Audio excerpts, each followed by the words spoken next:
ส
Have you ever imagined your dream life?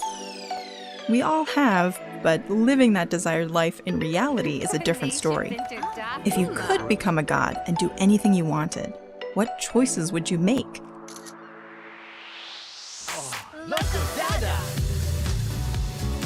If you've ever entertained fantastical thoughts like these, we want to introduce to you a world where you can create your dream life.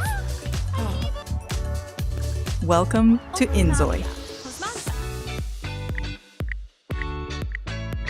Everyone has a different dream life, and Inzoi offers a variety of creative tools to help you build yours. First, let's look at creating characters, known as Zois. You can create realistic appearances with detailed controls over facial and body features. You can also customize hair and outfits to create a unique look.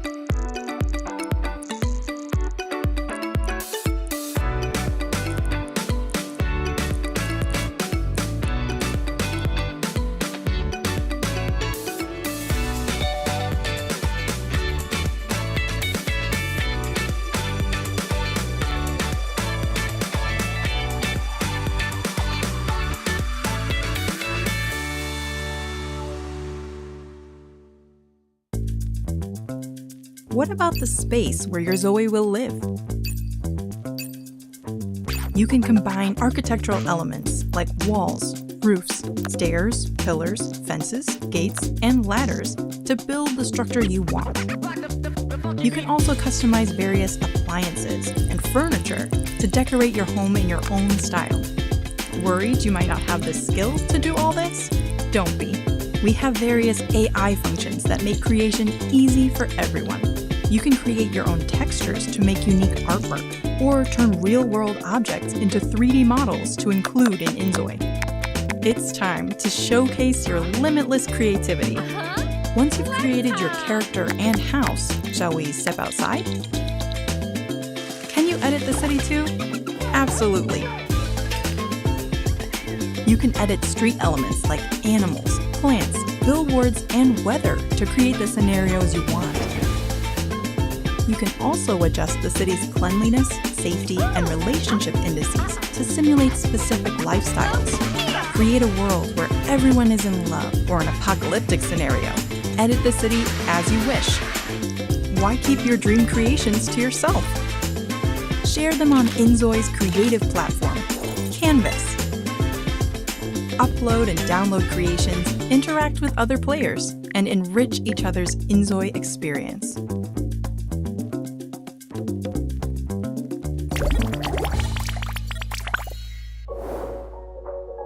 Remember, Inzoi is a life simulation game. If everything happened as expected, it wouldn't be life or a simulation. While you can create your dream characters, homes, and simulations, the nature of the simulation genre means you'll face unexpected situations. Just like real life, you'll experience unplanned, given lives. To provide a more realistic life experience, Inzoi has implemented a complete community simulation where every person in the city lives with their own will, facing various events and accidents, just like in reality, such as colds, trends, and rumors. Inzoi allows you to view the world from a distance. Endless stories take place to the Zois you create within your modified city, all operated under the complete simulation. Experience your most desired life and the life that's given to create your unique story.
Suamba. Randy Norby. Inzoi gives you the opportunity to experience not just one life, but the collective shared stories, events, accidents, joys, and sorrows of everyone in your city that make up the human experience. In Inzoi, you can create the reality you desire, and in the process, maybe even find that the true gift of life is the journey we all share. We hope these realistic experiences in Inzoi can enhance your enjoyment of life in the real world. Enjoy your life with Inzoi. Thank you.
They come from the dark lab, the noisy cannibals.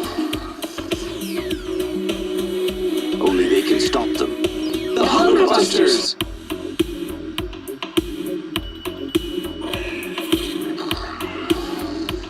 They're back and armed to kill. Why take chances?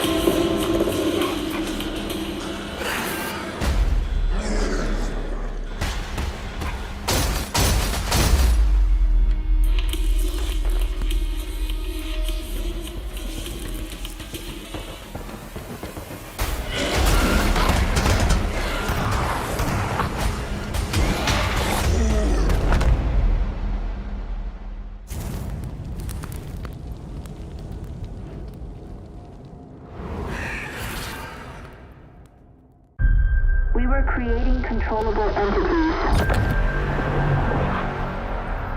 for the future of humanity.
Looking the other direction, but on over to the MK Peaks on board, can't connect it, but he wins away in the end.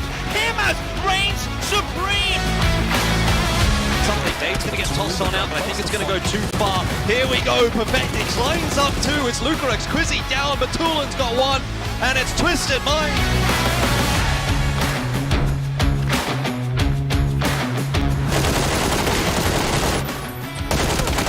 来了，就是你，连打带补有机会吗？没机会。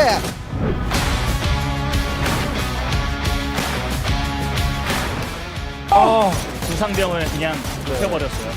너도 내려!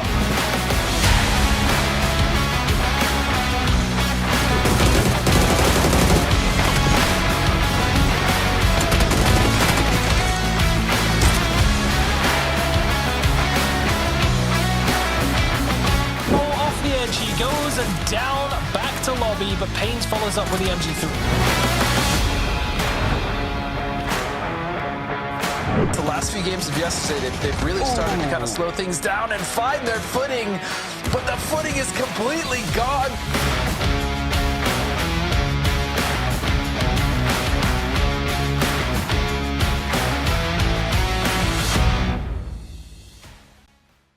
To out-survive anybody else that's going to be in front of him, and hey, he'll take a couple of shots at whatever. Your 2023 PGC champion!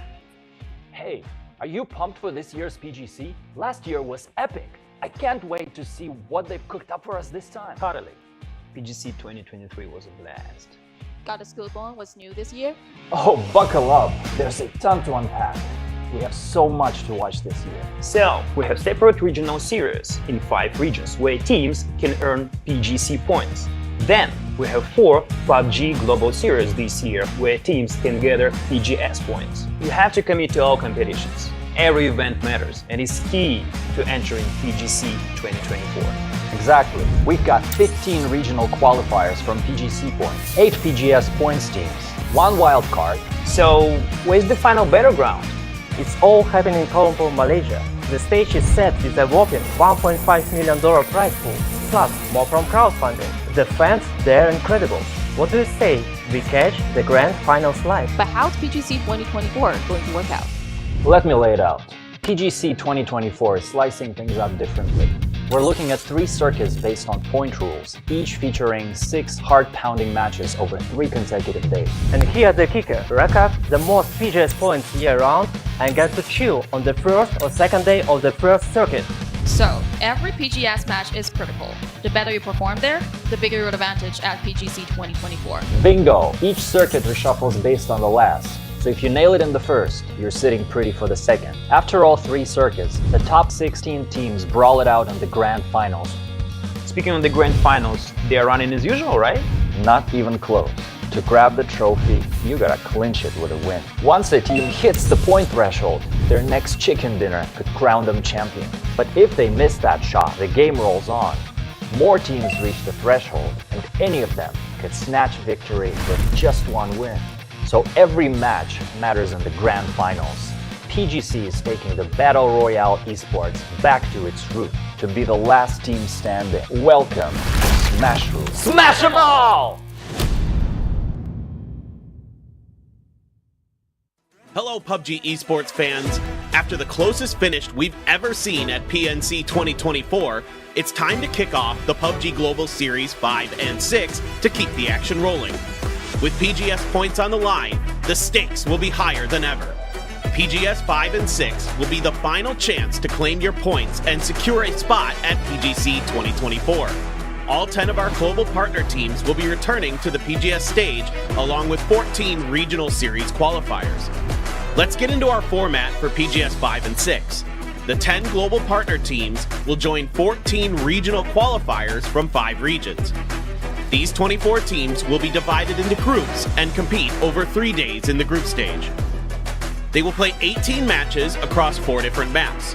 For PGS 5 and 6, Rondo will replace Vikendi in the competitive map pool alongside Tego, Miramar, and Erangel. The top 16 teams with the most points will advance to the final stage. They will battle it out through 18 matches in 3 days, where 1 team will rise above and claim a PGS title, along with their share of the $300,000 prize pool for each PGS.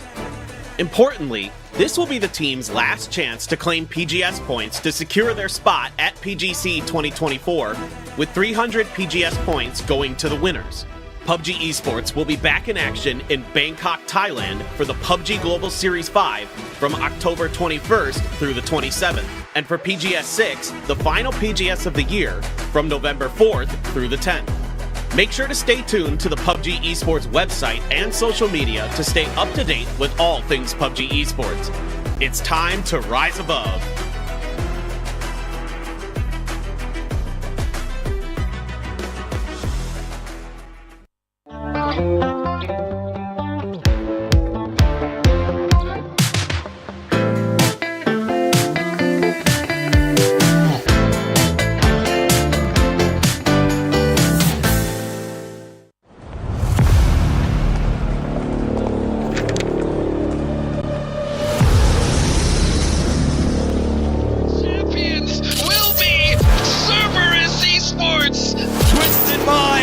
Your champions, PGS4.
Good morning, good evening, good afternoon, wherever you're watching around the world. Welcome back. It's PGS5, co-hosted by Crafton and VSPO. We are on day 2. My name is Tavis. I'm joined by Avenger.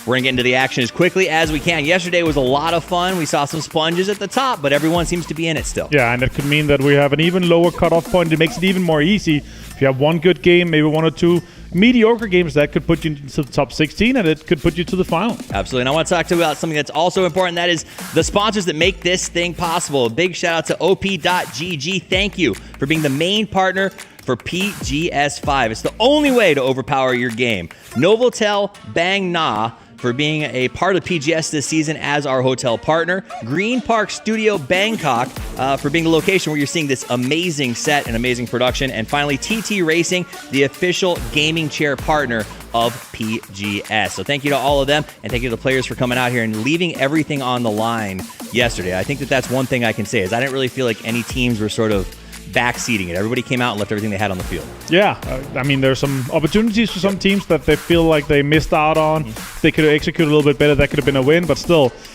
some sponges at the tops, as we talked about. It kind of leaves everything open still, and now that we have 8 teams coming in with 0 points, it makes the opportunity for everyone quite equally fair, I would say. Equally fair, and the maps are the same as they were yesterday with a bit of a switch-up. So we'll take you through all the things to expect today, starting out with our schedule. We are in the group stages right now. It's Tuesday, so we got one more day after this, and a nice day to take a break. Players can figure out what's going on with their lives and come back Friday, Saturday, and Sunday to watch the Big 16 play for their share of $300,000 as well as PGC points. In fact, let's talk about some of the things that we're doing out there. Now, the format is pretty normal, Martin. Yeah, it's what we've seen from the other PGSs. We have single elimination group stage here. We're playing 12 games total, and then we're going straight into the finals, of course, 18 matches, which is going to decide our PGS 5 champion. Absolutely. So that is the way that the format is laid out. We want to give you a quick overview of the group stage. These are the way that the groups break down. Today we see C take the field for the first time, and it does seem like the consensus among players is that C, I don't want to say is weaker, but maybe not as intimidating in some ways. So I do think there's some heavy hitters in there, and I look forward to seeing them utilize the advantage of being able to watch that first day. Well, I think we have a lot of I think right now with how we're looking at B and C, how we saw what yesterday happened, I think it's going to be super interesting to watch how the teams are coming in, with 0 points, 20, like most of the guys that I talked to, they're like, a win, double-digit kills, and we're actually in it, so it's going to be huge. And you want to be in it because the prize pool, $300,000, $100K for first place, not anything to tip your nose at, but you don't want to be in $24,000, right? So there's that reason to make the cutoff, get yourself to 16, and go on up from there. But that's not all they're playing for, Martin. They're playing for the points because that's what gets you the cash. 1 point per kill, 10 points for first. And just for those of us who may be fresh in PUBG, where do you get more points? Kills or placement generally? 65 to 70% of the points comes from kills, so it's a very kill-heavy point system that we had for the last kind of long time now. It's very focused on for that, so it's going to be interesting to see. And you see most of the kills here. Eternal Fire Sonics, they got a lot of placement, more than they were average with the scene, but Twisted Mind's still up there, but still tied for most kills with Sonic's Twisted Minds. Yeah, seeing Eternal Fire with such high placement as well as kills is pretty exciting. Now, part of that is the fact they got 2 chicken dinners out of 6 games, which is very impressive. Also, Sonic's 2 chicken dinners out of 6 games. So really some repeat winners on the first day. It's got to be terrifying for teams that are watching and waiting, but great news for everyone else because that cutoff there, after I'd say the top 3, gets pretty significant with those sponges. Yeah, it makes it really crazy. And these guys already qualified. We had the other PGSs, we had 55, 54 points cutoff for that. So here with this much sponging at the very top, that could mean it's going to be even lower. We could see like 49, 53, 55-ish cutoff. So that's going to be huge. PGS 5 points though, 300. I would say it should be enough to actually put you to PGC. So some of the teams that are here, they already qualified to PGC either regionally or through the PGS system, but we have some teams that their only chance to make it to PGC is to do extremely well here. And currently our top 8 teams, a big takeaway from this here, Toffees, E-Arena is not playing. So this is the team that you need to take over to actually push them out of that top 8. That makes sense. And you said there's some teams that are in the hunt. I think you said 17 was one of those teams. Are there any other teams that we have to keep an eye on this week? Navi and Ascent, they also need to make their way to PGC through this system here. So they're looking at either a win or second place and like top 6. So they need to get huge points. Navi still currently in the top 8, but they need to get a little bit more points. Need to have that 350-ish mark to kind of be safe zone. Yeah, safe is sort of the key when it comes to this. And we'll show down as you continue down that list. Road to PGC gets harder and harder the farther down you go. KDF is a good example of a team with 140 that I think could come out with way more at the end of this event, looking so good. Right. Yeah. I mean, we're going to be seeing them at PGC no matter what, but still here in this situation, I still think they're a team that could be looking to take a slot home to Korea. If they manage to get into that top 8, then they'd be looking pretty good. So I wouldn't be surprised if they're able to do so. All right, here are the teams that are playing in this event. Multiple regions had to go through qualifiers. Our GPT teams obviously got themselves a bid to be here, but most of them did still earn their spot through the regionals, or would have had they not had the free bid. In fact, a couple of them even came out winning their region, so that's been exciting to see. I love seeing a GPT team that's still dominating in their region and not sort of just resting on that. You know what I mean? Yeah, for sure. And we're going to be seeing a lot of dominance from some of the teams that we've had through the year so far. That's going to continue. We saw it yesterday, probably going to continue today as well. Here today, of course, we are playing Group B and C. We're going to be having teams from C coming in with 0 points, so a little bit of pressure on them if there's some focus. There's been a little bit of talking points with 17 and Sonics. They have been sharing this kind of drop spot. 17, they could be kind of nervous about it. We heard a little bit of murmurs in the back, at 17 asking, hey, are you coming Picado Pachingi? What's going on, There's a long history of 17 having, this consistent conflicts with Western teams because they do like those high prio positions. Will Sonics choose to mix it up? We'll keep track, as will our co-streamers. You can check all of these guys out as well as more over on Twitch. They will be streaming along with us, watching the games, probably listening to us chat a little bit, maybe making fun of my crazy bright shirt. But head in, check those guys out. We love and appreciate them for supporting us here at PGS 5. Now, as we get ready to head into the games, there are definitely some questions that we have for today. Now, I was excited to watch yesterday and see that out of the top 4 teams, 3 of those were the #1 team coming out of their regions in the qualifiers. So my question is, does the Expendables do that? It's their first day of play. Do you think they could come out and be just as dominant as those other regions were? I really hope so. I think Expendables has been a joy to watch. I think they have fantastic players in the team. And overall, I think they're going to be a team that's going to be fragging out today, and that's actually why I have one of their players on my fantasy league here, Toffees. I actually picked Loris. I think he's too cheap compared to what he's going to be able to perform. And he's a great player. So I think it's a glorious choice. Do you have Shrimsy on your team? Is the question. Yeah, I do. Okay, you followed you followed me after yesterday. Yeah, so I watched a little bit of VODs with him yesterday, and they were like, "Yeah, our goal for today is a 20 kill win." Oh wow! So they're going to be trying to frag out. That'd be nice. All right, check out the Fantasy League, what you get. That's a nice shirt. Thank you very much. Wooly stopping by to say hello. If you're in top, you get 5,000 G coins. 11th to 20th. Right now, I'm getting 1,000 G coins if I can stay where I'm at. That's great. That's half a schematic for you. But you know what? Every schematic is a schematic, okay? I am going to max out that Neon Og before I die, I promise you. All right, so get in there, Fantasy Twire. You still have time to make your team, and if you didn't for groups, you can do it for finals. Let's look at the Fantasy League top player game. 69 points. Shrimsy, nice, as he comes out as our top performer. Batu, that's an IGL up there. What's going on? That's crazy, yeah. Honestly, to see both Batulins and Examiner and also Lou perfect on all across that, it really talks to how dominant they were yesterday, how many points they were able to garner. Also good to see all the Eternal Fire guys overall. Yeah. Banana won. Sonic's there as well. It's been very dominant. That's really telling on our Twire Fantasy here. Shrimpsy, those 69 points. Nice. I had Example as captain. Could have been better. Yeah, could have been better, but you know what? There's some big value ones. Banana at 15,000 was a great pickup for anyone. TDT actually blew my mind yesterday. Yeah, they're for 13.8. Yeah. I said it yesterday. I didn't follow through myself. I picked someone else. I was like, yeah, I'm not sure. I was a little bit worried about the whole situation with them, but still, they did well. But we're going to be starting Miramar here. We're starting on Miramar, which means we're ending on Erangel, and we're going to do Rondo and Tego right in between. Switching up a little bit from yesterday. Something fresh, but really the teams should be comfortable no matter how the maps lay out at this point. I'm not too worried about that at all. It really comes down to, playing the maps back to back like that. Starting with Miramar, playing Miramar again, you can kind of improve from what your mistakes in the first match, but still, it's about this sample size. You have, we're only playing 12 matches. Right. If Circles goes against you, you're going to be having a hard time. And that's really the thing. A lot of the players are talking about this kind of priority to where you are. If we don't have a home circle, we're not going to have priority. We're forced to play edge, and that's what we saw a lot of yesterday. We had some teams that had a little bit of priority, but they also turned it around and did extremely well in some of the games that they had the circles going against them. And that's really what it comes down to. Got to make the most of the games that you are not supposed to be winning. Absolutely. I think that's where it comes down to. RNG does exist, and to say that it doesn't would be ridiculous. But just like so many other games that we grew up with, it's about managing that randomness, right? Absolutely. So it sounds like we are about to get the show started. Day 2 of PGS 5 about to get underway. Let's get into it. Of Esports, we have a different regional winner from basically every single region. I think the difference that the championship caliber teams have over others is firstly their work ethic and secondly their confidence. 如果想做一个冠军战队，4个人的整体实力肯定要强的，然后还有足够的信任吧，信任队友。It was amazing to finally leave the trophy of PGS. I think it was just a matter of time, and we're ready for new challenges.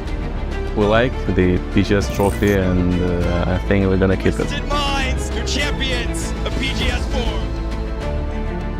We only can qualify us for PGC with PGS points, so it's our last chance to qualify for PGS, and we want to do that. I think people got surprised on PGS4 about our 4th place, but on that tournament we climbed the leaderboard the last day, and on EWC we had clear chances to win. So I think we surprised people about our team, but I don't think it's a surprise for ourselves. 지금 저희는 한 60-70% 정도 완성됐다고 생각하고 30-40%는 이제 남은 PSC 전에 기간 동안 다 채우려고 노력하고 있습니다. 우리가 당장 완벽하지 않더라도 너네 이길 수 있다.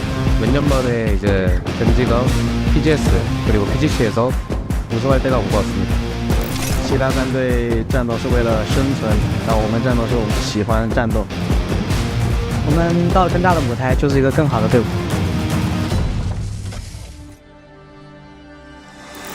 Đến với giải đấu lần này, bọn mình là tâm thế của nhà vô địch A-Bắc, bọn mình cũng đã chắc vé đến BGC thì bọn mình sẽ thi đấu tốt nhất có thể. Mong mọi người hãy cùng cổ vũ cho bọn mình. Mọi người hay nói team mình không có tài con thì không mất bao nhiêu trước, nhưng mà tại giải đấu lần này bọn mình sẽ chứng minh không có tài thì team mình vẫn như thế. ก็ก่อนที่จะแข่งพิเศษ5พิเศษ6ก็เรียกว่าอะไรเหมือนแบบฝึกซ้อมกันมากขึ้นเตรียมตัวกันมาแล้วก็ทำอะไรหลายๆอย่างเพื่อจะทำให้เป็นแชมป์ในการพิเศษ5แล้วก็6ครับยุคสมัยใหม่กำลังมาครับพวกเราพร้อมแล้วที่เป็นแชมป์ Welcome to Thailand ครับยินดีต้อนรับเข้าสู่ประเทศไทยเลยครับก็ยินดีต้อนรับเข้าสู่ประเทศไทยครับแต่มันก็ไม่ง่ายนะครับที่จะคว้าแชมป์จากไทยไปได้ครับ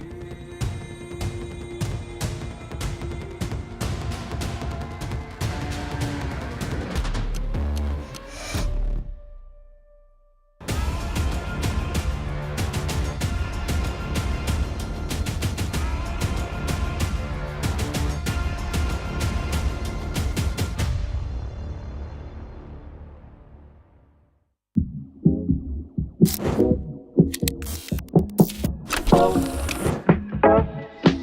didn't mean to kill that policeman. Well, of course not. It's against everything I've ever stood for. Top, way to mother. Seen it. From the top, way to mother. Seen it.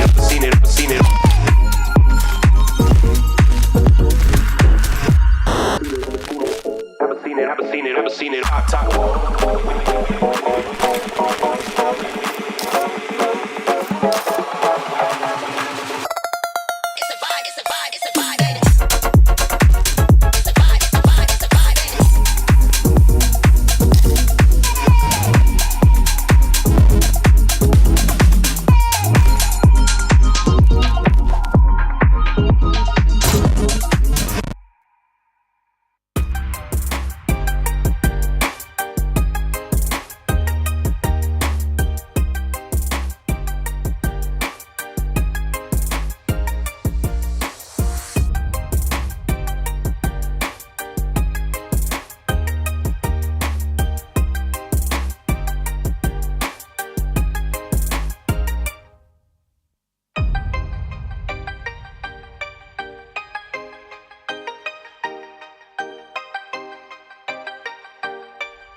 Well, here we are back again for day number 2 of PGS 5, and the vibes are pretty good. You can see there on the stage all the players getting themselves set up and ready. We've got a bit of a hot swap on the caster desk as well. Paper Thin coming in today for day number 2.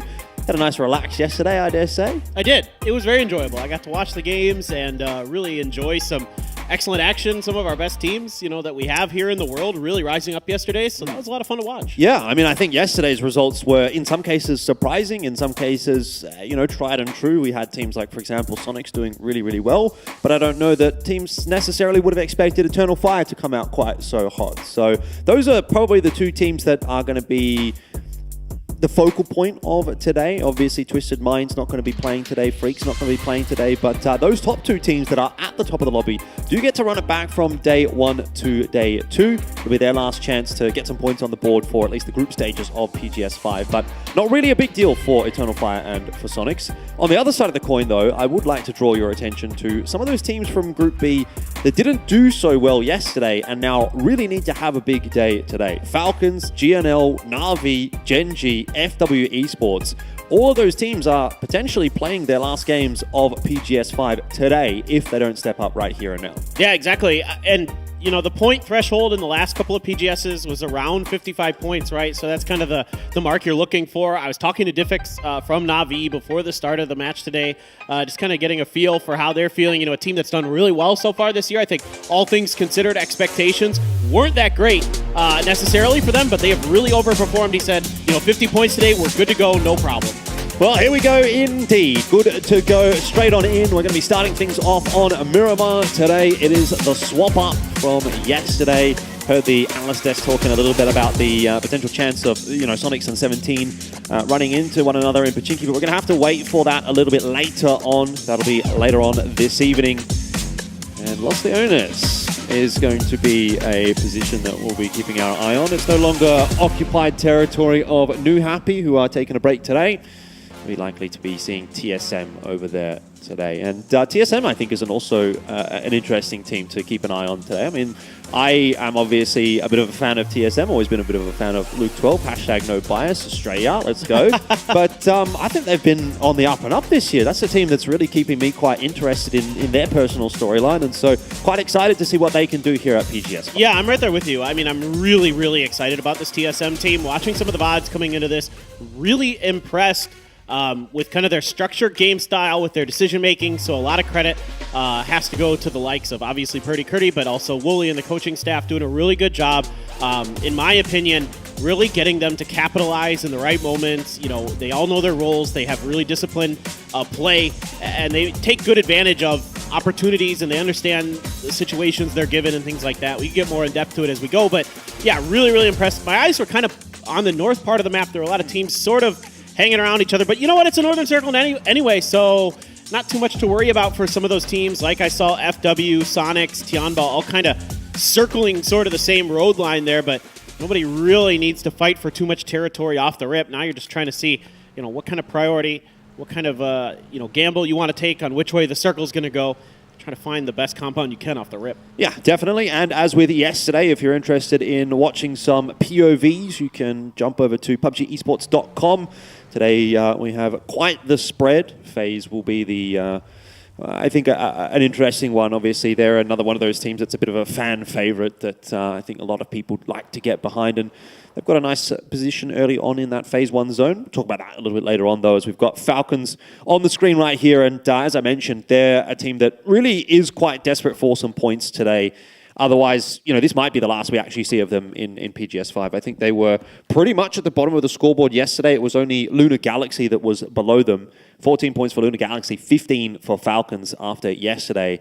And we know that Falcons is a much better team than that, so they've got to bounce back today. Yeah, and I mean, again, I always like to talk to the players to try to get their vibes, their feel for how this is going. And Roth was saying, it has been a bit of a struggle for him to integrate. It's a long-time IGL. Him having to learn how to shut up was actually something he said was a skill he had to learn how to do because he's so used to just talking so much, just always being involved in the comms and kind of having to make those decisions in those big important moments and things like that. So he has said, part of it is just having to turn my mouth off and turn my brain off a little bit, just go out there and frag. That's something that we saw in the PAS that they were able to do better. But yesterday, they were kind of sliding backwards a little bit. Yeah, absolutely hoping to see them bounce back today. Yeah, definitely. I mean, we were, again, like you said, having a bit of a chat with him, and it seems like it's still kind of a work in progress for Falcons. And that's fair enough, obviously.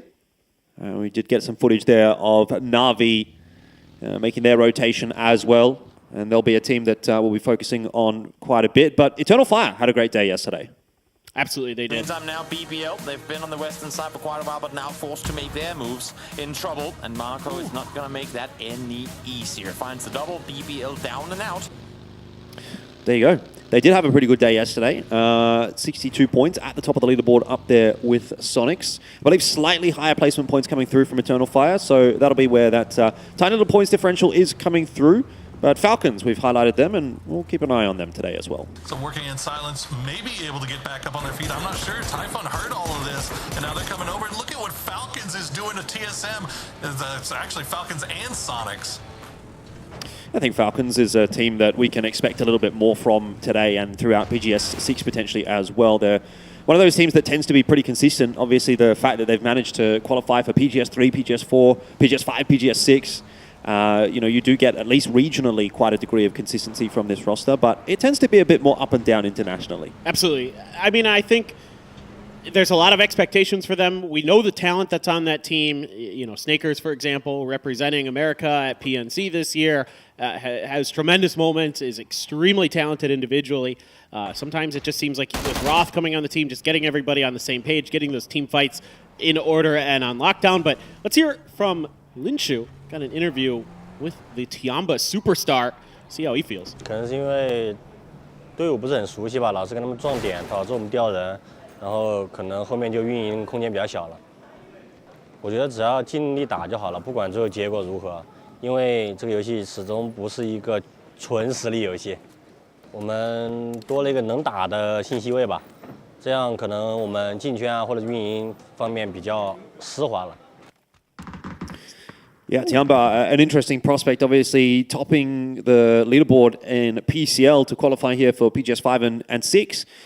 I thought they had a reasonable day yesterday, but I don't think it was necessarily anything that blew us out of the water, so still a bit of work to do, sitting at 32 points here. It's obviously not going to be quite enough to guarantee a qualification, but if they have another day similar to yesterday, they should be feeling reasonably okay to make it through to the latter stages of PGS 5. It really felt like to me that Tianba was just getting caught up in the sauce a little bit. It felt like they didn't quite have a good feel for the pulse of the lobby. Just say, hey, a P90.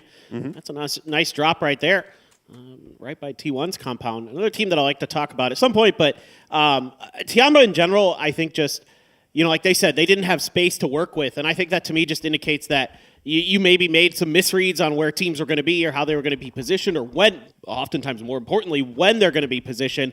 And that often will result in you losing a player or two early in rotations where you get kind of caught in a bad spot and you need to fight your way out of it.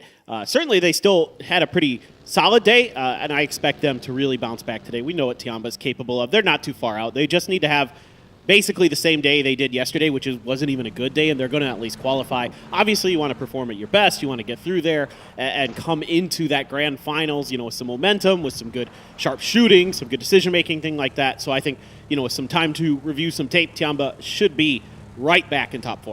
Yeah, definitely. I mean, I think that there's a lot of considerations to be made for Tiamba, given that they are one of the Chinese teams. And at the moment, it seems like China's in a bit of like a rebuild period, right? Like New Happy's made some changes. Pero playing this event without Aches left, that's going to be a factor as well. 4AM have been a little bit up and down. It has to be said. 17, I think, as well, kind of a little bit up and down. So Tiamba, I hope to see them actually doing well here just for the sake of that region, so those fans have got something to kind of cheer about.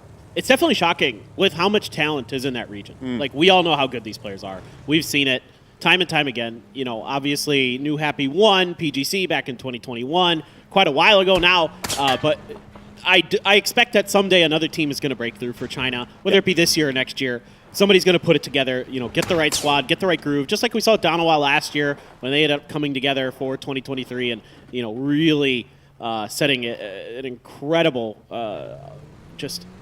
they were just so good last year. There's no other way to describe it. They were such a tough team, and everybody still talks about them to this day. Like, I'll be talking to players and coaches, and they'll be like, we got, there's no Donawha this year. When I start bringing up PWS and how that's been going, which shaky. Kwangdong Freaks are good, but everybody else is a little shaky to say the least.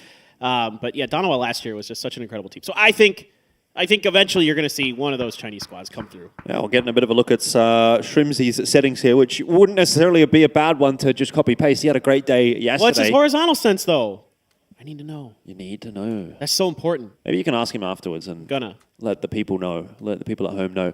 But yeah, Sonics, I mean, man, fantastic day from them yesterday. It took a little bit to get going, though. Like, it did take sort of 2-3 games before it really felt like Sonics had arrived. But by the time they actually won that game, then it felt like really the lobby was starting to get dominated by Sonics, by Twisted Minds and by Eternal Fire. It was a big sort of sponge situation. That's something that we've been hearing the analysts sort of talking about quite a bit as well. The sponging of the points from the top teams does kind of leave the opportunities open for those that are sitting in the middle of the pack. And I think that's where you're maybe one of those teams like Falcons, like GNL, that didn't really have a great day yesterday, that are thinking, well, if we have a even reasonably decent day today, we get one win and have a couple of other decent games, we're actually still in a pretty good spot because so many of those points have been taken by the top dogs that we can just jump up that leaderboard pretty substantially off of some average sort of decent games. Yeah, absolutely. I mean, so when I was watching Sonics yesterday, you're absolutely right. It was a little bit slow. It just didn't feel like they quite found their groove.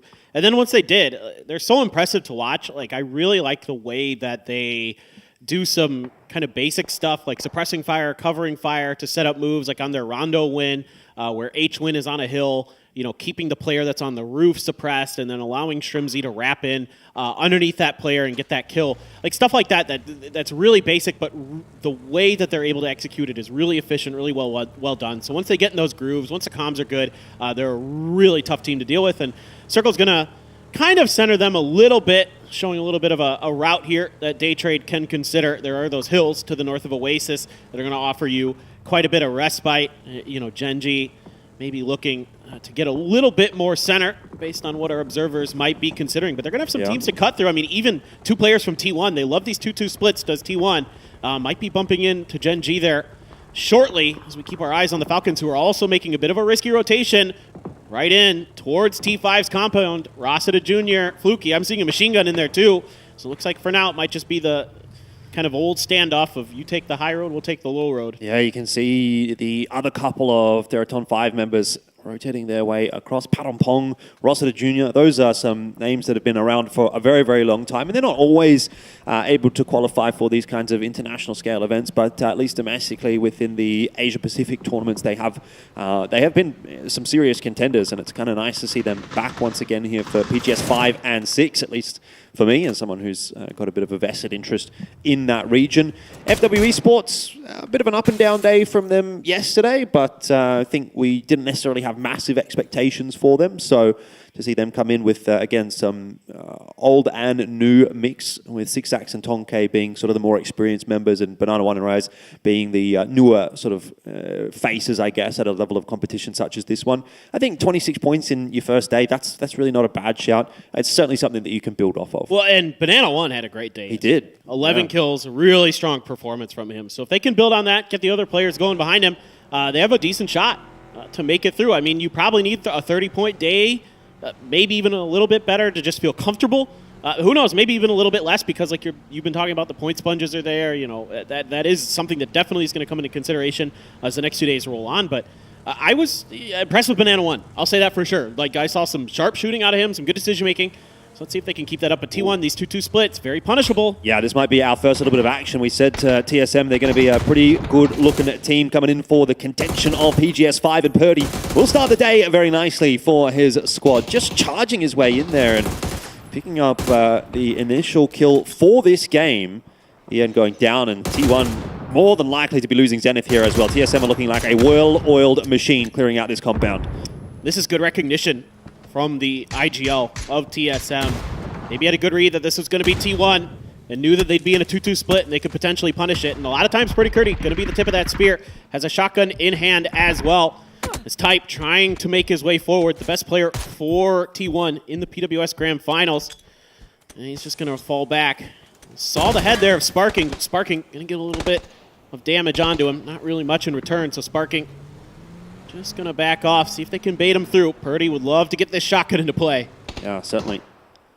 T1, having brought these extra couple of members across, has somewhat stymied the momentum of TSM. You could see how quickly they were trying to clear this compound, but now that they recognize there's extra members there, they'll slow it down a little bit. Obviously some cross shots coming in as well from Gen G.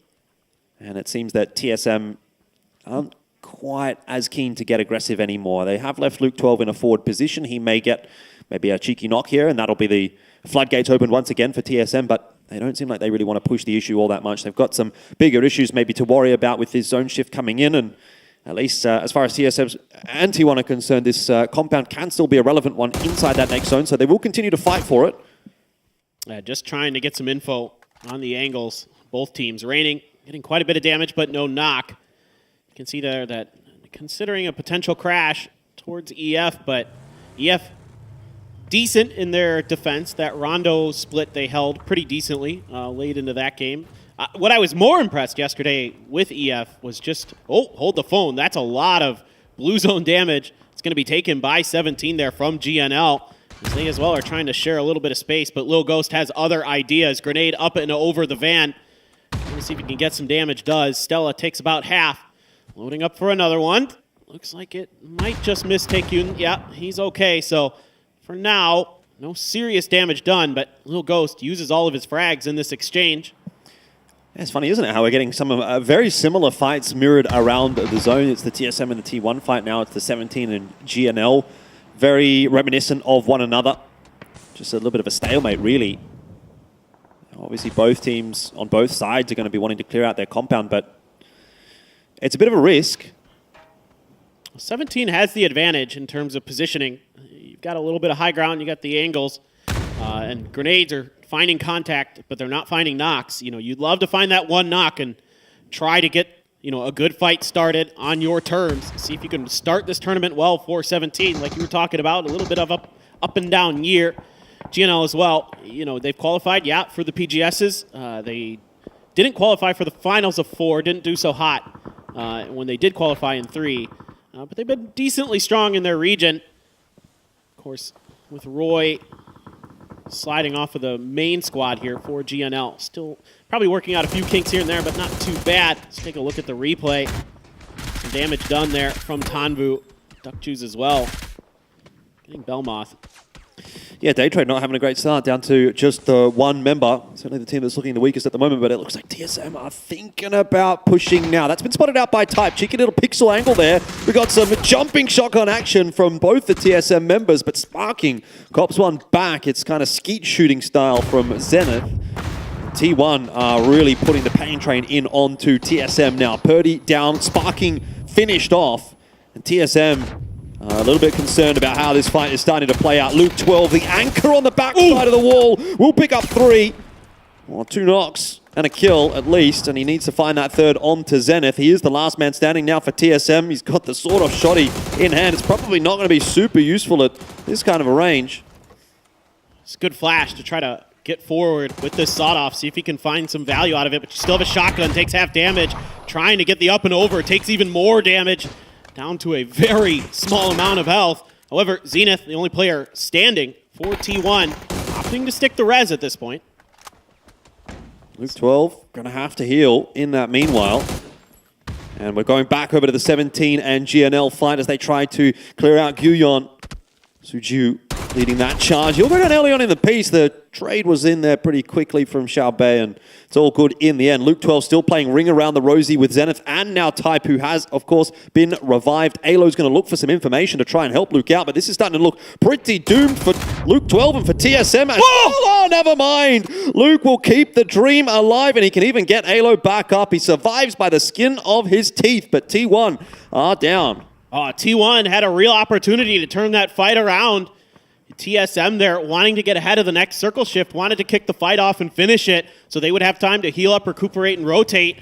But instead, it was T1 who was able to pick up a shotgun and get that early knock that sent everything awry. But Luke able to clutch it out in the end. What a play from him. Some good shots, though, from FW. Getting a couple members up Perro. And now they're having to drive the other direction. This area no longer safe, so 6X just going to watch as 2 survivors. Of course, some are going to be slotting in for Petrichor Road. Mill as well, just going to have to settle with the shack. Not much to work with. It's center circle, sure, but you know, we see time and time again these shacks are not so bueno. We have a couple players dying out to the blue with some fights out on the rim. Yeah, I could see Alo did get revived, but got knocked to the blue, and he's been finished off by it now as well. Same thing for Sonics, down to just 1 member. But it is starting to get a little bit hot in towards the center of the zone now. Eternal Fire is definitely a team to keep your eye on. They've done a pretty good job of keeping 4 players alive, and they will more than likely continue their good form from yesterday if given the opportunity. We'll have a look back at the replay here from Luke 12. That is a crazy spray transfer. Very well done. Gets a round of applause from the rest of the lads. Unfortunately for Luke, it is going to mean that he is still solo here. As mentioned, Alo is down. So 4 points on the board for TSM, but going to be looking for a little more. Still 13 teams alive, though, so quite a ways to get into the placements. Hey, my mind immediately drifts back to a game where Luke 12 was left alone in one of the Wizard Towers by Yaznai on Erangel, clutched out a win. The guy's cracked. He can definitely get it done, so just see how he can maneuver his way through. I mean, we saw yesterday with like Huang, that he was able to find some real value out of playing as a solo player Batulans as well. Yeah, Batulans. Yeah, exactly. Yeah. So definitely these players capable of doing some damage. But Tiggleton, gate-kept by TE, the winners of APAC Phase 2, making sure that the Sonics players are just completely brutalized out of this game. And right now, Tig is just going to try to last as long as he can, see if he can survive a bit longer, do a little bit of damage. But at this point, Sonics, they're good to go. They can kind of brush their hands off today and try to just, work on things, play their best, and that seems like their main objective. Yeah, so if you're wondering what all of these lines mean, yellow is meant to represent rotations, red is representing rotations that may result in fights. That's the hot word from the observing team. And I would imagine there probably will be a couple of fights up on that northern side of the zone once teams have to start rotating their way in. But we're focused a little bit more out towards the west now with Teraton 5 trying to lock 17 out of the zone. Fuki will have to get off the roof after copping a couple of bullets, and that'll provide a bit of space here for 17 to push their way forward. Oh, grenade almost gets Lil Ghost, just bounced past him. Really close one there from T5. 17 won their initial fight against GNL. 3 kills in the bank for them. Mortars coming in around them. Luke is eventually going to succumb to the blue. Can't find any more value there for TSM, but I think they'll be happy to get out of that fight with at least a win in that regard. Would have liked to have done more, of course, but wasn't in the cards this game. Tiggleton still surviving in the bottom right-hand corner of your screen, but Rossiter Jr. here with a sawed-off, just waiting with open arms. Hoping that somebody comes through, but it's a big knock there from Suju. A good response from Ranger X. Finds Xiaobei. things starting to get a little bit dicey for both these teams. Yeah, confirmed kill though onto Patong Pong, which means that T5 are at least guaranteed down 1. Rossiter still waiting. Doesn't look like anyone's going to be pushing through that doorway anytime soon. Lil Ghost is actually trying to live up to his name by creeping around the edge of that building. That was watched by Fluky, and T5 are starting to get their revenge on 17. This has not exactly been the clean entry that they were looking for. Both teams now down a member. I really like to brutalize, you know, just take your way into this next circle if you can as 17. Find another good fight, but really good hold so far from T5. Done a good job of making sure. Oh, that cross was dangerous. Just barely able to get over there as Fluky. Create an extra angle. Make it much more difficult there with Ranger X. Kind of under some pressure. Blue closing in as well. Rossiter Jr.'s got 1. Xiao Wu responds. Xiao Wu's got 2. Looking for 1 more. He knows he's up in the window, but the blue is here, and he's oh so weak, and he's down. Rossiter Jr., a nice headshot. Yeah, still not exactly sure where Xiaobei is right now. And it's actually going to be quite problematic for both sides now at this point, as Falcons, they know they need some points, so they're going to get aggressive here, and they're going to try and third-party this fight. Relo is down on the floor, but that's given away the position of Rossiter JR, and in the end, Falcons better clean up 1 or 2 more points on the back end there, and also take the positioning quite late in the fight, which is quite nice. Cleared out their side of the zone. Same can't necessarily be said for Daytrade, who are down to just Nurans right now, and he's just kind of desperate for some points. So he'll nab that one on to Diffx, but has to duck his head down behind the rock to heal back up in the meanwhile. And Navi tried to make a move, but their anchor got caught, got taken out by TE. Couldn't really cover that, so the crossfires really tore apart the front 3 that tried to crash into the circle. And it is going to be TE scooping up another kill. 4 points for them so far. At least getting into top 8, so placement points in play as well. EF, though, just waiting patiently on the outside of the circle. Still 4 up. The Mad looking to see if he can get some damage, and does. Gustav down very, very weak. That Dragunov, so effective at really making your opponents question if they can even peek or not. Those headshots do so much damage. FaZe on the other side, though. No vehicles? It doesn't look like they've got any. Oof. A shot from Mill onto the Mad, which might actually open up a little bit of an avenue for FaZe. I think they were just setting up a wall of smokes.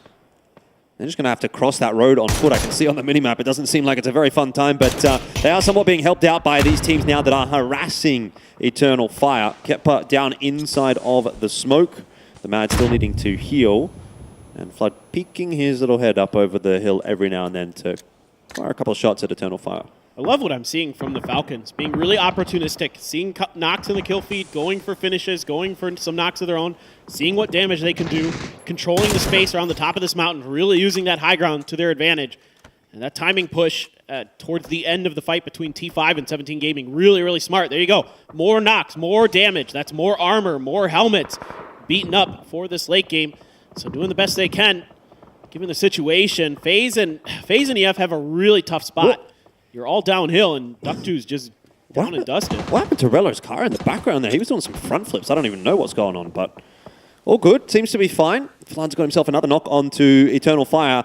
They just seem like they actually just cannot get out of this awkward spot.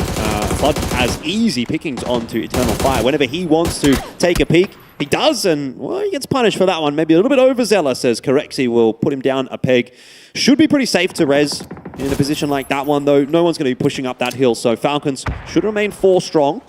But FaZe sensing the opportunity to try and push in onto the Eternal Fire position, and Gustav will grab himself a point. Yeah, it just shows you how smart FaZe is. They're so aware of the situation. It's a good finish there for Snakers, but that one knock onto the Falcons, they know that that opens up the space they need to do some damage to EF, to make a push there, because there's going to be at least 2 players out of the Falcons equation. That's Flood, who's already been knocked, another player who's got to go res, and that gives them the opportunity to give themselves a little breathing room, give themselves a little bit of space. They were in a pretty tight spot. Speaking of tight spots, Tongke in one as well in this shack. Grenade in the window, and he's done. Looks like, I don't know if that one got through, if it was just a stun. Exploding around the edges of Tianba. still just can't quite find the angle with those frags that they need. I was going to say that Falcons have kind of been the team that's been dominating the zone up to this point, right? They're up on the high ground. They have free shots on pretty much anyone that they want, but that's going to change now in the next 30 seconds. When they have to start coming off this hill, they are going to be in real trouble. So have to make sure that they don't get knocked again, heal back up as much as possible, get themselves ready and reset for what should amount to be a pretty tough rotation here for Falcons, unless they can maybe find a cheeky knock or two, potentially even finish off Eternal Fire, backfill down into that position. Even that, though, isn't necessarily going to help them going forward. They've got 5 seconds to figure it out, and now they're going to have to get on the move. Yeah, that's a nice, smart play there from Flood. Find that point. Know that the knock's down there. Vehicles are available for the Falcons. I was going to say, going downhill on Miramar, very treacherous. There isn't a ton of cover often to work with. There are a few dips and dives on this mountain, but not as much as you'd like for sure. So you're going to need those vehicles to try to take some space. And in the meantime, do as much damage as it can. Raylo actually gets knocked to the blue there. Yeah.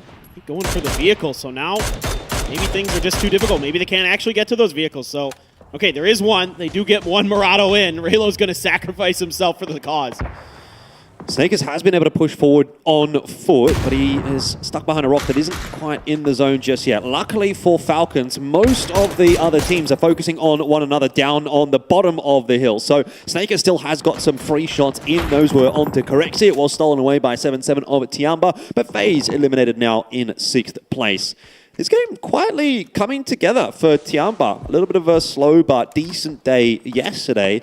Now starting to maybe rise up on day number 2 in the same vein that Falcons are at the moment as well. It's exactly what I was highlighting with them at the beginning of this. If they can find their space, if they can find their moments, they're going to rack up big points. They're going to have these games like this where they give themselves really good opportunities in the late game to find success.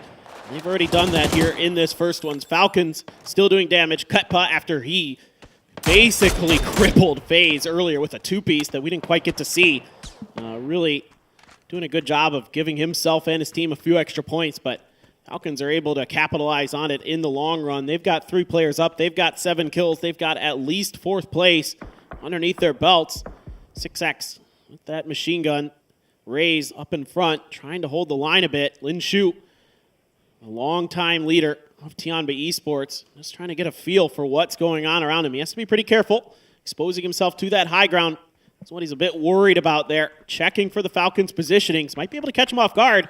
Trying to see if they can catch him running down that mountain. But Falcons, for now, have just enough room to kind of wait this out for a moment. But they're still outside of the next circle. They're eventually going to have to come through, but the fight kicking off. Yeah, nobody wants to make the mistake of being the team to peek up over the top, because that's exactly what's going to happen. 6 sacks.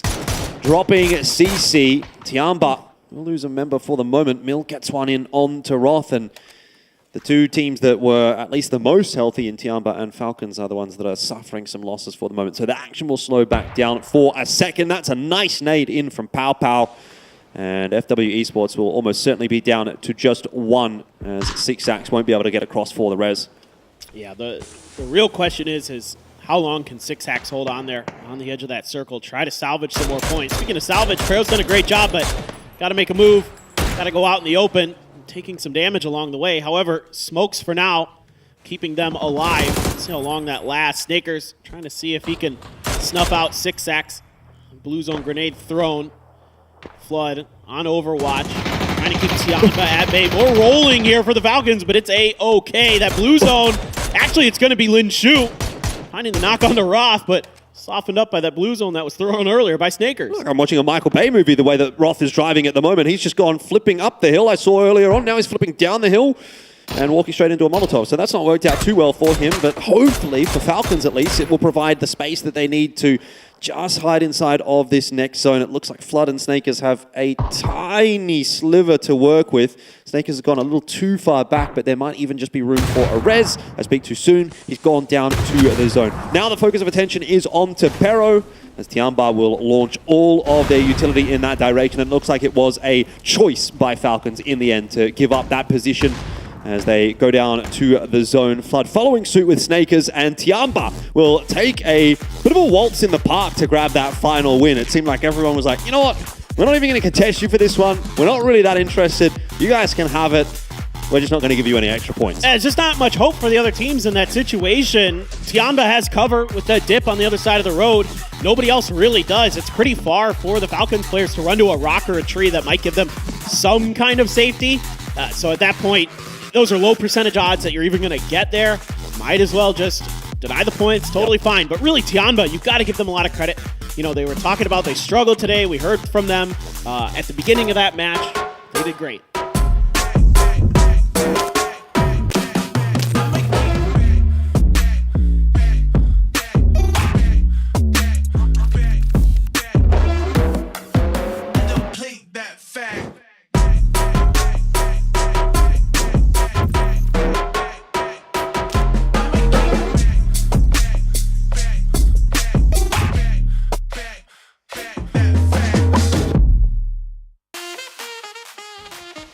They added CC108 to the roster at the start of the year, hoping to make a massive comeback. 9th at PGC and not much to show besides a 12th at EWC since then.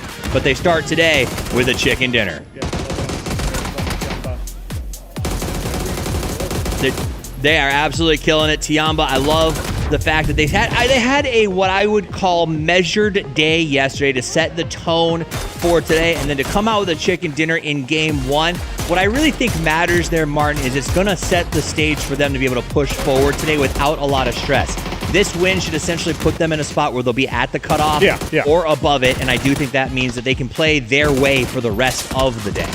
Yeah, they should be able to do extremely well here for the rest of the day. Starting with this moral boost here, confidence boost is huge.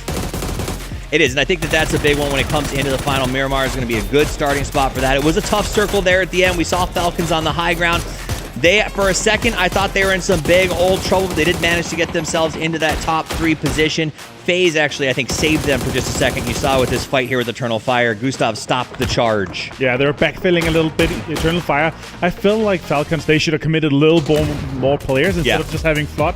It felt like they were considering to go the other way. Yeah. There should have been 2 or 3 guys in Flood's position. They could have taken down Eternal Fire, potentially also taken on FaZe Clan. But yeah, it was a little bit of a different play, and they also Roth sending it down, rolling down a little bit of a. They could have been 4 guys alive, potentially taking on Tianba in the end, but yeah, not enough available cars, not enough available time for them to execute that. Losing Rello in the blue from a little bit slow, but that said, it is a significant improvement over what we saw from them yesterday. So I do think that is a good sort of boost for them as they start out with the confidence of finishing in those top 3s. We saw Sonic Squad a little bit early, but that's okay because they had an incredible day yesterday. Eternal Fire, despite the fact that they can do pretty much anything they want today and still get through, again, shows up at the top in the end of the lobby. Yeah, I love what I'm seeing from them. Honestly, this consistency from them, they got to play like they would play the finals. They got to play and put themselves into these positions where they can just win the game, right? Game-winning situations and stuff like that. Yeah, I think that's it. Find those game-winning situations, and I think what we're going to start to see is, remember, there's only 5 games left for some of our teams to make a statement they deserve to be in the grand final, and they're going to have to stop just sort of winning when they can and start looking for those game-winning positions, which means things get a little harder, things get a little crazier for our teams that aren't expecting weird choices. So again, first 2-3 games today, that's where we need to see our teams make their moves. I was happy to see Tiamba come out and just get that done in the first one. Is there any other teams that you're like, I really want to see them in the next game or two? I feel like they need to make some better choices. We need to see Falcons continue. They were doing extremely kind of rough, right? It's their last 5 games. They need to step up. They need to have that. No, it needs to be in the 60 points. Otherwise, it's going to be rough for them. Overall, though, I would say with how the circles we've had, this has been a difficult circle. Yeah. If we continue to have that, if the next Miramar is a hard one, then we have 2 kind of curveballs coming in from Rondo and Tego, and it makes it extremely difficult to just get those last points, right? Because it's hard to be consistent on Rondo and Tego, so you have to do it on Miramar and on a rank. Yeah, I mean, you heard, I think, during the pregame, they asked, I think it was H-Win, how do you feel about Rondo? He said, honestly, it's an incredible map. It's just some of those algorithms make those final circles really, really tough. Land ratio is really bad on that map. Let's talk to the top 4 teams. Tiamba comes out with the win, 7 kills, over 1,000 damage. Falcons going to walk away in 2nd place. That's big news for them. Perennial winners, Eternal Fire in 4th, and then FW Esports, who has been really refreshing. We saw one of their guys getting up there in the top 16 in Fantasy, playing so well. Yeah, Banana 1 doing extremely well. Falcons here for this situation, getting 8 kills, maximizing. I feel like They could have got a little bit more. They could have got more on the Eternal Fire guys. They could have potentially taken on FaZe. They could have been a double-digit game, but then again, it's about maximizing. Is that not the story of Falcons in 2024, though? They could have gotten a little bit more. They could have done a little bit more, it feels like. I mean, maybe. Even at EWC, I expected top 10. We walked away with the 14. It just wasn't quite enough. But it was enough for Tiamba as we feature them getting that win. They did have a good spot north. They did catch that shift a little bit. I won't lie about it, but you make the most of the circles you get. And I will assume that when we get over to the man of the match, it is going to be Pow Pow. Pow Pow on my fantasy team. Gotta love it. Yeah, unfortunately, I picked him off and put him on the bench. But you bought Chlorides, and I think that was a good trade. Chlorides still looking pretty strong. Expendables weren't bad in this one. I think Chlorides can do good. If not in the group stage, then I'm definitely expecting to see them pop off in the finals. But yeah, we'll see. I think he's a little bit too cheap, 18,000. So it's good buy. Pow Pow also cheap. We have so many players below that 21,000 kind of mark that makes it extremely valuable to put 3 of these kind of potential fraggers and then take 1 big superstar to put it in. But 17 points here for Tiamba. Falcons gets 3rd placement, puts them on 13. A little bit linear in terms of it. Still some teams that we need to see do well here. Na'Vi also in that kind of cooking pot where we're seeing them low 20s still. Yeah. And we need to see them up there. They need to be in the finals for them to close out PGC. Yes, and this is not the Na'Vi that we saw at our last 2 PGSs. That one was a terrifying Na'Vi. Yeah, they're super consistent. Yeah, scary to look at. But yeah, 5 more games for them to close it out. So yeah, rough one potentially. All right, so we'll take a look at the overall leaderboard. Remember, as we do take a look at our do match leaderboard for this one, as we do get to that leaderboard throughout the day today, do remember that some of the teams that played yesterday are not here, right? You'll have some lower numbers from our Group C teams because they just entered their first matches. But I think for some of those guys, that's totally okay. And I think C's pretty excited to see the scoreboard the way it is. A lot of open doors for them and a lot of open doors for Tiamba. What the CC change does feel like it took a little while to sort of get up and running. But I feel like it's working. It's opened up Pow Pow to make a few more plays, play a little more aggressively. Yeah, I think for me, I think we're going to see so many good things from Pow Pow. I'm completely confident in his capabilities, both mechanically and how he's making decisions in game. Like, overall, great player. Tiamba will definitely do well here, and especially with a start like this for them, completely confident. These guys a little bit on the other side though. 5 games to go. They have to put themselves into the finals. Yes. Otherwise, they're putting their PGC championship spot potentially at risk. Currently are in the top 8 of the PGS points, but they need to still get a little bit more. Otherwise, they could. In the same way that we say don't leave it to the last game of finals, don't leave it for PGS 6 to make your qualification points. You want to be that 350 plus ish, like after this maybe 320 or so. But yeah, we'll see how it goes. Also, kind of more exciting stuff is going to be happening with the circles that we had here. With what we're seeing from the plane path, you can't see that yet, but I'm not expecting a northern circle. We could maybe have a southwestern one. Let's see what happens. We're going to be headed to Miramar in just a second. It's going to be a plane right down the middle. Our last Dusty Dunes match of the day. Take a look at the Sonics, who I expect, probably not happy with the last one. We're going to come out and do something big on this one, but we're about to find out. It's time for game number 2 here at PGS 5 in Bangkok, Thailand. Let's head over to Paper Thin and Elfish Guy. Let's go indeed. It's going to be Miramar for the second time. I'm Batman. I don't know if Batman would go down too well here. It'd probably be pretty hot in that getup. Yeah, I can't imagine he'd be doing well in that leather suit. Yeah. Tell you what, though, I reckon you would. Anyway. Really? You think so? Yeah, I think you'd. I think I'd die.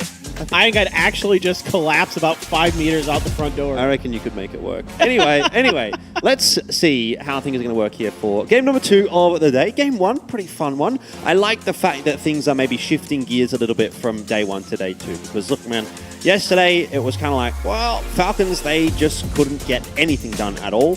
Tiamba had a little bit more success, but I am quite happy to see both those teams actually going quite deep in game 1, build that confidence back up a little bit, get them in the race for making it into the final lobby of PGS 5. Yeah, I mean, I think again for Tiamba, it's avoiding those bad situations early that kind of they got them kind of caught up in the mix of some of the other teams where they didn't want to be caught up, able to find some room to maneuver. And for Falcons, just opportunistic decision making.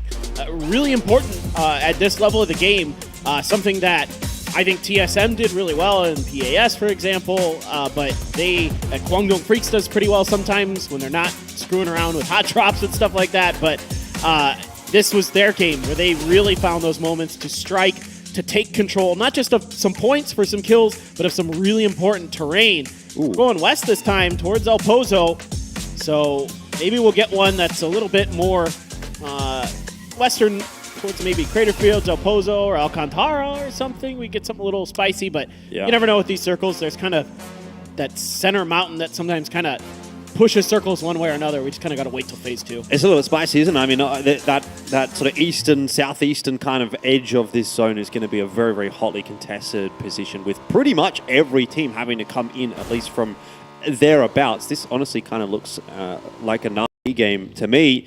Just rotate all the way through the north, all the way out to the west, and come in from the opposite side. That's something that they love to do. Here's TSM getting around in Los Leonas, and honestly, they'll be one of the later teams to rotate, you'd have to think. So it might just spend a little bit of extra time looting here in the big old city.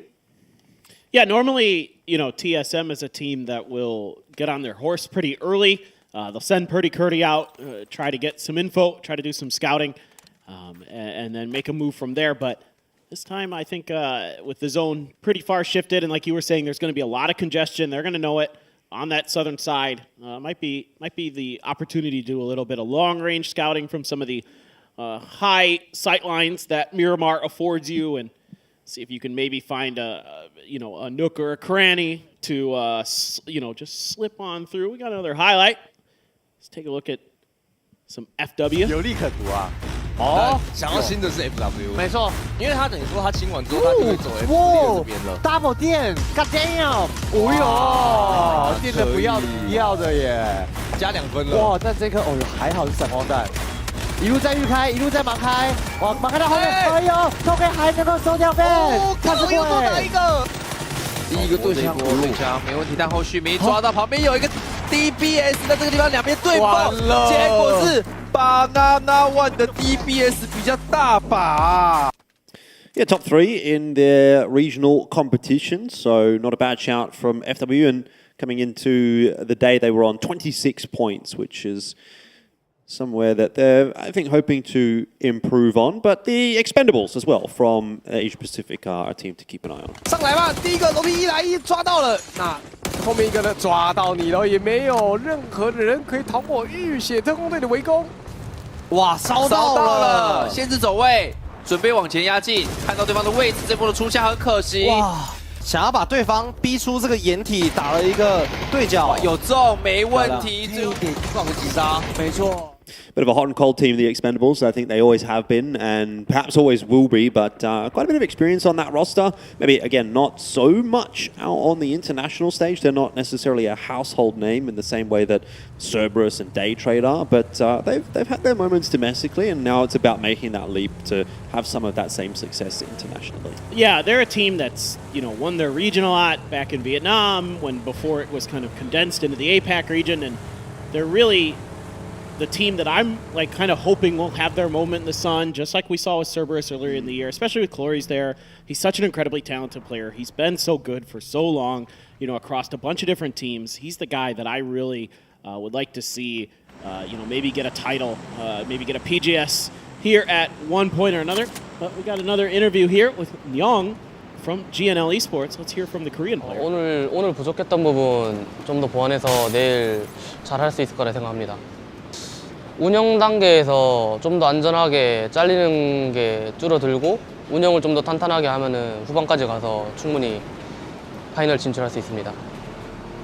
Talk to them, Jordan. Good job. For the match, I said, how about 50 points today? They said, no, 70. 70? 70.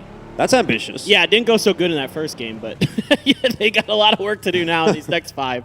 I mean, it's still possible. We'll give them the benefit of the doubt. Maybe not. But keep an eye on it, that's for sure. I tell you what, if they're going to get 70 points in a day, probably do need to be getting involved in the action pretty early. So might not be the worst thing to be seeing T1 rocking up pretty close by to Takyun and Guyon.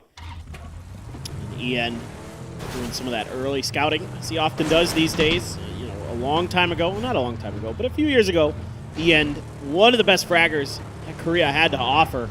Absolutely cracked domestically, but on a Freaks team that sometimes struggled when they would come to international events. So, not going to lie, I put him on my fantasy team today, hoping maybe we'd see a little bit of that old magic in the first game. He was the first player to die. Okay, so let me get this straight. Yeah. I get ribbed in the green room for putting the Aussies on my team. Yeah. because that's biased, that's throwing fantasy, but you can put washed up Korean players on your roster and it's okay. Yeah, that's correct. I see. I see no problem here. I'm not sure. I might have gone a bit. He's to be fair, he's my only Korean player today. Yeah. Look, to be fair, Tig, Luke, and Flood are my only Australian players today. I mean, Tig and Luke are like solid bets, so. I don't have to do my guy Flood like that. Flood's good too, but he struggled yesterday, so it's a little. It did. A bit of a better day though for Falcons today, so we'll keep an eye on that. Also kind of have to keep a bit of an eye on Gen G. Such like a big name, obviously, when it comes to PUBG, and historically they've been one of the best organizations in the world. And you know, it's kind of a bit like that, right? Like that driving is a bit of a metaphor for the PGS 5 so far for Gen G. It's just been a little bit of a tumble down the hill in some cases. It's kind of come together, but not really. And so want to be seeing a bit more from this squad. Tosi's really having trouble getting across this field, and he's not going to get across this field. That was just a real mess from Gen G. And he lost the cover fire of Barpo. Barpo had to get down off the high ground. He was quite far away from the rest of Gen G, up on top of that plateau that you can see there to Ranger X's left. And he had to come down because he was spotted out, because he was providing that cover that Gen G was desperately needing to get down into these warehouses safely. Instead, he had to parachute down, still got caught out anyway, and that opened up the door for T1 to find their kill. Hey, just a little airtime. No rolling here.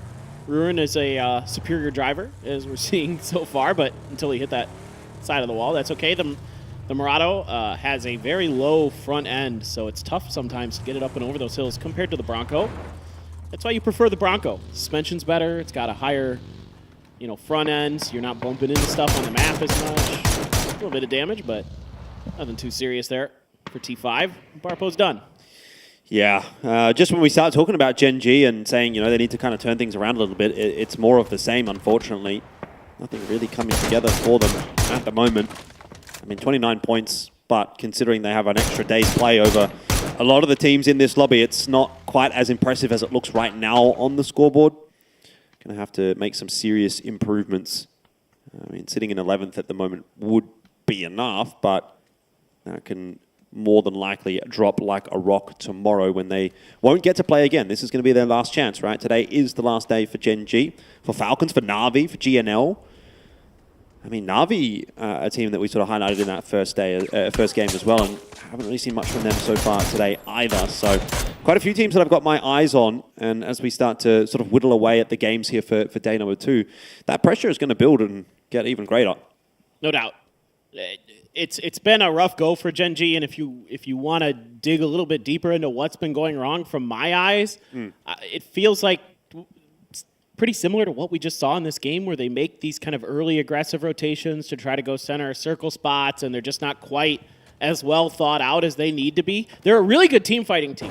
I think when I watch them regionally, like when they get into team fights, they're pretty effective.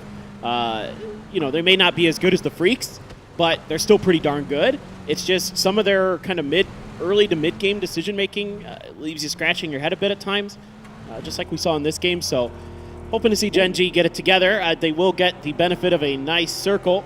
Yeah, well, also my little intonation there is in relation to Na'Vi, because this is what I was sort of highlighting immediately when we saw that phase 1 shift, that Na'Vi's always that team that kind of likes to wrap around the back edge of the zone. And they've done it once again. It's paid off really nicely here for them. We've got some action actually on the pip screen there with Falcons getting into a little bit of a back and forth against, it's in the lobby, seeing Eternal Fire struggling a little bit. They have just been kind of torn apart, and Falcons are looking a lot better today, which is quite a positive sign. I've got my fingers crossed that we're going to see a bit of a PGS4-esque day from Falcons, is what we saw from them back at PGS4 on one of those days. Was pretty impressive. Oh, that was really close. And Clory's dead. Just one more shot, but a little bit of help this time from T5, keeping the Expendables alive, and Clory's turns it right around with some help from Tanvu. They're going to find a knock and a flush onto Gustav, who is probably kicking himself a little bit there. I guarantee he felt like he should have had Clory's out of that vehicle at the very least, but couldn't get the sprays down in time. And the FaZe clan members have to... Rotation, you run into one team, and there's every possibility that another team's kind of on their way past as well. It just becomes a massive mess and a bit of Mad Max style, Falcons have fortunately gotten through it without losing the player that did get knocked. Tianba still 4 strong as well. TSM starting to make their way in. Did kind of mention that TSM was perhaps going to be a bit of a slower rotator. They more or less have been. They are one of the last teams actually to be getting inside of this Phase 2 zone. In fact, Sparking is still kind of out on the outskirts alone. But most teams making their way in. We do have what looks to be a very, very occupied El Pozo at this point. There's a lot of teams set up inside of that one. Kind of have to be. It's just kind of the nature of this circle. It's just continuously forcing teams in there who have no other choice but to set up shop in the safety of El Pozo. You'd love to have the furthest northern compounds possible. That's where you're going to have a real advantage over the rest of the teams that get stuck in that same kind of servers, and a lot of teams going to have to fight their way in, I'd imagine. Again, though, for Na'Vi, you know, it continues to be kind of a quieter edge of the zone, which was something that we identified a little bit earlier on, and that's exactly the style that they like to play. Roth's going to go down in the meanwhile on this rotation. Falcons really under pressure there, sort of sandwiched in between T5 and Pero. Ming now going to have his time on to Papompon, so Pero are the major benefactors of this rotation. Mad right underneath them. Oh dear, this could go very wrong indeed, and it has. The Mad, though, might still get traded back down. Mill was very low. That could have been a real problem for Pero. Looks like they might just be able to get both those members back up. That was a real chance for a couple of big points for Eternal Fire, actually. It doesn't seem like there's an angle necessarily in there. A little bit of damage from Day Trade, actually. Quite far away. That's up from all the way from Kobadedia there. And Falcons, center circle. Only losing Roth along the way, but he got 2 kills, so yep. Poor Roth also complains a lot how he gets shot out of vehicles. That's true. That's true. That was a conversation at breakfast the other day. You know, what? Oh, how's your day going? Well, I keep getting shot out of vehicles. Okay, fair enough. Yeah, that's less than ideal. It'd be like that sometimes, but he's got 2 kills to boot this time, and there it is. There's one of them. Hey, I mean, look, that's the pot calling the kettle black right there. He's shooting people out of vehicles. You can't be complaining about getting shot out of vehicles either. TSM have unfortunately had to continue to chase the zone. It feels like it's kind of kept moving away from them with every zone shift. So those rotations have almost not stopped for TSM. 17 are taking a very scenic route on the outskirts of this zone. In fact, they've gone out into the blue. But honestly, the wrap around the northern side here might play against them. The northern side of the zone is no longer like the safe side, right? It was the safe side in Phase 1 and 2, but not anymore. Luke 12 needs to get off of this hill, and unfortunately, he hasn't got the memo. So Pow Pow will get a freebie, and TSM will lose 1 member early. Not too shabby there for Pow Pow. Finding some good damage. TSM, though, now having to scramble to set up some defenses. Lil Ghost spotted out by CC. Lil Ghost in trouble. Should be able to get that heal off, I think, just in time, but dangerously close, being knocked out in the blue, and that's going to open up the opportunity here for CC to go for tires. Does connect, does take those out. Going to be that much more difficult for 17 Gaming to make that very crucial rotation that they're able to wait out just a little bit longer. You can chill in Phase 3 blue.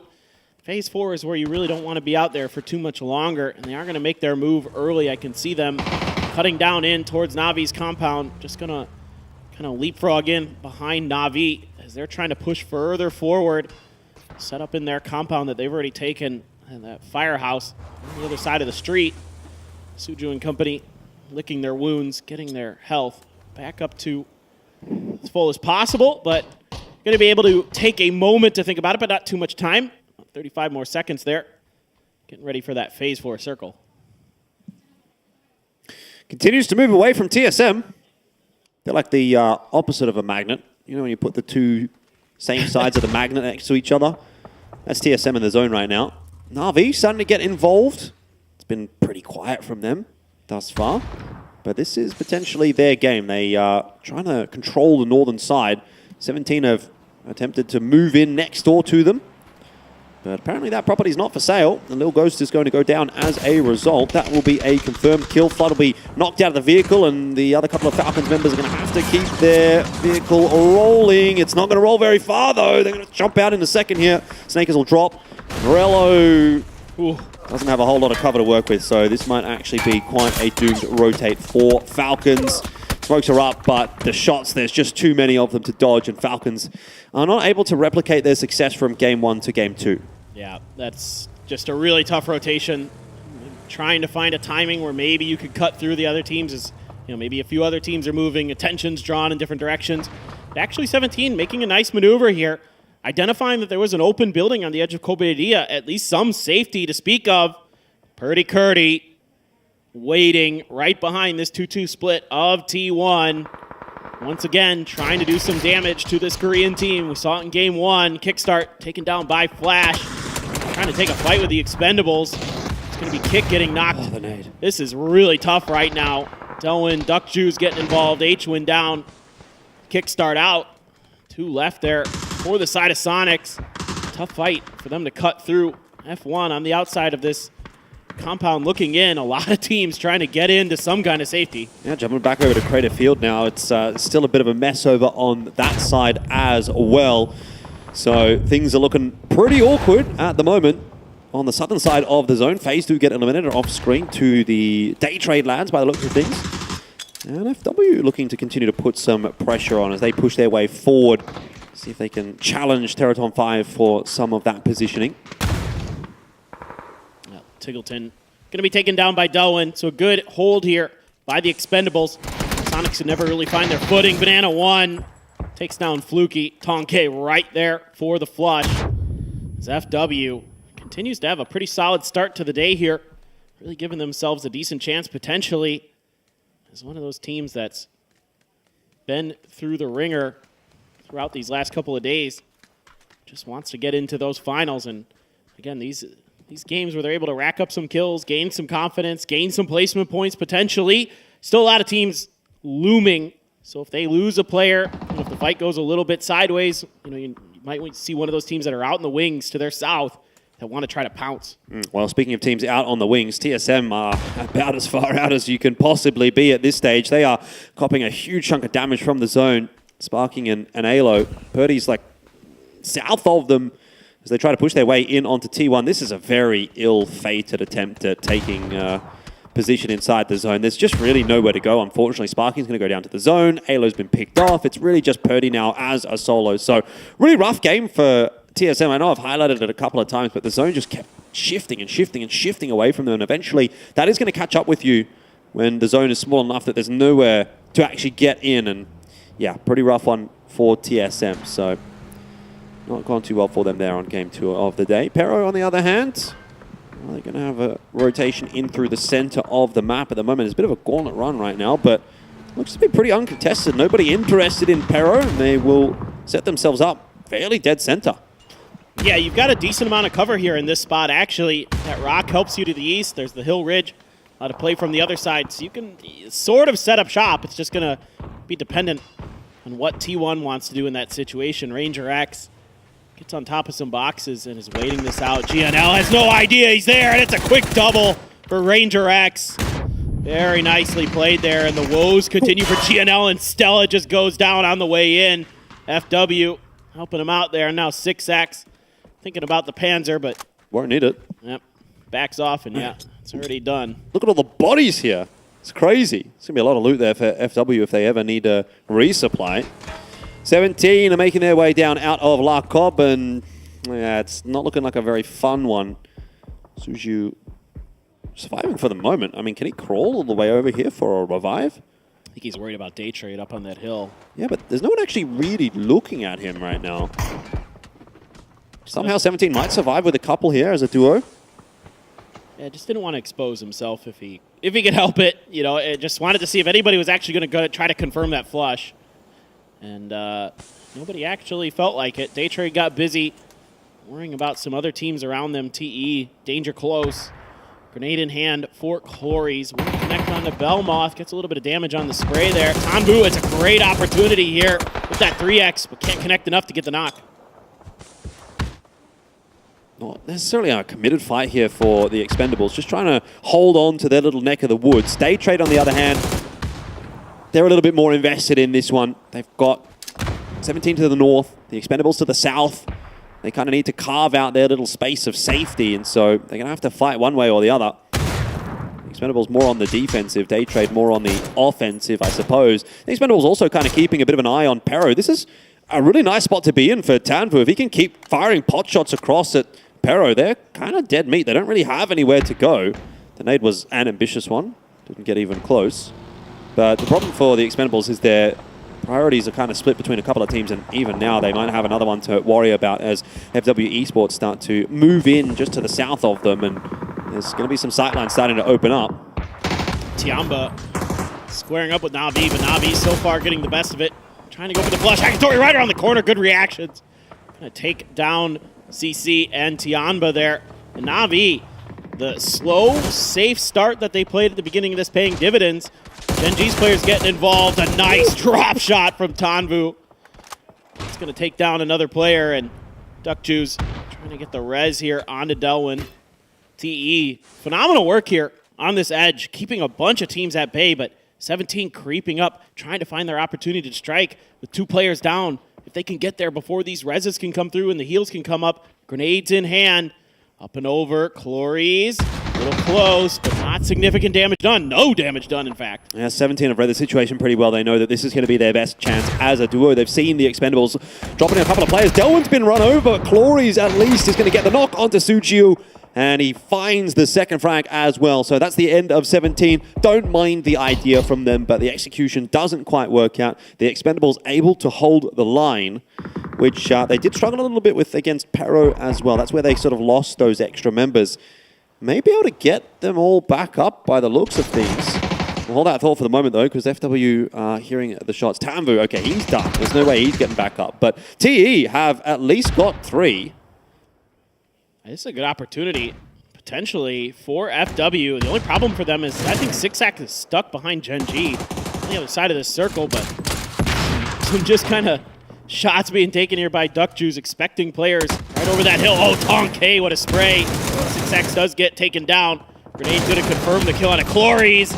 There's another knock there for Tong K. Delwyn now, last player standing for the Expendables. Na'Vi trying to get involved. FW's just killing everybody. Delwyn's helping out as well, but here comes Saucidid. He gets 2. Nice spray down, but a good response from Raze. Yeah, still a fairly wounded-looking Na'Vi as Sosa does get taken down. It's just an absolute brawl in the center of the zone at the moment, and those teams that are on the outskirts are being given a massive advantage as a result. T1 have been keeping themselves pretty quiet so far. Now they're starting to look to get involved in this one. Gen G, the same has to be said for them.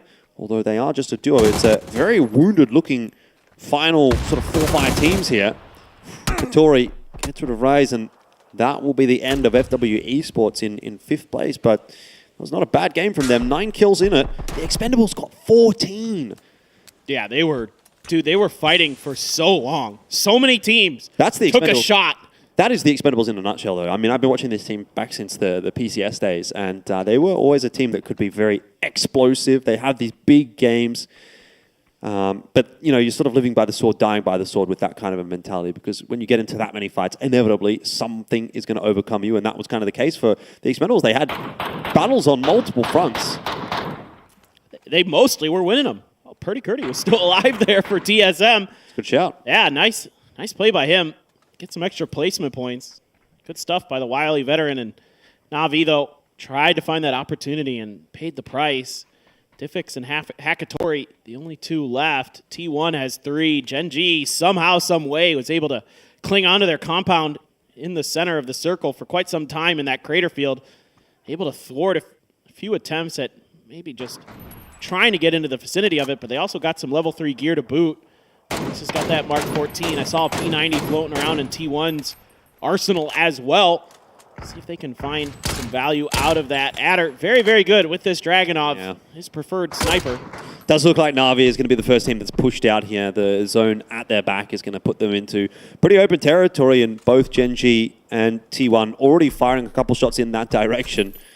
So hard to imagine that Na'Vi are going to be surviving too much longer, but they have found a little pocket of safety here behind this defilade. Diffex, though, does get caught up with by Zenith, who at the moment doesn't seem to be super aware that Hakatori has actually already gotten underneath him. It's his job to hold that angle, so hopefully he keeps his eyes on it. Not good, though, for T1. Type trying to maneuver into the circle. Gets caught out by Adder with that Dragunov. Some fancy shooting from him, and now you've got the old La Vega duel. Zenith and Raining. Let's see what they can do. Hakatori gets the better of Zenith, though. All down to Raining with that P90. And the couple members of Gen G trying to see if they can find the flank angle on the Na'Vi, but Hakatori aware of it, keeping him at base. Good peek shot. Really nice stuff from Hakatori. You're kidding me. It's going to be tough for him to get this flush onto Zenith, but honestly, he's put it now into a one-on-one. This could actually be winnable for Hakatori. He's got the high ground advantage. Ideally, he wants to get rid of Zenith just to deny that info gathering opportunity to T1. He's got no idea where Raining is. A well-timed shot here from the last remaining member of T1 could put him in with a big advantage, but now has been spotted, and Hakatori, the way he's shooting at the moment, he might just get this done. This is tough now for Raining. He's outside of the next zone. Has to find a way to kind of bamboozle Hakatori. Might have had an opportunity if he could find the shots with the SKS, but just not able to do so. He's going to take this opportunity, this brief moment of safety to heal the head, but immediately takes a shot to the head himself. Down at 24 HP, and so far the DMR battle very much going Hakatori's way. Yeah, Hakatori's just not missing at the moment. He's got 6 kills already. 890 damage in this game as well. There's another one this time back in the other direction at least as well. It's a trade and exchange of damage. This is a gamble by Raining. It's going to not quite pay off, you'd have to imagine. He's out in no man's land, and Na'Vi somehow swindle the victory there. Hakatori has to be taking a bow. That is a very impressive individual performance from him. That was insanely good. Stellar stuff from Hakatori. You love to see it. T1 had a real opportunity, but that kill onto Type, that anchor player, really took the wind out of their sails, and Raining and Zenith trying to do what they can to get things back under control, but just could not quite find the mark there at the end. Just got stuck in a bad spot. Hakatori took great advantage of it. Let's see what the desk has to say about this one.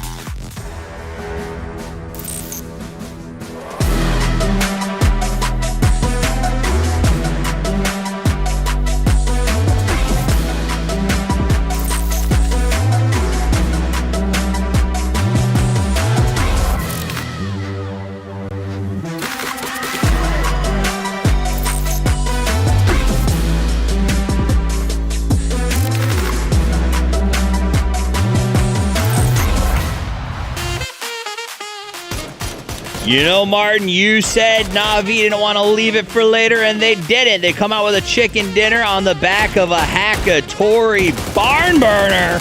Man, the way he played against Gen.G got the double, and the 1v1 battle for best was awesome. Yeah, effectively a 1 versus 2 versus 2. Yeah, because he got the T1 guys as well. Beautiful play by him. Super well executed. Yeah, this guy in lane is a freak. Good to see. Overall, super hard circle again, right? Yeah. You had to get out of the little areas here. If you weren't already playing the high ground and kind of playing towards those ridges, towards into the circle, you had such a hard time to do that. But yeah, he played it perfectly here. Na'Vi managed to get the points that they needed to get into the grand finals. They're going to get really close to what it's going to be the cutoff point. It's incredible. It felt a little bit like yesterday they were using it as a warm-up almost, and they come here, they put in some good numbers starting in this game, and I think that should set them on path for the finals, right? Right. I mean, you're setting up this... It's when you have a long travel, then the first day could potentially just be your warm-up day, right? And the second day you go in, you slam out. Also, impressed with what Rangers was able to do. To be able to get 2 there was huge. Expendables also a huge match for them. Cloris popped off, massive game for them. Very top heavy for the 2 teams, getting all the kills. We asked at the start of today, will Expendables step up? Well, all of our regional winners come out so strong on their first day, and Expendables does it again. Beautiful, beautiful games from them. FW, another great surprise. They've gone deep in a bunch of matches. They've been putting on pretty good fights. And ultimately, this top of the hill became quite the battle zone. It's just one by one. You see everyone start to fall down, and then it becomes the Hakatori show from here on out. Yeah, this ridge here just played so perfectly for him for the Gen.G takedown, and Na'Vi takes it. Yeah, impressed with how he was able to execute that end.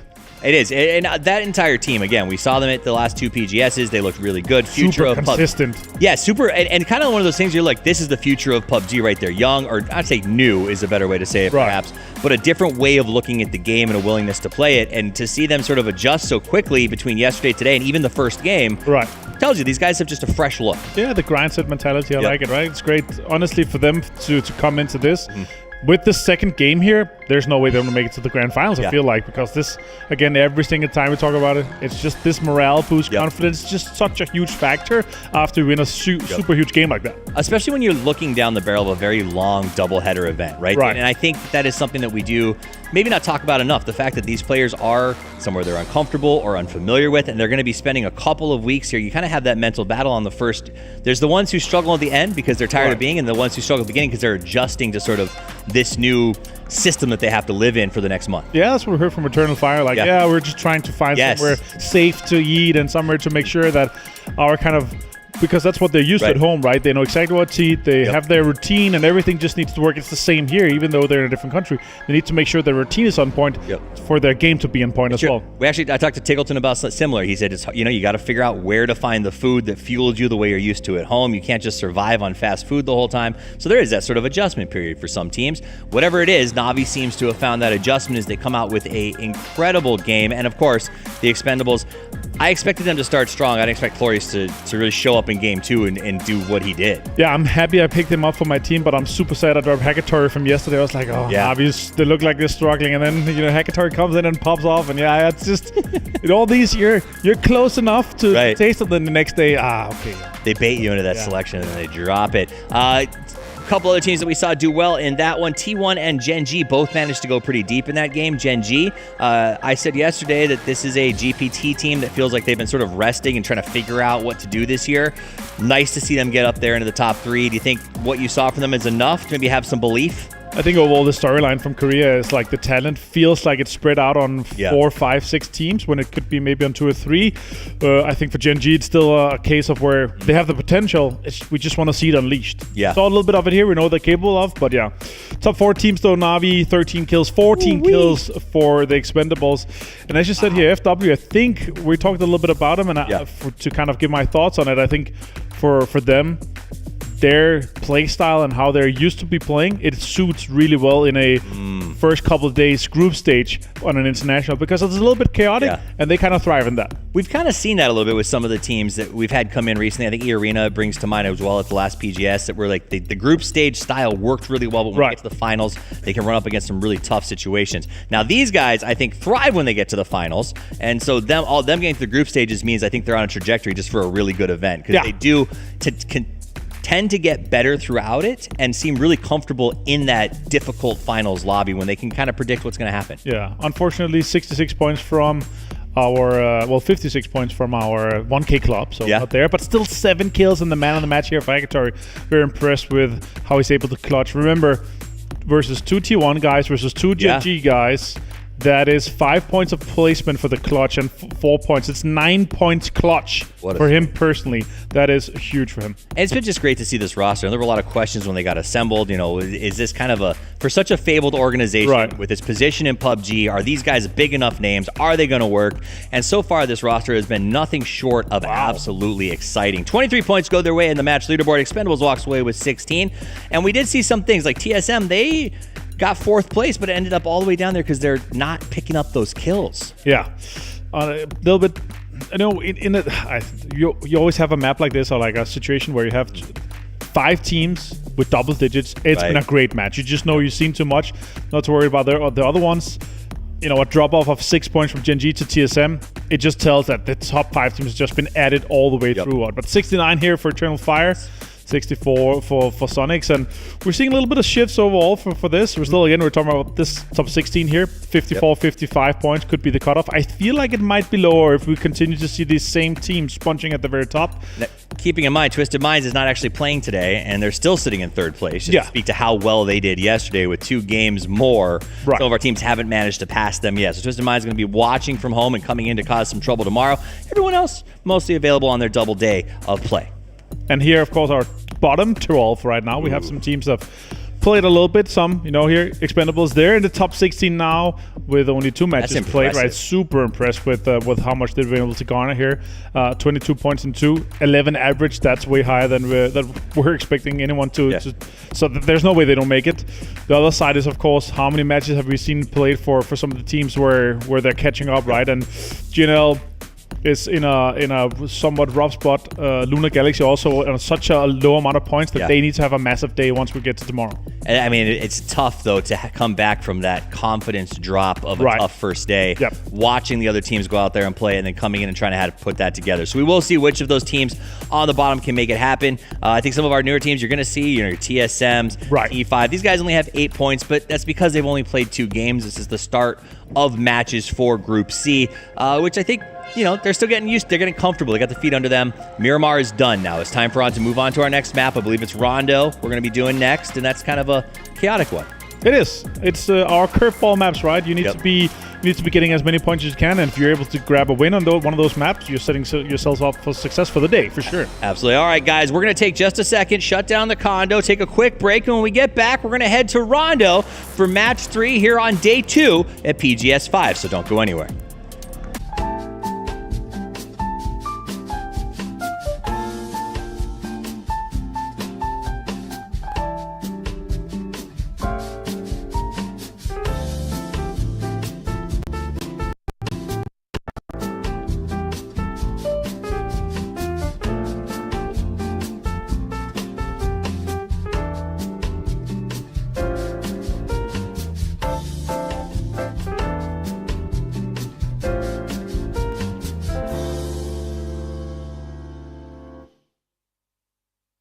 To out-survive anybody else that's going to be in front of him, and hey, he'll take a couple of shots at whatever. Your 2023 PGC champion! Hey, are you pumped for this year's PGC? Last year was epic. I can't wait to see what they've cooked up for us this time. Totally. PGC 2023 was a blast. Got a scoop on what's new this year? Oh, buckle up. There's a ton to unpack. We have so much to watch this year. So, we have separate regional series in 5 regions where teams can earn PGC points. Then, we have 4 PUBG Global Series this year where teams can gather PGS points. You have to commit to all competitions. Every event matters and is key to entering PGC 2024. Exactly. We've got 15 regional qualifiers from PGC points, 8 PGS points teams, 1 wild card. So, where's the final battleground? It's all happening in Kuala Lumpur, Malaysia. The stage is set with a whopping $1.5 million prize pool, plus more from crowdfunding. The fans, they're incredible. What do you say? We catch the grand finals live. But how's PGC 2024 going to work out? Let me lay it out. PGC 2024 is slicing things up differently. We're looking at 3 circuits based on point rules, each featuring 6 heart-pounding matches over 3 consecutive days. And here's the kicker. Rack up the most PGS points year-round and get to chill on the first or second day of the first circuit. So, every PGS match is critical. The better you perform there, the bigger your advantage at PGC 2024. Bingo! Each circuit reshuffles based on the last. So if you nail it in the first, you're sitting pretty for the second. After all 3 circuits, the top 16 teams brawl it out in the grand finals. Speaking of the grand finals, they're running as usual, right? Not even close. To grab the trophy, you gotta clinch it with a win. Once a team hits the point threshold, their next chicken dinner could crown them champion. But if they miss that shot, the game rolls on. More teams reach the threshold, and any of them could snatch victory with just 1 win. So every match matters in the grand finals. PGC is taking the Battle Royale esports back to its root to be the last team standing. Welcome to Smash Room. Smash 'em all!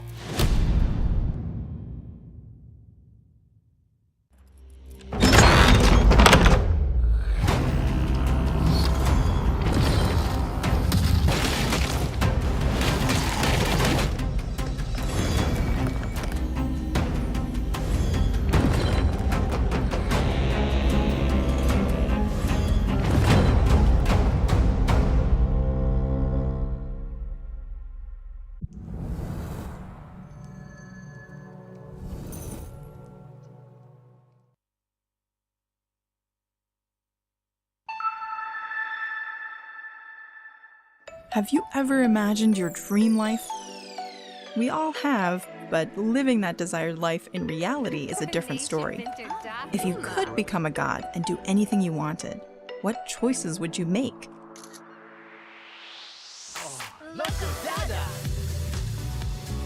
If you've ever entertained fantastical thoughts like these, we want to introduce to you a world where you can create your dream life. Welcome to Inzoi.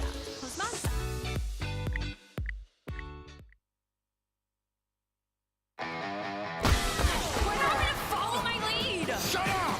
You can't even run properly!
I didn't mean to kill that policeman. Why, of course not. It's against everything I've ever stood for. Top, way to fucking mother. Seen it, seen it, seen it. From the top, way to fucking mother. Seen it, seen it, seen it.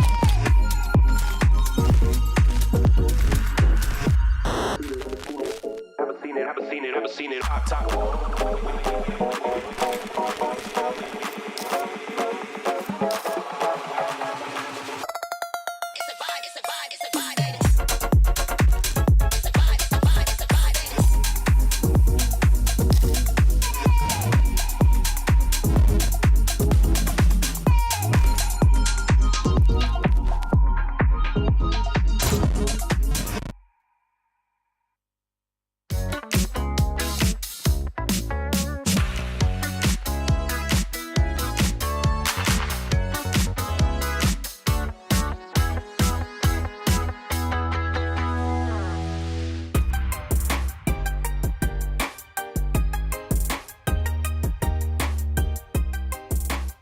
Two games deep so far for day 2 of PGS 5, and things are feeling pretty cool. We've had some games, definitely, that have impressed. I think actually, based on what I've seen so far, the first 8 games of PGS 5, I think today's delivering a little bit more than yesterday, actually. Yeah.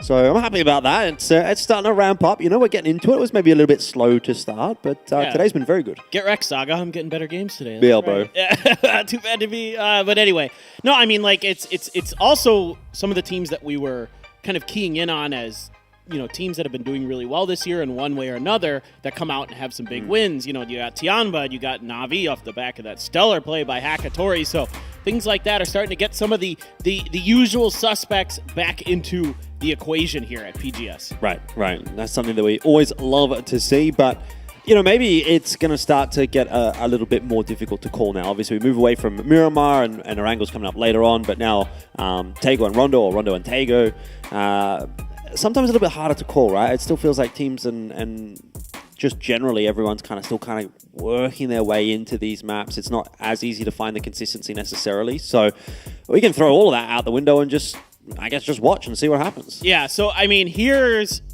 how a lot of the teams I think are viewing Rondo right now. I don't just think, I know because I've asked them about it. It's that the circles are kind of somewhat predictable right now, in some senses. So that's why you're seeing, like in the early game of Rondo, while there's an immediate congestion around certain parts of Circle 1, is because teams have a really good idea of what the unplayable terrain is like on this map and where the circles are likely to go. Therefore, this is actually a map where, even more than Pachinki Picado, some of those central locations are super, super important for a couple reasons. One, you have great access to a lot of the more common circle endings. Two, there's another interesting little tidbit about Rondo that maybe a lot of people don't know about is that almost all of the esports spawns, so if people don't know, there's vehicle spawns, there's extra vehicle spawns in the esports mode. Not many, just a few extra, to make sure the teams have a little bit of extra access to some of these vehicles. There's most of the esports vehicle spawns, unlike Miramar and Erangel, for example, are in the cities. So it's really important to have these cities early because you're giving yourself access to not only potentially better circle locations, better priority locations, but also having the extra ability to get an extra vehicle, to make those rotations, which especially on Rondo is super important because there's so much open space on this map. We see it time and time again, whereas you get later into the game, those car forts become super important to make sure that you're giving yourself some kind of playability in the late game. Right, and we saw some contests yesterday on this map as well around test track around Stadium. I think we might get that again. You know, there's a couple of teams that have sort of highlighted that those positions are going to be where they're going to be dropping. So, you know, obviously can't say anything guaranteed necessarily until you get into the game. Every single lobby is going to play out a little bit differently, and sometimes depends on the plane path a little bit. But you know, at least early indications are that we might get to see some early shenanigans here. But we'll see that in just a minute. And obviously, when we do jump into game, you guys usually get a bit of an insight on that as well. The production team have put together a drop map that, or at least the expected drop map. It's never always 100% perfect because, again, plane path dependent, and these kinds of little things sometimes change it up on the fly. But for the most part, we'll see whether or not we're going to get much of a discussion around there. But yeah, we'll just hold that thought for the moment because everyone's getting ready, getting sorted on the stage.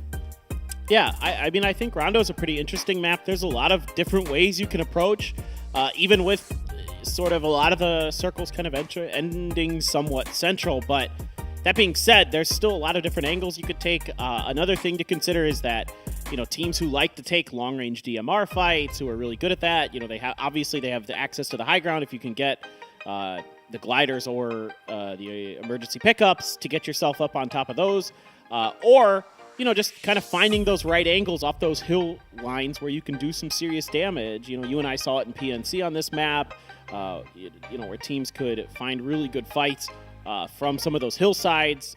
This Team Korea in particular was doing a good job with that. But stuff like that, all things to consider when you really put Rondo into the mix. So definitely a little bit different, especially compared to Aaron Galantego. Aaron Galantego played pretty similar.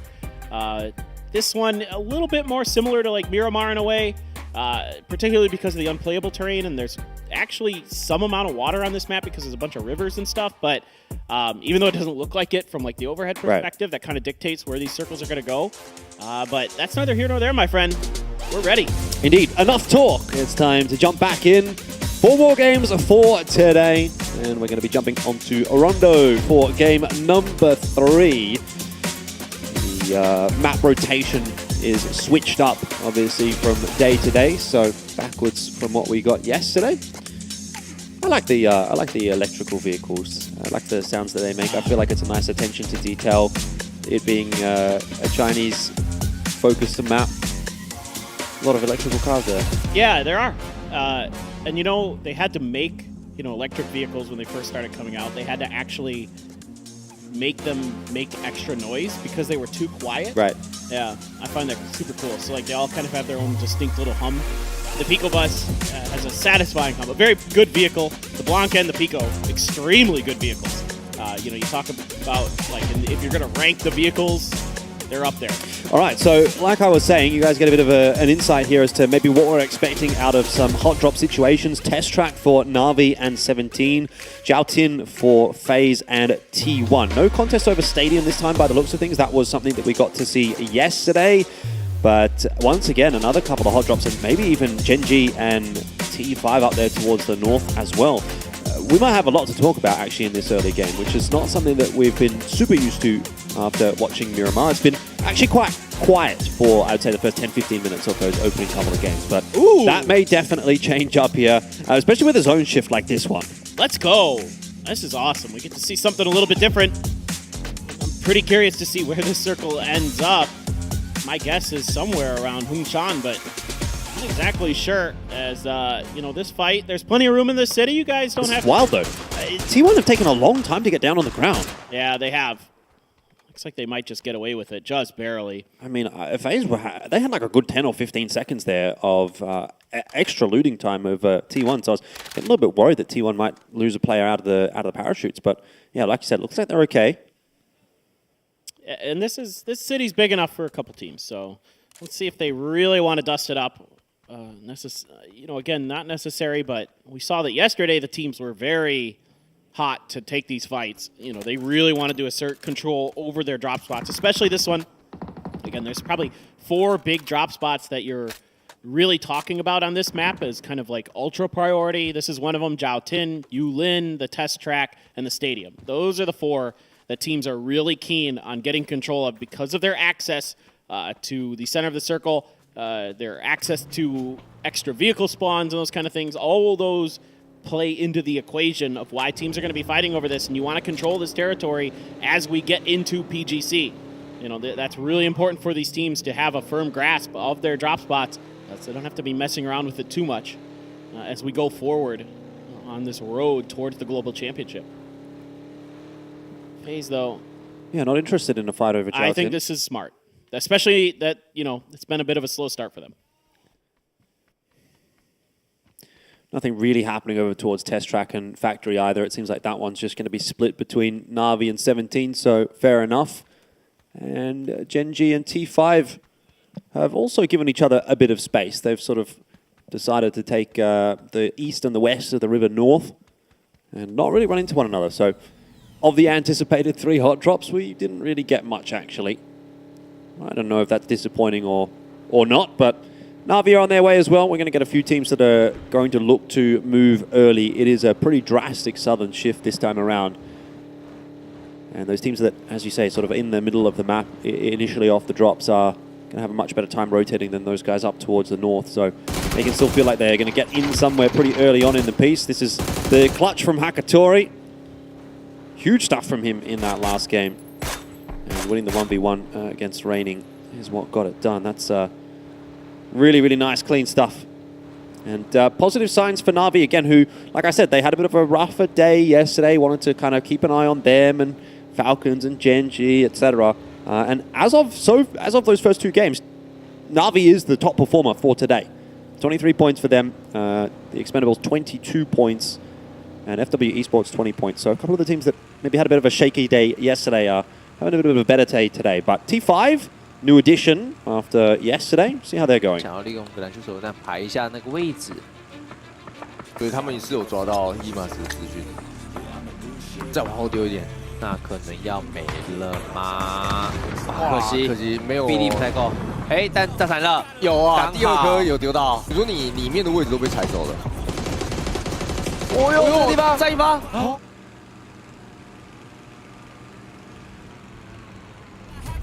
走得出去吗？因为等下前面是很裸的哦，所以他漏一个这个。面前的1打1，邦体被打残了，被 Fluky 给收掉。那这样子2打1，ET又没有任何的掩体，应该是有 T5 没有任何的问题，拿下了今天的第1场比赛胜利。 Yeah, it hasn't exactly been the perfect start to the day for T5. Just the 8 points for them so far. Not managing to break into the placement points either. I think there's a bit more of the concerning standout. I mean, 8 points off of kill points, that's not too bad, but it is start being involved in the later games. But someone that hasn't struggled too much has been Pao Pao from Tiamba. Hello everyone, I am joined by Tiamba's Pao Pao and our lovely translator Judy. Congratulations on the first chicken dinner of day 2 here at PGS5. 恭喜 on the chicken dinner. 恭喜恭喜. All right. How are you feeling with the first chicken dinner win? 拿到今天吃到今天第一把鸡，你们现在心情如何呢？很开心嘛。We are very happy about the first chicken dinner of the day. And you guys ended yesterday with 7th place on the leaderboard, and with just 2 matches, you're number 4. So what did you decide to do differently this time? 就你们今天就是打完之后马上就到第4名了，你们现在就是有什么新的策略吗？往前冲呗。We're gonna keep trying. We're gonna keep trying hard. Oh, nothing different. Just trying hard? Yeah, no new stuff. Okay, so now you played all the teams in the lobby with day 2 now. So who would you say is like your biggest competitor? Who do you have your eyes on? 就是你们现在已经打了2天之后，目前场上你们觉得你们最强劲的队伍、最强劲的对手是哪一支队呢？SQ 吧。Sonics. Sonics. Okay, do you have a message for them? 你们有什么想对他们说的吗？ Save it for later. 我觉得我的队伍比他们厉害吧。I think Tiamba is better than them. Oh, okay. Take that, Sonics. All right. Now back to map 3.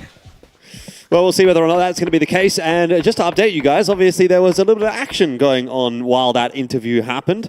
Not necessarily expected this early on in the game, but Na'Vi ran into FaZe and lost 3. So it's just Ferris that's left alive for Na'Vi, and as has become a little bit of a curse so far at PGS5, if you do well in one game, it seems like the next game ends up being a little bit unfortunate, and that has been the case for Tianba. Game 1 to Game 2, they came first and then 9th, and then from Game 2 to Game 3 for Na'Vi, they came first, and then, well, things haven't started very well for them here into Game 3. No, but that's a great start for FaZe, who was our bottom team of the day so far, really able to get back into their groove a little bit. Maybe those early kills kind of be the impetus they need to spring into action today, get something started. 17 as well, 9 kills, not the best start. You know, definitely looking to see if they could pick up a few more in some of those fights that they had to take on the edges, but really not clean enough to get deeper into games. Tianba, though, trying to set up shop. This is towards the northwest corner of this circle. And there's a couple bridges here. These are going to be very important as this Western River is really kind of gatekeeping a bunch of these teams. Now, there's 3 or 4 different bridges that you can navigate to get over, even one way to the south by Rinjiang. But right now, it seems like it's just waiting for the rest of Tianba to get there, maybe before they try to scuffle with EF, who's been a little bit quiet today, but that's okay. They can afford to be. They had such a stellar day yesterday. Not too big of a deal. Shrimzy wants to try to flip the vehicle. Gives it a little kiss, but can't quite get it up and over. And they've got a little bit of time to think about this. Again, FaZe Blue. Kick stuck now as well, so it's just a bit of a mess there for Sonics, but they'll get it all sorted. Yeah, Tianba might run into Eternal Fire here. A couple of shots out the Dragunov there from Code Marco. Not going to be able to connect as... Oh, he actually did connect onto Linshu, or someone did. Linshu's pretty low at that bridge. So position given away from both teams. We did just see in that interview, Pao firing a couple of shots over at Sonics. Now it's time to kind of show up here and prove it if this fight does ensue, although it looks like both teams are going to be backing off for the moment. Yeah, this is smart positioning with this vehicle. Keeps it very safe and gives yourself the ability to kind of peek up and over and get the information. EF trying to maneuver their vehicle as well, that Pico bus, trying to find the right angle to, again, most of that's keeping the vehicle relatively safe, I think. Hard to say for sure. Circle is going to go east, kind of expected with that river in play. You knew eventually it was going to be drifting in that direction, but a nice knock for Summer. Quick flush as well. Takes his point. He's going to try to get out of there. A couple members of FaZe chasing, putting some shots into the car. Falcons as well, flood at range. Trying to find some damage with the QBU. Not really able to connect.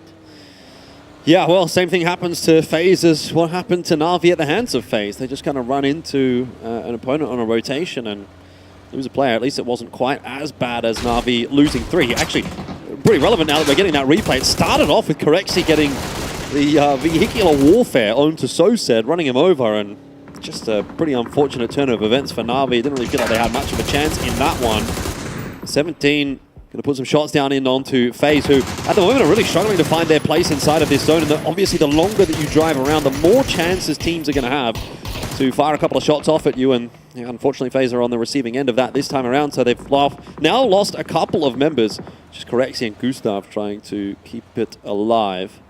FW, danger close. Oh, some good shots, some good damage from Gustav. Rays able to get to that tree. Gustav expecting him to stop. Saw a lot of blood coming out of there, seeing if he can get the grenades into place, but has to back off himself as he is dangerously low. First aid kit does come through. Corexi throwing some grenades to buy a little bit of extra time here for FaZe to try to set up some kind of defense, but FW might be aware. Meanwhile, kickstart, a good grenade to get Delwyn. TE, clear early. There's another knock there. H-Win, it's Tanbu out in the open is Clore. He's taken down by Shrimzy. Everybody from the Sonics getting involved. And things go very, very poorly for the Expendables. Yeah, Darkjuice just going to have to get the job done on his own now. Tanvu will be finished off by Tiggleton as well. So Sonics has been, again, a little bit quiet so far today, but I did have a bit of a chat with Tig on the in the break there, and he said he's going to pick it up for me because I've got him in the old fantasy team. So thanks, mate. Good start for that one. Falcons as well.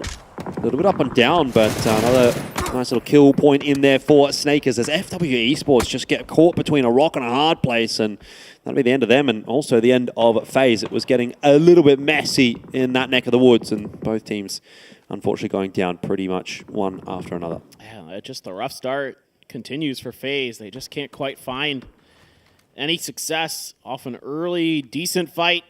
Kind of turned into a rotation that was ill-fated. Not able to get the job done. 17 doing a nice job taking advantage of that tricky position that both FaZe and FW found themselves in. FW decided to pull up and go for the fight, and 17 wisely using their central circle position to kind of reach out with some grenades, get some big knocks and some big kills. TSM just chilling on the edge of Hongshan. And a couple other teams are going to try to set up there already. Pero's up in the northern part of it. There's still the western side that's available for some team to go into. There is Fairest for Na'Vi, who's still way, way out there. Eternal Fire is going to make a go of it with these emergency pickups. I think there's 2 coming. Yeah, 1 for TSM as well. Yeah, that's what it looks like. Doesn't look like it's going to be required for TSM, but may end up just being used for scouting, if anything at all, honestly. But Hongshan might start to get a little busy here as Eternal Fire look to work their way in as well. Code Marco spotted out one of the TSM vehicles. He'll be coming that over to his teammates saying, all right, we can't go at least into that quadrant. Maybe any quadrant. Kepar is picked out of the sky by Summer. The Mad has landed right next to Sparking and Alo, and that doesn't look like it's going to go very well for him. You'd have to imagine that with 2 members inside of this warehouse, he should not be surviving. Sparking's up in the corner as well. Yeah. The Man gonna be ready for it? Nope, never even saw him. Well, that's the danger, obviously, of making a rotation like that when you're using the emergency pickup and you're kind of flying into a position that you have not scouted. They have no information. They've only got like 20, 30 seconds while they're in the sky to be finding the relative positions of their opponents. But when they're sitting inside buildings, it's kind of hard to tell whether or not this building is going to be safe or not. And unfortunately for Eternal Fire, they kind of gamble incorrectly in this case. Yep, precisely correct. Take you a lot of grenades used and a lot of damage done, I suppose. So hasn't been the greatest of runs so far here for GNL. They're going to really need to pick it up in these next 4 matches if they're going to have any hope. It's going to have to be a couple bangers for sure. A chicken dinner with a lot of kills. Feels like it sort of has to make its way through for them to get anything done. A little bit split up. A few day trade players spotted out, but they're trying to control a lot of space, and there's some teams who still need to get into this circle. So one of those positions, if somebody identifies there's only a couple players inside of them, might get crashed. Trying to hold on to a lot of real estate, being a little bit greedy, but I suppose as GNL, you kind of have to take risks at this point. Well, Ming's fired a couple of shots off, so CC will be aware of his position, and if Ming gets a little bit too tunnel visioned on this, that's exactly what's going to happen. CC was just waiting for his moment, and Ming had no idea. That'll be the end of one of those players for Pero, you'd think. His second nade should just get the job done. Nice toss in from CC. Tianba will keep their decent day going. Another one on the scoreboard for him.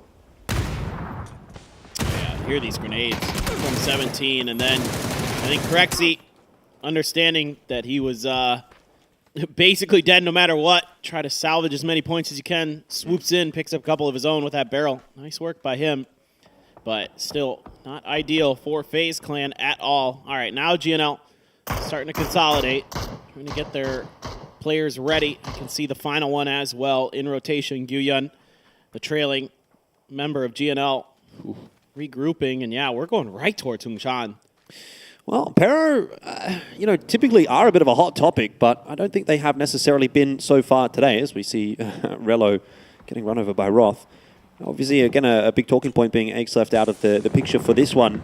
But here's an opportunity for Pero to put some points on the board. Obviously, TSM pretty well set up as well. Quite interested to see where 17 are going to end up. Is our observer going to be correct in his assumptions on that rotation path? Maybe not. 17 look like they're just going to hole up for the moment. But hold that thought. Oh my word. Both GNL and T1 have decided that they just want to have a bit of a fisticuffs. And it's not gone well for either team. It's a real mess here as Type will finish off. Another kill confirmed and gets rid of GNL.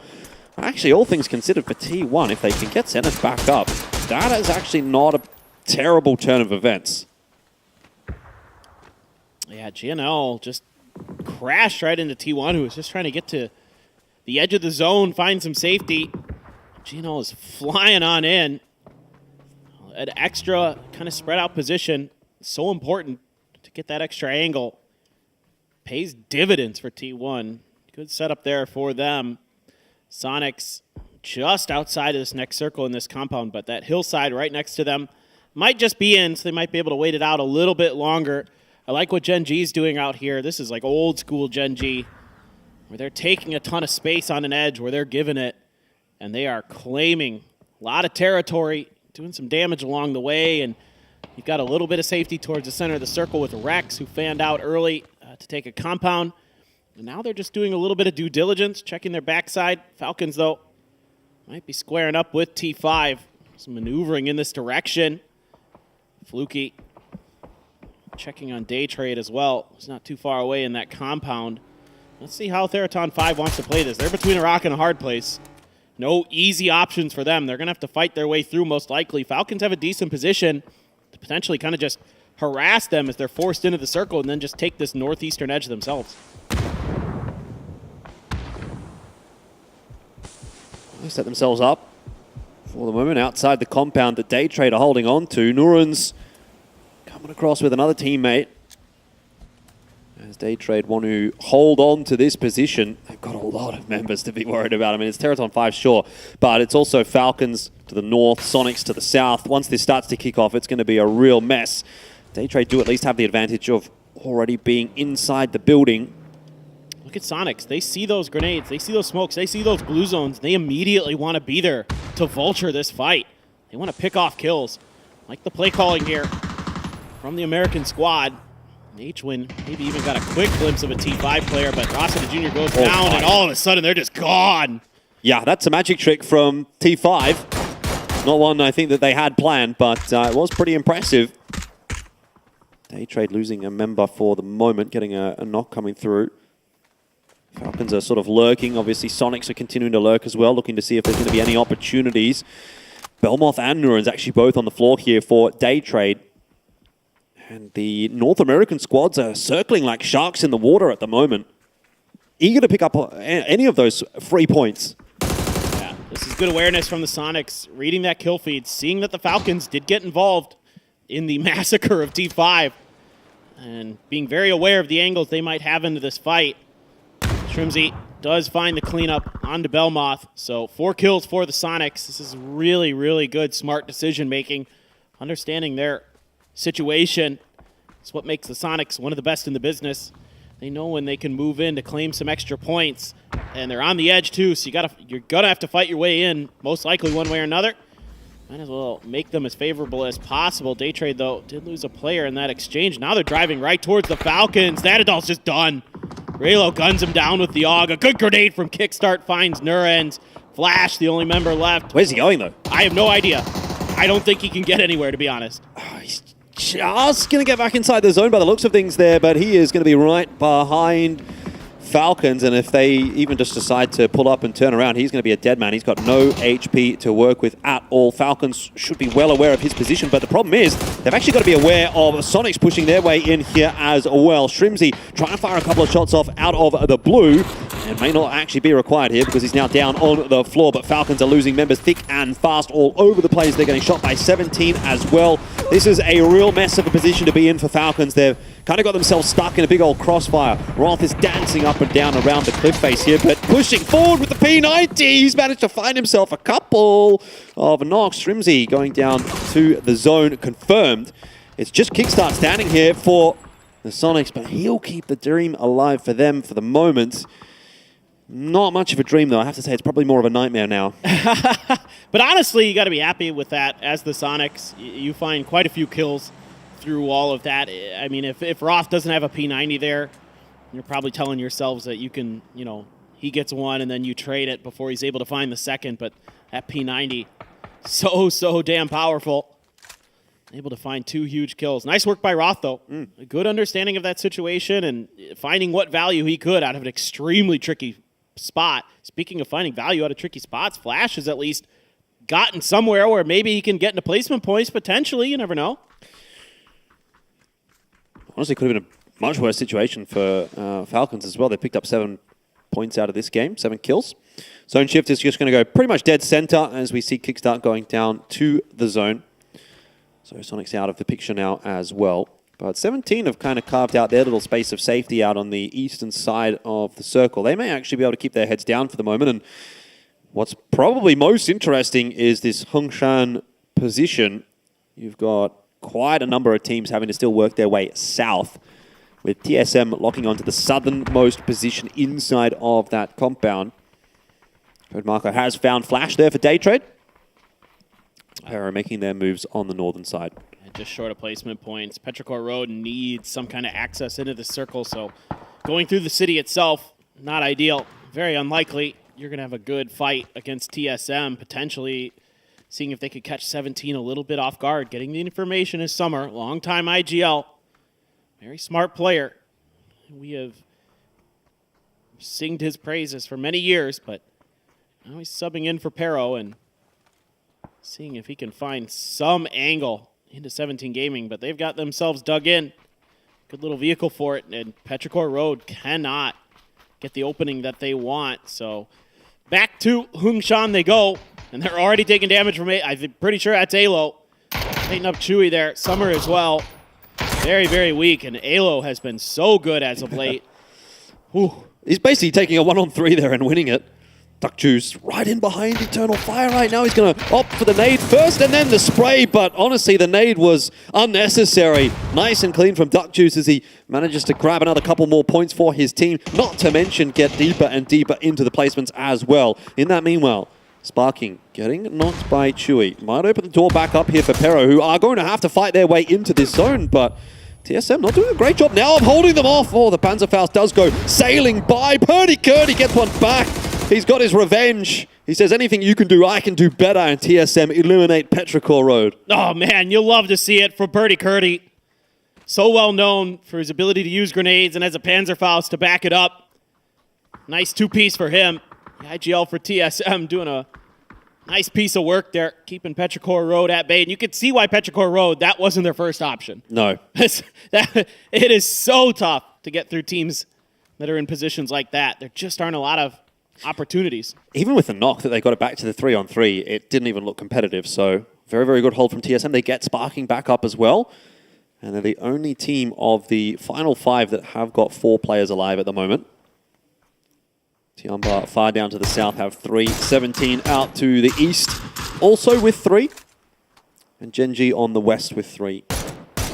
So maybe the only X factor in this one, potentially Duck Juice or the zone, a bit of a shift away from TSM. That is going to cause a little bit of a headache for them.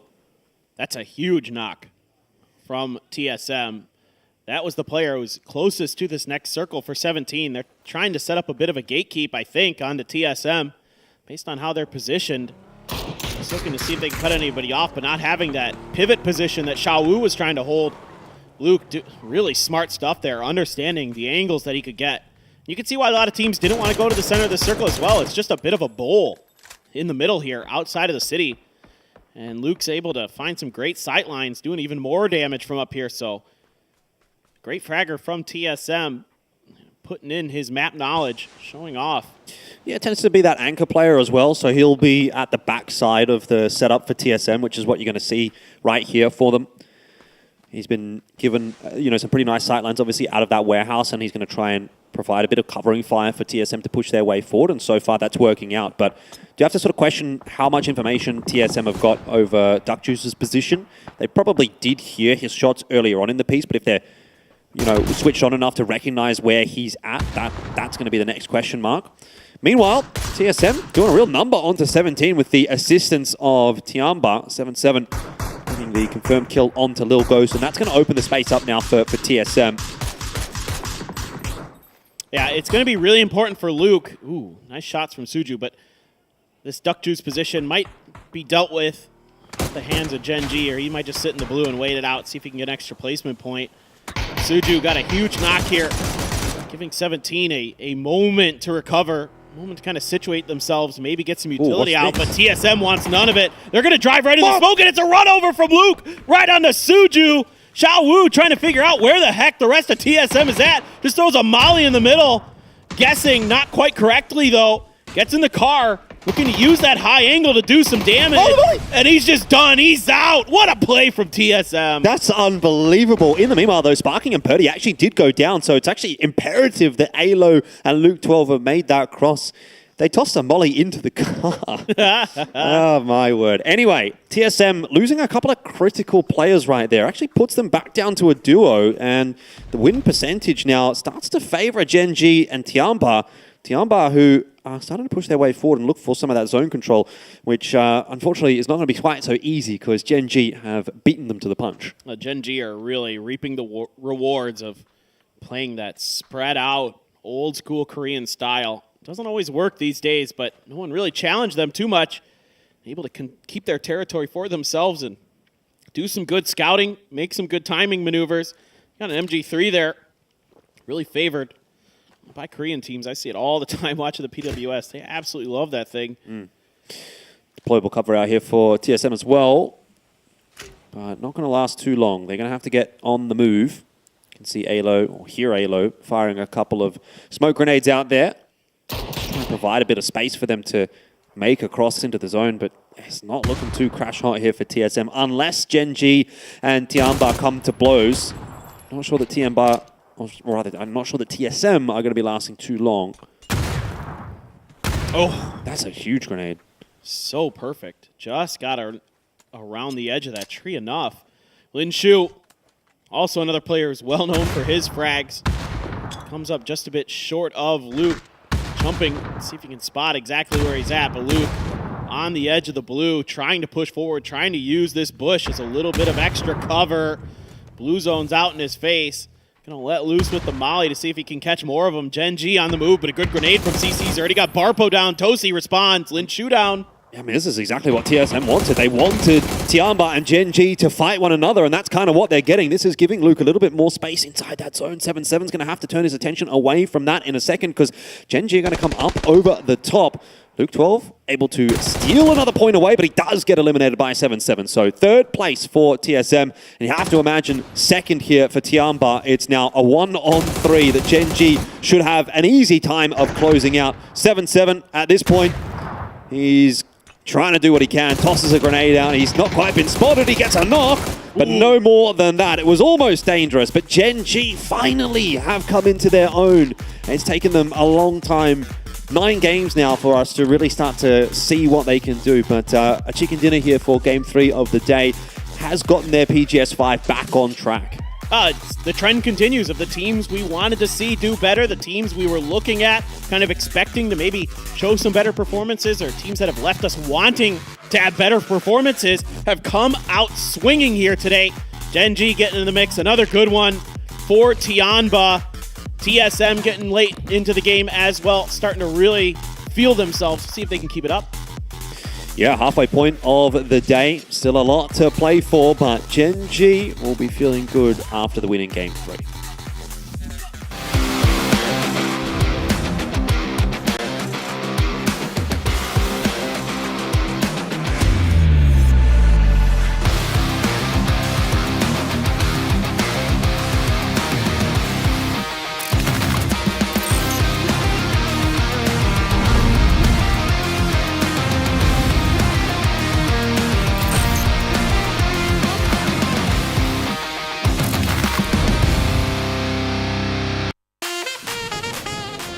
They're GPT, but it's been a tough year, but not a tough game as Gen G gets themselves a win here on Rondo. Yeah, huge game for them.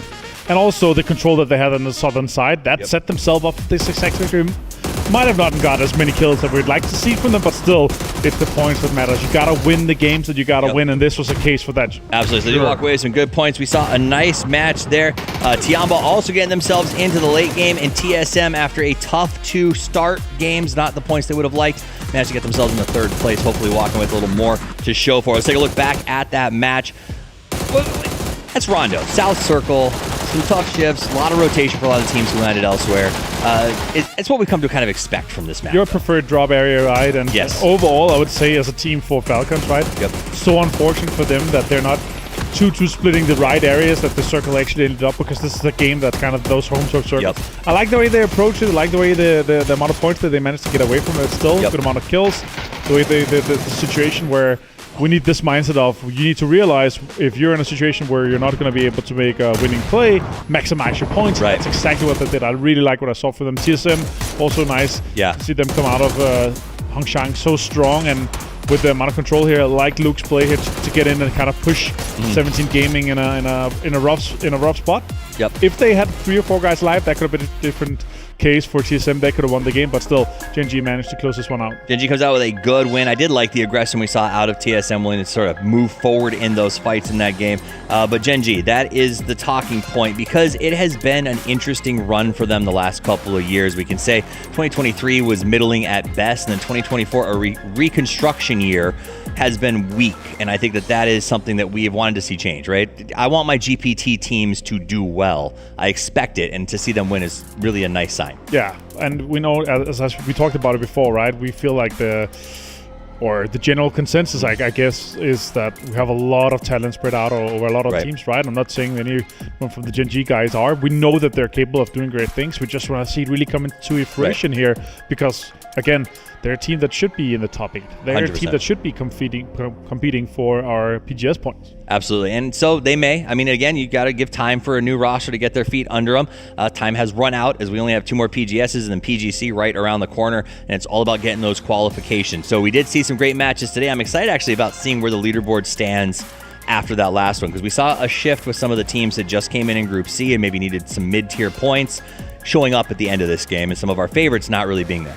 Yeah, and again, the teams that we have, like, of course, when our mid-pack teams, they're getting all these points, it could change the cutoff point a little bit, make it a little bit scary, right? We're talking about maybe a high 40, low 50s cutoff. We could be going back to the 54, 55 that we had at PGS 3 and 4. But yeah, that should be around that mark. Again, it really comes down to Sonics, like, these teams get to those triple digits are like, because there's simply just not going to be enough points available then, right? And I think Sonics has kind of opened the door for some teams, because they have been a little less aggressively effective as they were yesterday after 3 games. So that does open that up in the mid pack. I think C's pretty ecstatic to see them not be as crazy as they were yesterday. Yeah. But I don't think they're doing anything differently. It just seems like a few specific tems in C's. That's true. Probably very ecstatic about not seeing them in these situations where they could have been hot drop, they could have been gatekeeping. That's a good point. But they're playing, Shrimpsy said to me yesterday, we're playing to have a 20-point win. Oh, 20 kill win. 20 kill win. I mean, that'd be impressive to see. We haven't seen that yet. In fact, it's been a little bit slow, but I don't think a lot of these teams are doing anything really differently. They're just not getting the movement that they wanted or catching those rotations. I mean, Falcons, we saw that first game. I think Roth got shot out of a car yet again, but they bounced back, kept their head in the right space, and now they're putting up some points. Roth had a great game here. Good P90 kills, and managed to jump in. Top 4 teams here, 5 kills for Gen G along, so at those 10 for the win here. Tampa managing to get a good amount of kills as well. Damage come out, but again, it's always this case for, it feels like very often it is the case for, especially Rondo, we have a lot of teams just realizing, okay, we just got to maximize our points. They're getting these 3, 4, 5, 6 points where they can, and then they're seeing where the circle kind of takes them, depending on what kind of priority they have into the circle, and where we see those shifts go. If we have any hard shifts towards them, and they're like, okay, 2 hard shifts against us, we're not going to try to make it into the circle. There's too many teams that have way more info than us. We're just going to turn around and focus on getting as many kills as possible. That makes sense. And TSM walks away with 7 kills on that one, so they're going to get double their points basically from the previous 2 games. Going to be in a great spot. But Gen G also going to make a big jump up here, as the kill count, not extravagant, but as you said, you get those games when you're given the circle. You make the most out of it. So Rex goes ahead and gets 3 kills, 2 knockouts, 440 damage, and he will very likely get man of the match, though it may be a little underwhelming in the grand scheme of things. Yeah, I think we had a few players with a good kill number here, but still, again, with the man of the match from the winning team, it's so crucial to get those 10 points from the win, so that's where it's awarded for the MON. But we're going to the match leaderboard for that. All right. G15, 12-12, tied here for Tianba GSM. A good amount of points for TSM coming in as they're the first day of play here. So they have a strong start, which is super crucial for them. Yep, and that's a big one as we go to the road because they were not happy with 8 points after 2 games. Adding another 12 to that will put them on track. If the cutoff does end up being in that 55 location, that means that they're now halfway towards it. Sonics is another 8 and pushes them up even higher. 17 going to actually be pretty happy with the 7 as they are also trying to grind up a couple of those numbers to make sure they're comfortable going into tomorrow. There's the man of the match. It is Rex. 3 kills, 2 knockouts. Coming out of, I like he's got the Academy shirt on still. Coming out of Academy for the guys. And the call-up has been great. Loved seeing the way that they've played. And, I do hope they keep developing as the organization is so well known. Maybe the new roster will reach the same level in terms of recognition. Yeah, it's a storied organization with so much legacy on it. We know what they've been able to do still, through the years. You remember Loki back in the day, like this guy is an absolute legend and he was able to do great things with them. But here, the total leaderboard, 72 points for Sonics and Eternal Fire. Looking a little bit hard for both of them to reach 3 digits, but yeah, we'll see how that goes. Tianba could also have a mega case for it now that they're going to be sending their 3 here, but still not any of the teams in the top 12 yet that have only played 3 matches, so it's going to be good to see some of the teams that have been able to kind of put that in. Falcons, 38, 3 more games to get 15, 20 points. Yep. Very doable. Very, very doable. By the same token, 20, 30 points, we can see Tianba, Sonics, or Eternal Fire make that push up into the triple digits. Twisted Mind still sitting in 4th place without playing 3 games today. Very, very impressive. And Genji at 5th has to feel pretty gosh darn good for them. Back on the other side of the board, what's the wow? The wow is Expendables, 27, TSM 20, right? That's a lot of points after those 3. We can times that by 4, and that's around where they could be ending up, right? Expendables, that would be triple digits. TSM, that would be 80 points. So, yeah, looking good for some of these teams here. GNL, though, 20 points with 9 games played. That's a rough story to tell, to be honest. Yeah, I do love Expendables and TSM. I think are really my favorite stories to watch today. As these are 2 teams. Expendables won their region, playing out of their mind, very aggressive, willing to take a fight, putting points on the board that aggressively in 3 games is impressive. TSM also, remember PGS 3, 14th place. Then they go to 4th at the next PGS, 4th at EWC. This is a team that has been doing nothing but getting better this year, and I expect that to continue here at PGS 5. Yeah, it's an upward trajectory for me for TSM because we know what they're capable of, and also for the guys to kind of be back together, it takes a little bit of time to build that synergy. It takes a little bit of time. Obviously, they know each other quite well still, but it is still a situation where you just need to get the reps in, and you need to get the reps in at the very highest level. International games, tournaments that matter, where the pressure is on. Regionally, it might not.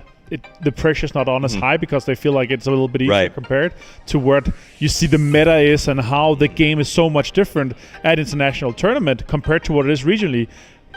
They have it figured out regionally. The question is, how well can you get it figured out quick enough on an international stage to set yourself up? And then you have these 2 curveballs in the middle. Now they're going to Tego. I know it's a more well-played map still, but there's a lot of factors that play in that they might not be as used to. And then you need to know the 23 other teams, rotations, timings, locations, different drop spots, everything. There's so many factors to come in, especially for the IGLs. And especially for some of the smaller market teams. So that's something we don't remember, right? You see some of these big teams come in with advisors and coaches and everything else, and some just have to do it themselves. We're going to see who can do it themselves as we get ready to go over to our next match with your casting duo of Elvish Guy and Paper Thin. Tego time! How do you feel about that, Paper Thin? I was shaking my head a bit at that one for Toffee's, It's a certified dad banger. Certified dad banger. I like it. If he's got me cringing, then he succeeded in the dad jokes. Well done. Yeah. All right, well, the hot topic at this point now, with 3 games left to go, is going to have to be that cutoff point for the teams coming through from Group B who will have played all of their matches at the end of today. We're talking about 54, 55 points if PGS 3 and PGS 4 are anything to go by. That's going to be what everyone's going to be aiming for. So as we head out onto Tego, 3 games remaining today for teams like GNL, sitting at 20 points. They've got a ways to go. Falcons at 38, Na'Vi 47, FW 47. Genji maybe just already there at 54. But for the other teams, a little bit of work still to do. Absolutely. That's really key right now is for those B teams trying to fight and claw your way towards that 55-point threshold. And so No guarantee, just by the way, those at home playing absolutely along. not. We're just going off of what has happened before. Previous numbers, 54, 55 have been enough. I think I remember when we were at this point in PGS 4, we were sort of saying, okay, probably want to get to 56, 57 points to, make yourself feel pretty safe. So that's where we're at. And I tell you what, that is a shift. That's a shift all the way up to the north. That's a gnarly circle. And there's going to be a lot of teams looking at that and thinking, whew, we've got a long way to go. Right on the edge of the plane path, too. I mean, that is a crazy circle. So this means so many teams are going to have to make some considerations. And T1's consideration is do some stunt driving. This one's pretty easy to make. Get over the bridge. Get to an early center spot. Heck, who knows? The thing you have to be worried about here is if you want to go to one of the main loot spots, just make sure that another team is not going to be able to beat you there. Let's say you want to go all the way to Army Camp. Well, that's often T5 territory, but they've actually settled up at the mini shipyard. So if you do drive all the way up there, it'll be no problem. But let's take a look at 17 and see what they've been able to do so far this year in PUBG. 小鬼都倒了，但是五波又打一个，苏九也打一个，2打1，没有问题啊！恭喜17啊，7个淘汰吃鸡，闪到了2个。是的，想补，直接补，硬补了一个，快一点试一下。跳起来接了小鬼的一波扫射，确定头顶上，这来了，再一波。 Yeah, it's been a little bit up and down so far today for 17. Just the 16 points today. Going to be looking to improve upon that one. Benefit for 17, of course, is that they will be back tomorrow. So even if today isn't exactly what they were hoping for, they'll have another crack again, another 6 games for day number 3. Yeah, I think the team that I'm the most worried about right now is GNL. Yes, definitely. The B team that's the furthest down the leaderboard by quite a margin. I mean, again, they need just huge games the rest of the way. I mean, this Tego plus Erangel need to be absolute bangers. Speaking of bangers, let's take a look at TSM. Oh, never mind. It got canceled. Oh. There was going to be highlights, and then there wasn't. I'm sorry, TSM fans. I wanted to see the highlights too, but we had to cancel. Yeah. Oh, might have to... Because of this. Yeah, might have to cancel Relo at this point because Ada, he's just taking him out of nowhere, really. And this is, I think, the unfortunate reality of a zone shift like this one. You're going to have teams that really congregate in very similar spots on the map. So teams are going to kind of run into one another on these rotations a little bit more so. There's obviously only so many bridges that you can go across. Yes, some teams are going to be taking emergency parachutes, but let me show you how it's done, Paper. Here comes the TSM highlights. See? Trying to play around it now. TSM doing a good job on control, but there's just too many angles to try to hold down.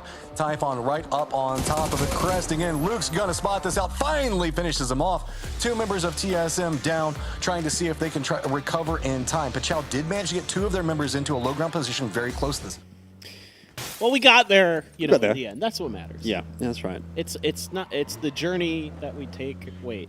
Never mind. It's the journey, not the destination? Is that what you're going for? Sure, but that would have been the wrong thing because it was actually the destination in this case. Right. Journey. That's why I stopped myself. I'm like, nope, that's not the right analogy here. Oh, well. Sometimes you win some, sometimes you lose some. Most teams have actually had a pretty reasonable time of this rotate. Falcons obviously turning around after getting into that little engagement have decided to go over the shipyard bridge instead. And TSM making their way through the southern part of the map. I mean, they've still got a long, long way to go. So to be running into anybody at this point in time is really not a particularly nice time for them. It's actually quite congested still down towards the south side, which is kind of surprising. Sparking under quite a bit of pressure here. Tiamba will be aware that they've done a lot of damage to him. And so they're trying to hunt him down. It means the rest of TSM have to pull up here as well. CC, no bullets connecting there from Purdy. But now that they've run into the rock, things might start to fly back in the face of Tiamba. A bit of an egg in their face as Sparking actually pegs one back onto Pow Pow. Revenge is a dish best served cold, and TSM, they are icy at the moment. What on the fly thinking here from TSM? Sparking, very weak. They're very aware that Tianba's chasing and Parking. He's angry. He's very angry. He's trying to get the grenades in there. First one's going to come up just short of the rock. Not going to get into Tiamba. Purdy taking some damage, but they're getting two of their own. Purdy and Sparking lighting up the scoreboard there with a couple knocks. Pow Pow and CC now trying to do something about Alo's encroaching the grenade. Bounced right in, but it's going to be an exchange. Pow Pow got his out first. Alo hunting for this final player. Sparking as well, trying to keep him pinned in. Alo has the bush. Throws out a bit of a stun. It's good, but CC able to recover in time. Luke trying to switch to the AUG. That's going to be a flush, though. As good as this fight was for TSM, they do lose a player, but still able to knock Tiamba out. I don't know if you guys can hear at home if there's some player mics going through to the stream, but someone's screaming and shouting on the stage. I think it was Tiamba. I don't know. Either way, Tiamba, you know, that's what you get, right? Like, they've tried to mess with TSM a little bit. It was a prolonged fight, but TSM bite back quite nicely. Now we get to hear from HWin. Yeah, I think this event's going to be kind of unique because some of these teams are already PGC qualified, and they're going to be playing more for their PGC spots. So you might see some, you know, inting, that's what we like to call it. You might see them target some teams or just play to get extra kills, really. I think Rondo is a very aesthetic map. It's personally, I have a lot of fun playing it. As far as comp, I would like to see more diversity in the circles. Because of how many rocks there are and lakes and water, we tend to see a lot of the same endings. So yeah, if they made the circle algorithm a little bit better, then I think it could be one of the best maps. That might be a little bit of an insight as to what we're going to get in our final couple of games, specifically hearing from Sonics with regards to the PGC conversation. Well, I mean, I think, you know, if you're one of those teams that's already qualified, like the Sonics, work on, you know, this is an event to work on things. This is an event where you have the opportunity as well, if you get into that grand finals, which they are, to mess with other teams. You know what I mean? Like, you can say, like, all right, well, you know, we're going to set up some rotation traps or something here or there. If we see them in the kill feed, maybe if we have like a 50-50 coin flip, if we want to go left or right or something, we're going to go left towards the team that we want to harass a little bit for whatever reason. So you open up some doors to make some moves that normally you might not get the opportunity to. That's what I love about PUBG is this whole thing is a race, right? Throughout the entire year, you're really building up towards PGC. That's the one you want to win. So you have opportunities to kind of do some things that aren't necessarily just going for the win in a game. You have the opportunity to hurt other teams, and that's part of the equation. That's part of the game. That's part of PUBG. Play the long game, that's for sure. Just seen TSM there on an emergency pickup. I'm sure that wasn't the original plan. They wanted to drive their way north, but just being harassed by Tiamba means they have to go back to plan B. As to where they're now going to land this late in the piece, I sort of have my reservations that this is going to work out. It's looking quite congested already up on the Northern Island, and we'll be seeing them come in just a second as Gen G actually getting some good shots in there onto Flood. He's probably a dead man, definitely a dead man at this point. That's really nice from Rex. Well, Rex is our top killer so far today. Ooh, really? He had 9 coming into this. Yeah, so that puts him up to 10. He's having a whale of a day for Gen G. And that's a big part of why they're back in the conversation for at least getting into the grand finals. That grenade, really nice, but CC there catches Alo a little bit flat-footed. So I'd say if you're going to... you can see Sparking letting him know. But, I mean, I think if you're going to... Well, hold that thought. Barpo, what a spray. The barrel clean onto Snakers, gets the headshot. Yeah, Gen G are just picking Falcons apart now, aren't they? Down to the one remaining member of Roth, and he's fired a couple of shots off, so the angle found by Gen G. Anna knocks Barpo in the meanwhile with the car, but that's not going to be a big concern for Gen G. They've just swept Falcons aside, and we did just see that little graphic on the screen a couple of minutes ago of the points that are going to be required to make it through to the next stage of PGS 5. 57, 52, 53, 54 was where we were at for PGS 1, 2, 3, and 4 respectively. And with Falcons going out that early on in the piece at 38 points, that again kind of puts a bit of onus on these last couple of games on Erangel for the day for Falcons, because those will be their last 2 opportunities as well. They need that win. You know, they got to find that win with a decent amount of kills, and they're fine. But finding that win it's been elusive for the Falcons. They've been really struggling. And Gen G is starting to pick up steam, starting to pick up confidence. Like I said, I have a lot of confidence in Gen G's team fighting. I don't necessarily always have confidence in their macro game. But this time around, they're able to use that team fighting to their advantage. Code Marco trying to find this angle onto Mill. FaZe not really in the equation on this one, even though you saw him out on the other side of the screen. Ming has eyes onto Ketpa. And what a turn, Code Marco. He's been on fire the last couple of days, Code Marco. I mean, of course, all of Eternal Fire, but Code Marco in particular has been a real standout. Absolutely, dude. He's been amazing. Yesterday in particular, he was dynamite. Yeah, I guess it has been a little bit slower today for Eternal Fire and for Sonics. We still got a few games left to go, so let's not count our chickens before they hatch just yet. Both those teams set up relatively nicely in Phase 2 at the moment. Pero feel like they're in a bit of no man's land. Kind of stuck between a few teams. Might be difficult for them to get that revive onto Ming. I don't think he's getting picked up. I don't either. Well, poor Banana 1. No Banana more. none. Banana none. Yeah. No more bananas. It's banana smoothie now. Poor guy. We're going to have to send him to Boost after this. Just catch him. He's on the broadcast. Look at that spray from Barpo, man. Absolutely disgusting. Barpo, a player that is up and coming in Korea. A young kid who's really starting to hit his stride. And that's a big reason why Gen G went out and grabbed him and put some of those veterans like Adder and Rex around him, the former T1 players who've been around since day one of PUBG. Really trying to nurture him. And he has tremendous talent. You saw it with those sprays. Very clean. Just got to keep kind of building the synergy with Gen G. And I think just in general, cleaning up some of those big game picture ideas. And they could be a force to be reckoned with for sure. There's no doubt in my mind about the talent on Gen G. Sometimes the decision-making, maybe not where they would like it. EF. Again, the EF's day is just, they're on borrowed money. They can do whatever they want all day. 100%. Yeah, it's not a big deal really for them. They've more than done enough even on day one to make it through to the next stage of PGS5. So Shifto is going to sort of center up on EF, and that may make things a little bit interesting as well for Sparking there of TSM. He's the last man alive. Somehow I didn't quite catch that for TSM, but remember they did emergency parachute their way in, so must have got picked off on their way down to the ground. But Sparking's managed to find himself a center position there as well and see if he can sort of hide out for a couple more points here for TSM. Yeah, it's exactly what I suspect. We didn't get to see it, but what you were talking about, right? There's just nowhere. There's not a lot of places to go actually in this circle. I mean, there's some rocks, there's some forest, yes, but there's a lot of angles because of the elevation that teams can get onto, and certain sides of this hill don't have as much foliage as others, and a lot of teams are stuck on the south side just as well as a consequence of the circle that had nobody in it. Everybody was south of it to begin with. Some shots from Type, an Ace and a Dragonov there, but Mark 12 here at 410 Adal. Just watching FW, seeing if they can find some areas to set up underneath this hill.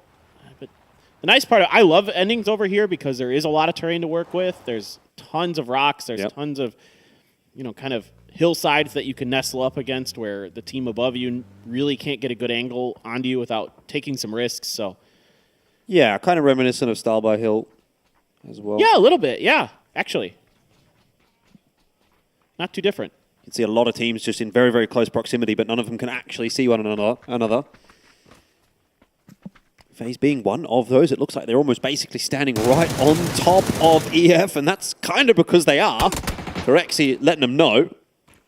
Gustav's position out on the outskirts there could have been an angle. Looks like FaZe don't really want much of that fight. I guess at the moment they're really trying to figure out how safe are we actually in this position, because you can see there's a lot of sightlines still open around FaZe, and there could be just somebody standing behind a tree somewhere.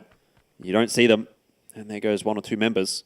So you do have to be pretty careful getting into, particularly engaged in long battles in positions like that. Yeah. Someone's going to come sniffing. Head's got to be in a swivel, for sure. Mm-hmm. It's really tough to play from those positions on this map, so you have to be so aware, and just the slightest of timings. Love to see the bicycle. Get those laps in there. Get some exercise. And Ferris just doing a little bit of scouting. You do have H1 over there at the Army base. As they have set up camp, just waiting for the circle to likely eventually leave the Army base proper. Ferris, though, using that bicycle is going to be unheard. Extremely quiet to ride in on that. Xiaobei has been prone for a while. Got a little bit of damage into Guiyun. Blue right behind him. Can Suju connect with this grenade? It was a good effort from range like that one, but difficult to land a shot there, or a grenade there, I should say. Zone shift is going to go a little bit further toward the north, so Army base still in play for Sonics. And I'm interested to see what Sonics can do with that, because they were pretty explosive yesterday towards the back end of the day. Again, taking it slowly to start off day 2, but could really pop off here in the back end. Code Marco finding a knock onto Fex in the meanwhile. We did see that fight was brewing for quite a while, and FaZe maybe being pushed a little northward by that zone shifter, kind of having to move their way into Eternal Fire. Similar to what Na'Vi is doing right now to move their way into the Army base. And jury's out as to whether or not Sonics are aware of this. I don't think they are. I don't know if H1 saw anybody. When the Na'Vi players were looking at him, they waited for him to turn. Now now he has. Now he knows. Oh, and a good knock, too. H1 gets Diffex. Now, thinking about the frag, but doesn't have the opportunity or comfort to pull the pin just yet. Has 4 frags in the bag, so gonna look to reposition, change floors. Love this. So many little angles, right? Like he can choose any window, any floor.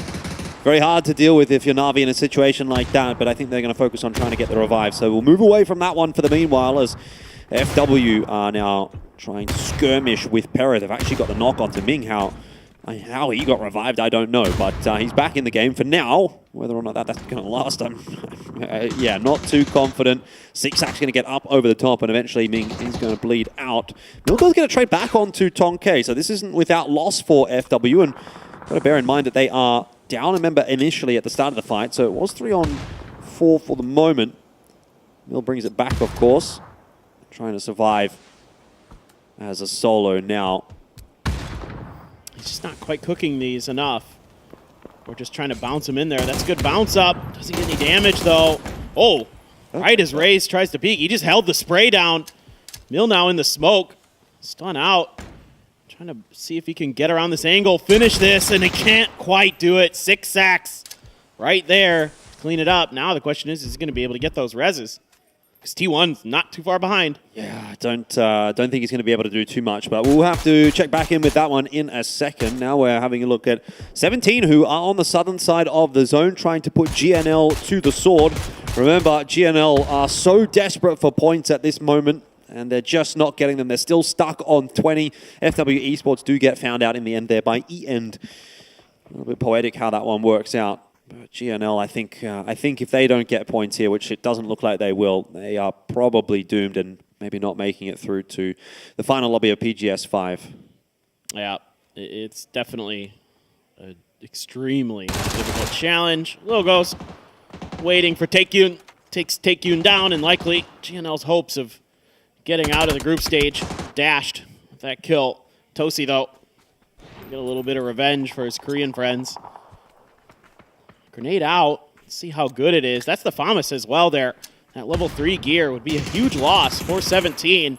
If the finish can come through, T1 continues their march towards that southwestern side of the circle.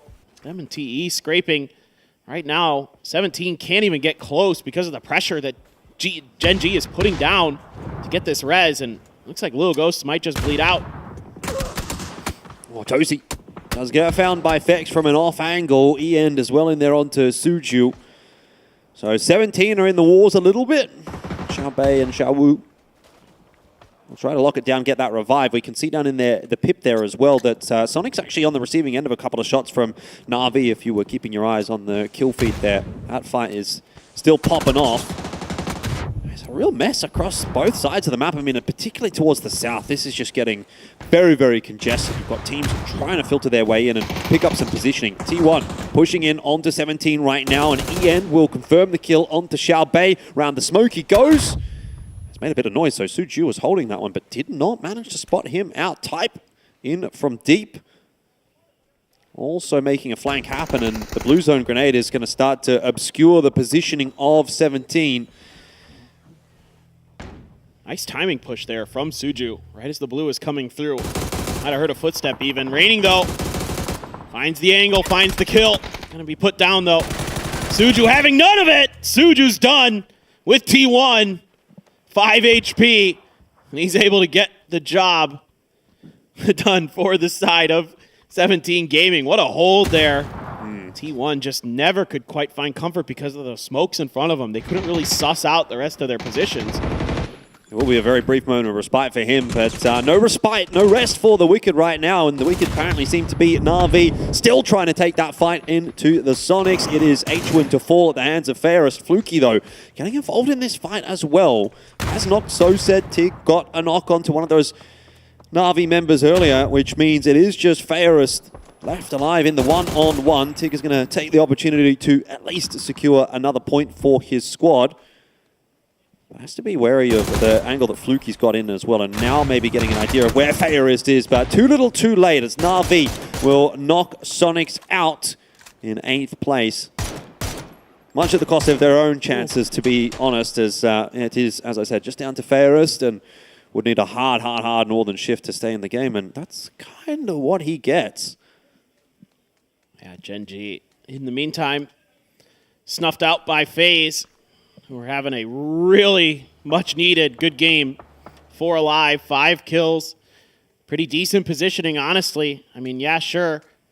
The circle has finally left the top of that hill, so now EF is going to have to come down from the top of the mountain. But you've got Day Trade waiting, and FaZe is seemingly squaring up for a fight. And then if you win this, you got to go through EF, so it's going to be tough no matter what. They have no idea. This is just death. Yep, Fex done. Easy money for Belmoth. Spins, but not fast enough. That Famas paying dividends for Gustav. Quick on the trigger. Can they get a smoke down for Fex? No is the answer, as the Mad is going to snake that one away. FaZe have still got quite a run to make. They have to deal with Neurons first, and then they're going to have to get through EF, who are in front of them to the north.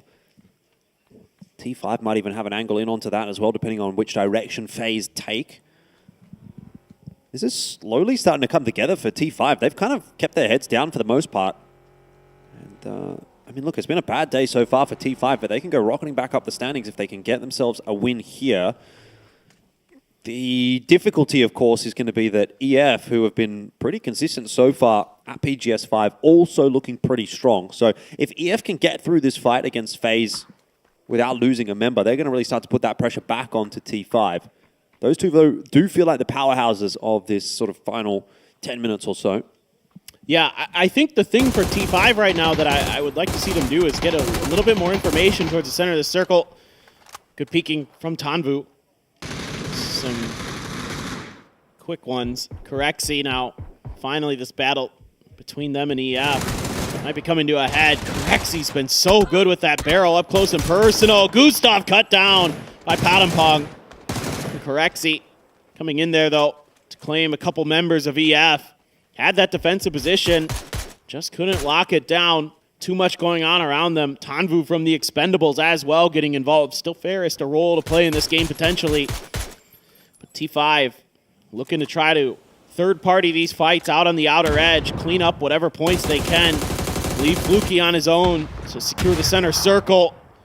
That's going to be FaZe Clan taken down in 5th place. EF, it wasn't clean, but they're able to hang on for now. Yeah, but what that does is really open the door up here for T5. This actually already feels like a bit of a foregone conclusion. EF are more or less down to a solo. Na'Vi guaranteed solo. The Expendables also a solo. And then T5 as a full quad core. I think we already know which way this is going. I've seen this movie. I know how it ends. It's just a question of whether or not to be Tanvu for second or Fairest for second. That's really the only conversation point at the moment. You got to tip your cap to Tanvu here, though. He is having a great game as a solo. He's been finding some good timings and good angles. Get some big points for TE. He's having a really solid day. 37 points on their debut here at PGS5.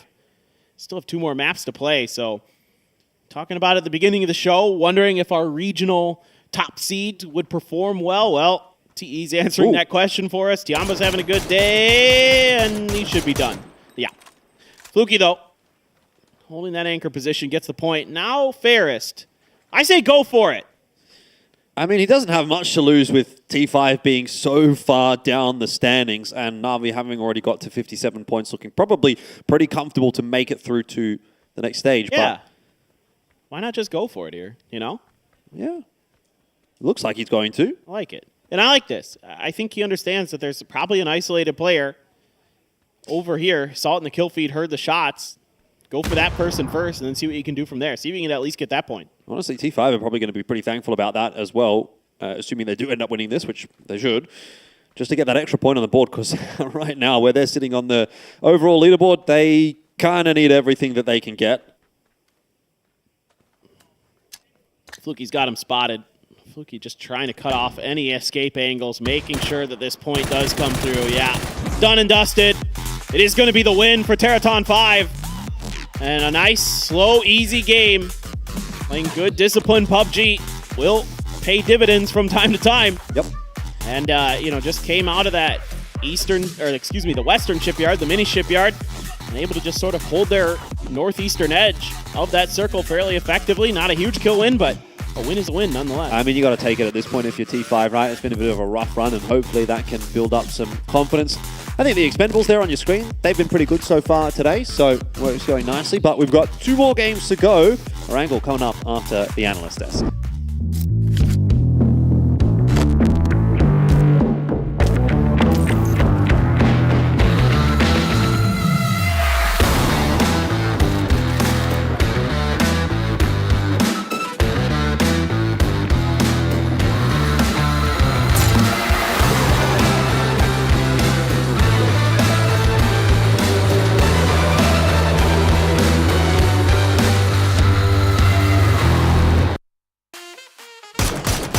It wasn't a wild win, but it was a win all the same. And the chicken dinner goes to Teraton 5. Yeah, and on top of that, insane circles again. Yes. Like, extremely difficult to get there. Circles kind of shift some ways.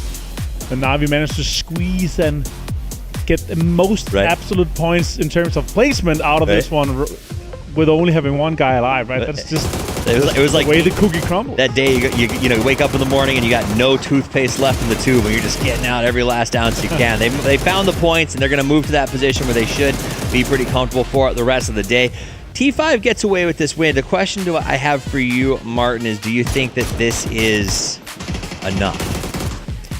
Is this going to spark them into the finals? Yeah, I think so. I think T5 is definitely, in my opinion, T5 is a team that we should be seeing in the finals. Okay. I think they're a team that if everything works and Rosatit team managed to get these guys kind of pushed in the correct direction, I think we're going to see them pop off a little bit. We've seen it before, right? But still, it's a young iteration of T5.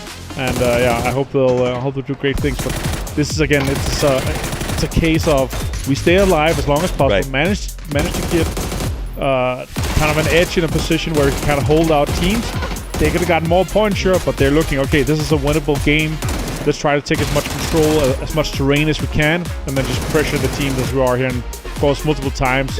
Face the turn 5 going up against each other, and then just go out and get the point here. I feel like maybe Na'Vi wasn't sure if there was one guy alive somewhere else.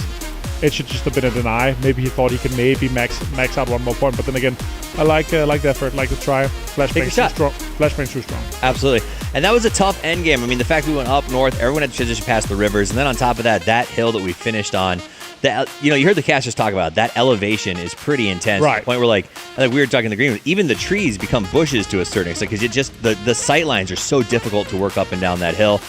Crazy to watch those teams, but great defense. Na'Vi getting some points on the board again. Good end game. But that means that we're moving. The wild cards are done. We're going to Erangel. Eternal Fire has been very strong today, and now we're going to a map where they really do very well. So this is good news for them. Yeah, and for me, in this situation here, like we're talking about these kind of curveballs for these two maps here, it's hard to make sure that you can consistently always get the points that you want, right? And of course, 66% of our maps are being played on two maps that are so well known by the players that that's where they should be getting most of their points. But still, you can get these northern circles, extremely hard terrain, not really that often played.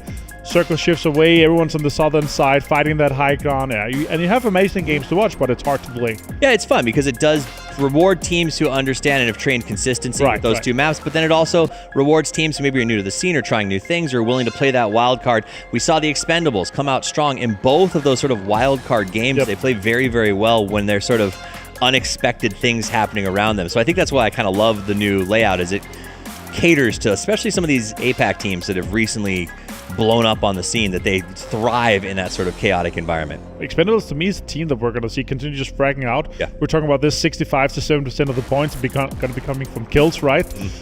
That's the team that could be going, 75, 80% of our points are coming from kills because they're just so consistent with it. And they're searching for these kind of fights, and what they're used to, like in their qualifying regions so far, is really what suits a group stage, early group stage like this is. All right, let's take a look at the top four. T5 comes away with the win. Only 3 kills, 1,000 damage, but you know what? It doesn't matter. You get the W if you get the W. So they walk away with that chicken dinner. Second place goes to Eternal Fire, who shows up in the top 4 yet again, this time with a whopping 8 kills. FaZe with 9. Love to see it. And Na'Vi still in the mix. Yeah, it's...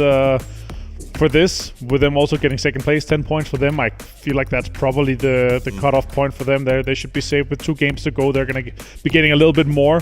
But yeah, it is T5 here, 1-1-1. Probably Ranger X is going to be able to get the man of the match for that. We had some guys that... We did. That you say man of the match, if it wasn't going to the winner chicken dinner team, that would have been a case of we saw some good things, crazy things. But that fits this narrative of like, these are the wild card maps, right? Like, because you have a team who's like, well, we're not going to get that circle, we got to go wild. And then you get Ranger X says, hey, we pulled the circle, we don't need to go for the kills, we're just going to sort of lock up and get those 10 points. I like that his stance is also part of his name, X. Ah, is that why he chose it? That makes sense. That's cool. Ranger gets himself, 394 damage is still a very reasonable amount of damage considering where they were. They just couldn't finish those kills. 0 knockouts though. Yeah, and that's what I'm saying. They harassed everybody away from them. Right. That's that clear us, don't come here, go somewhere else kind of damage. Again, 5 teams on double-digit stuff. We've seen it so often here. 13, 12, 12, 12, 10, 10, all the way down. Expendables again in there. Good consistency in the placement. Gen G pulls in 7, though. So we asked, would Gen G start to get stronger and stronger after that win? It looks like they're starting to glow up just a little bit. 17 walks away with 6. But the one for me to keep an eye on right now is the Expendables. They get 10 points in that match, and I think when we get to the overall leaderboard, remember, these guys have only played 4 games compared to a lot of the teams they're up against when we get to leaderboard who have already gotten close to finishing out their 12. Right. And they're in 10th place. They are 37 points after 4 games. I asked you at the start of the day, will Expendables come out as regional champions and blow our minds? This is undeniable that they're it's exactly what we were hoping for them, right? And 3 points from a 10 points average here, and yeah, they're still gonna have crazy games to go, and I feel like it's not the end of them. What we see here from the group stage, they're gonna have some more crazy matches with double digits. And they get to come back tomorrow when Sonics, Eternal Fire, and Tiamba are no longer in the lobby, right? So I think that they have the chance to really sort of blow things open tomorrow in that big race. Now, I'll go to the bottom of the leaderboard because this is kind of what matters. If you're below 16th, you do not get to go play in the grand finals for your share of that $300,000. And some of these teams I do not like down there. I have a question. Yes. GNL. 2 games to go, 20 points. Do they make it? 20? No. There's some sort of weird math. Okay, I got Luna Galaxy. 2 games left to go. No, 6 more games to go because they're playing tomorrow. That's fair. But GNL's played 10 and a 2-point average. I was really hoping to see what we've seen from them before. Like, they had pretty impressive games. Yeah, that's true. Like previously this year, right? But still, it's not been showing here, and it's just not working for them. So the good news is that this is PGS 5, and in 2 weeks' time, PGS 6. So there is that chance if you do have a bad event here, you get that week plus some because you go out early to sort of replan, figure out, and go, what did we do wrong? And actually study teams who are in this lobby about what they're doing right. Something that we are going to do right is we're going to take a quick break so our players can get a rest. And when we come back, we're going to head to the grassy pastures of Erangel to wrap up day 2. So don't go anywhere. For the future of humanity.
They come from the dark lab, the noisy cannibals. Only they can stop them. The Hunger Busters!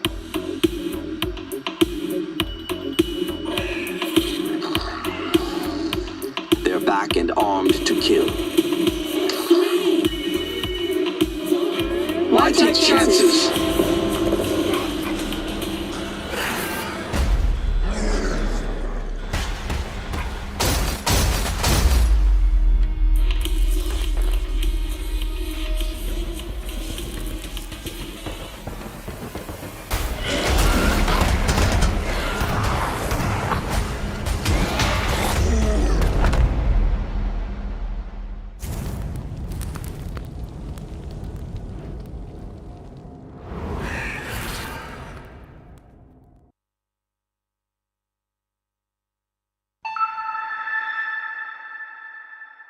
Have you ever imagined your dream life?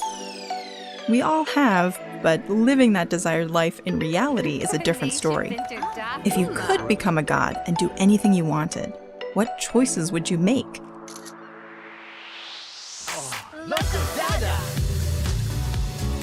If you've ever entertained fantastical thoughts like these, we want to introduce to you a world where you can create your dream life. Welcome to Inzoi. To out-survive anybody else that's going to be in front of him, and hey, he'll take a couple of shots at whatever. Your 2023 PGC champion! Hey, are you pumped for this year's PGC? Last year was epic. I can't wait to see what they've cooked up for us this time. Totally. PGC 2023 was a blast. Got a Skullbone? What's new this year? Oh, buckle up. There's a ton to unpack. We have so much to watch this year. So, we have separate regional series in 5 regions where teams can earn PGC points. Then, we have 4 PUBG Global Series this year where teams can gather PGS points. You have to commit to all competitions. Every event matters and is key to entering PGC 2024. Exactly. We've got 15 regional qualifiers from PGC points, 8 PGS points teams, 1 wild card. So, where's the final battleground? It's all happening in Kuala Lumpur, Malaysia. The stage is set with a whopping $1.5 million prize pool, plus more from crowdfunding. The fans, they're incredible. What do you say? We catch the grand finals live. But how's PGC 2024 going to work out? Let me lay it out. PGC 2024 is slicing things up differently. We're looking at 3 circuits based on point rules, each featuring 6 heart-pounding matches over 3 consecutive days. And here's the kicker. Rack up the most PGS points year-round and get to chill on the first or second day of the first circuit. So, every PGS match is critical. The better you perform there, the bigger your advantage at PGC 2024. Bingo! Each circuit reshuffles based on the last. So if you nail it in the first, you're sitting pretty for the second. After all 3 circuits, the top 16 teams brawl it out in the grand finals. Speaking of the grand finals, they are running as usual, right? Not even close.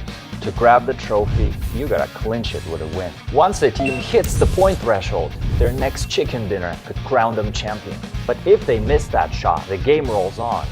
More teams reach the threshold, and any of them could snatch victory with just 1 win. So every match matters in the grand finals. PGC is taking the Battle Royale esports back to its root to be the last team standing. Welcome to Smash Room. Smash 'em all!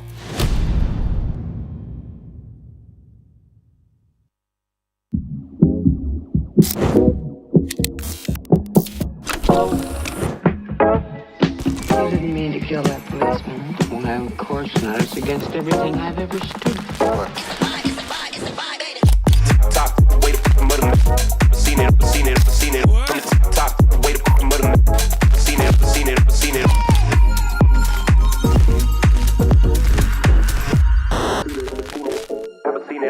Ever seen it, hot top.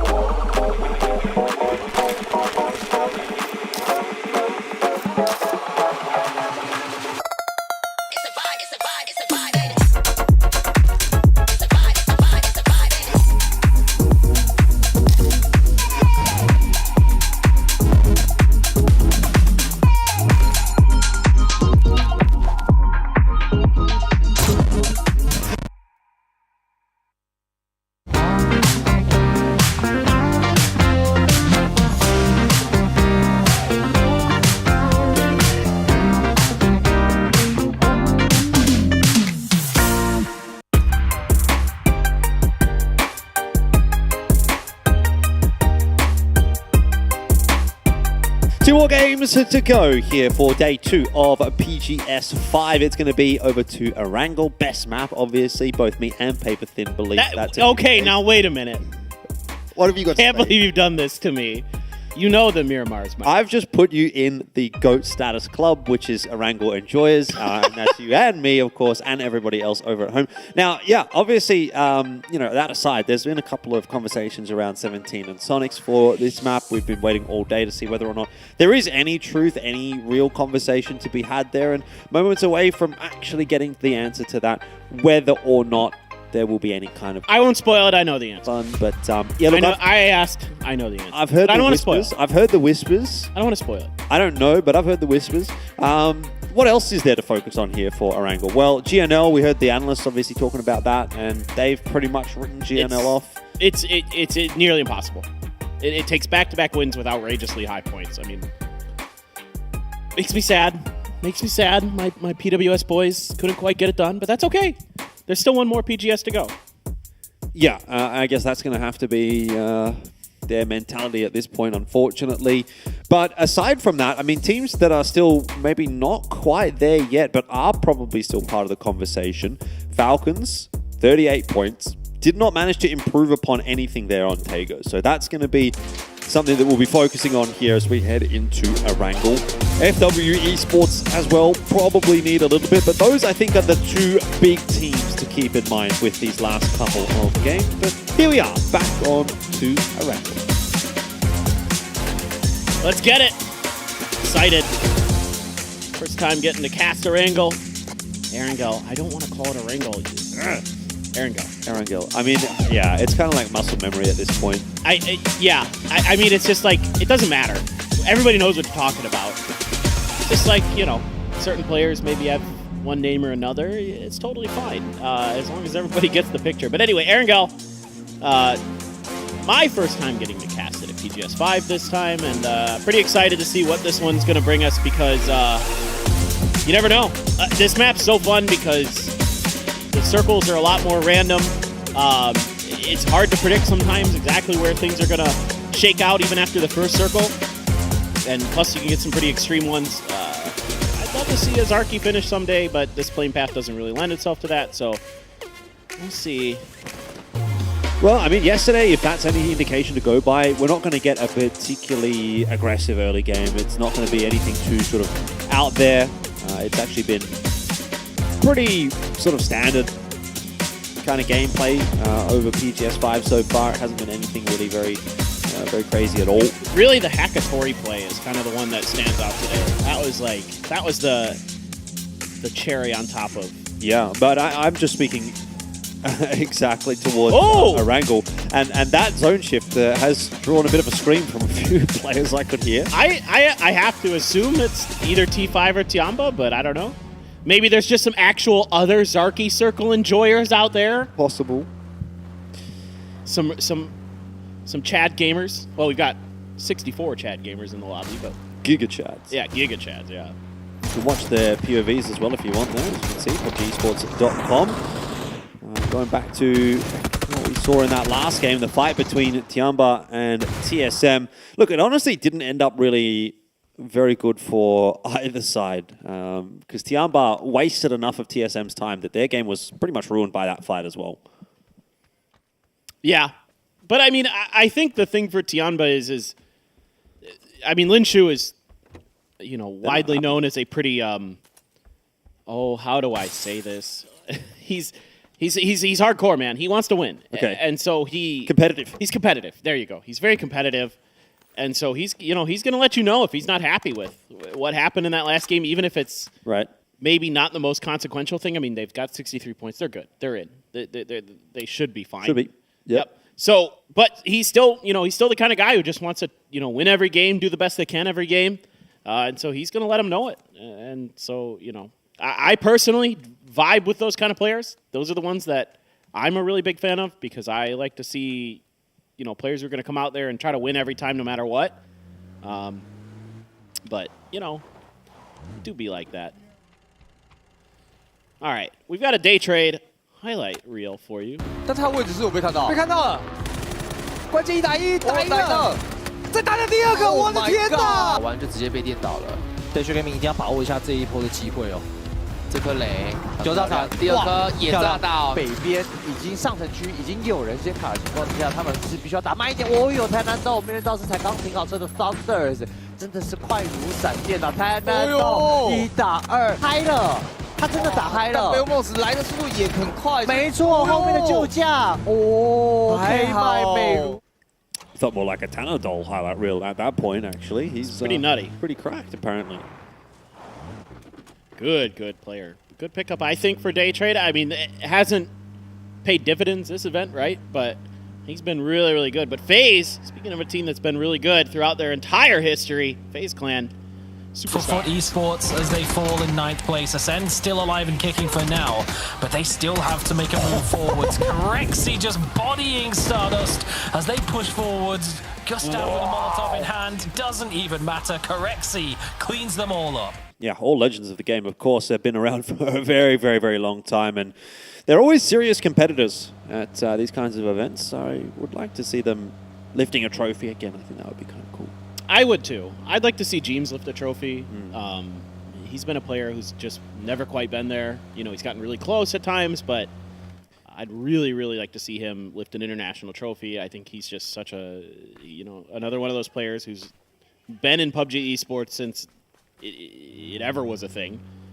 And he is a really, really good player for a long time. So it's definitely not impossible. I mean, FaZe wouldn't be the first name on your lips when you're like, you know, let's be real, like people are probably going to be looking at Twisted Minds and Sonics and those kinds of names. But yeah, FaZe is a team that is capable, I would say, of picking up a trophy at some point. I agree, 100%. There's enough talent on that team. If they can put it together, they're definitely capable of winning a trophy in my mind. I mean, they've got great fraggers. Corexy, we've seen him with those barrels up close and personal. He can really do some damage.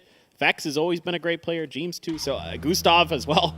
No slouch at all. So those FaZe Clan boys absolutely could get it done. Well, Bella was put down on the stage a little bit earlier on to have a bit of a chat with Cloris. Hopefully that's Hi what we're going guys, to get. it's Bella, and I'm here with the Expendables Cloris. Hello, Cloris. Hello. All right, it's already day 2 here at PGS5, but it's first day for you. How are you feeling? Hôm nay là ngày thi đấu thứ 2 của vòng bảng ở BGS 5 nhưng mà là ngày thi đấu đầu tiên của team mình thì em cảm thấy như thế nào? Thì sau 4 game đấu thì em thấy đói. I think after the 4th game, I feel a little bit hungry now. I haven't had my dinner. Oh, hungry. Watch out, chicken. All right. You know, you saw the other teams play yesterday. So after watching that, what was your mindset coming into today? Ngày hôm qua thì mình đã xem các đội khác thi đấu ngày đầu tiên rồi thì không biết là tinh thần, tâm thế của đội mình khi mà bước vào ngày thi đấu hôm nay như thế nào. Sau khi theo dõi trên ngày thi đấu hôm qua thì bọn em thấy tâm lý bọn em có sẵn vé BGC rồi nên bọn em vẫn thấy thoải mái. I think after watching yesterday game, our mindset when we step into today was still pretty comfortable because we already secured the ticket to BGC. So now all you're waiting for is chicken. Yeah. Chicken dinner? No. No? I'm waiting for my food. Oh, food? Actual food as well. All right, that was the Expendables Cloris, and back to Aaron Gale. Well, I mean, I can relate. I can relate. I feel that. Like, food's good. I like food. We'll get some later on. Can't wait. I'm already thinking about what we're going to have for dinner. Not sure yet, but we'll figure it out. I'm right there with him, man. I get it. These are long days. 6 games of PUBG. And there was a knock here on a GNL. Yeah, I mean, there's 2 teams actually circling right now. GNL having to worry about Gen G, but also it's Pero that have decided to come and crash this compound. It's not a bad one. Tosi and Rex under a bit of pressure here, and you got to back that one up. The UAS might just be enough to keep Tosi alive here. Ada's going to come screaming across on a bicycle. At least costs you a vehicle, though. That's Gen G. The tires are already taken out. Stella goes out, gets one, can't get another. Ming there. Oh, no. Take him down, and yeah, GNL just from bad to worse. Yeah, if you ever wanted to sort of dream for GNL, well, unfortunately, I think you... It's now a nightmare. Yeah, don't get to do that. Well, I mean, fair play to Petrichor Road. That's smart to take those points. You need a lot. Yeah, you're a Group C team, but Yeah, hasn't been going too well for them. Exactly. Obviously, a pretty big name missing for Pero at this event, but still no excuses for a very, very storied organization in PUBG's history. They need to be making it into the sort of deeper stages of PGS 5 and PGS 6. And here's a fairly important conversation point in that regard. 57 points for PGS 1 is what would have been required to make it out of the group stage, but it has been dropping somewhat over PGS 2, 3, and 4. And it's looking to be about 55 or so for this event as well, which means we're going to be keeping our eyes on FW Esports and Falcons in particular for these last couple of games. Falcons are up near Severny, and FW Esports are in shooting range at the moment. Well, and FW Esports needs points. This is a next couple important maps. They can at least get together 2, 3, 4 points. 4 points per game, probably good enough. Yeah, definitely. But it's just getting there. Sometimes it's been a little slow for them. So let's see if they can pick it up, find their way into that grand finals. Raylo, watch what he does with the plane here, folks. He's turning away. Okay, this is something you can learn from. Not just because he's turning now to actually change direction, but when he was getting shot at, he was angling the bottom side of the glider at where he was getting shot at from. Why? Because it blocks bullets. Everybody who's played PUBG knows that. That's big brain. Bullets get blocked by most stuff that isn't windows. The more you know. Yep. So he's doing that to keep those bullets from hitting him. And, using the plane, of course, the glider to get some info. Oh, I love this. The hard west shift. Wow. You did ask for a Zaki finish. I did. I mean, you're not going to get a Zaki finish, but it's going to be about as close as you could possibly hope for. And interesting to see Falcons sort of taking that glider. They're sort of taking it away from Na'Vi, if anyone, who were up there as well, maybe looking for one. Taking a leaf out of Na'Vi's book, and it might prove to be somewhat valuable now with lots of teams having to rotate in.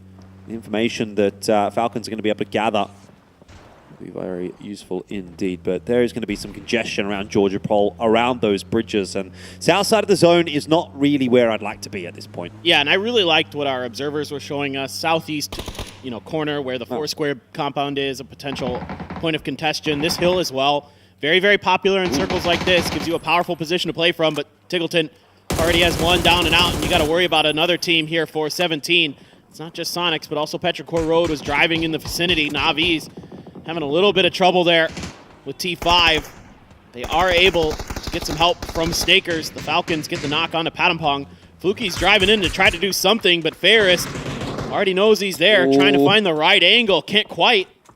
Yeah, Falcons have to really be getting interested in this one, but they've also got to be a little bit worried about what's happening behind them. You guys can't see it right now, but the Expendables are just pushing their way in from the east behind Falcons. So if Falcons get a little bit too interested in this fight that we're watching right now, which it seems they have, they are going to start to lose members. I mean, they're in a position where they really want to get points on the board, and so they're wanting to third party, but they've neglected to focus on what's behind them, and it may well cost them. So in the end, T5 lose a couple of players, Na'Vi lose a couple of players, but Falcons have lost one as well. It is starting to get a little bit busy up on the northern cliffs here of Erangel. Well, it's one of those situations where I think the Falcons did a lot of scouting. They were able to get that information from the glider.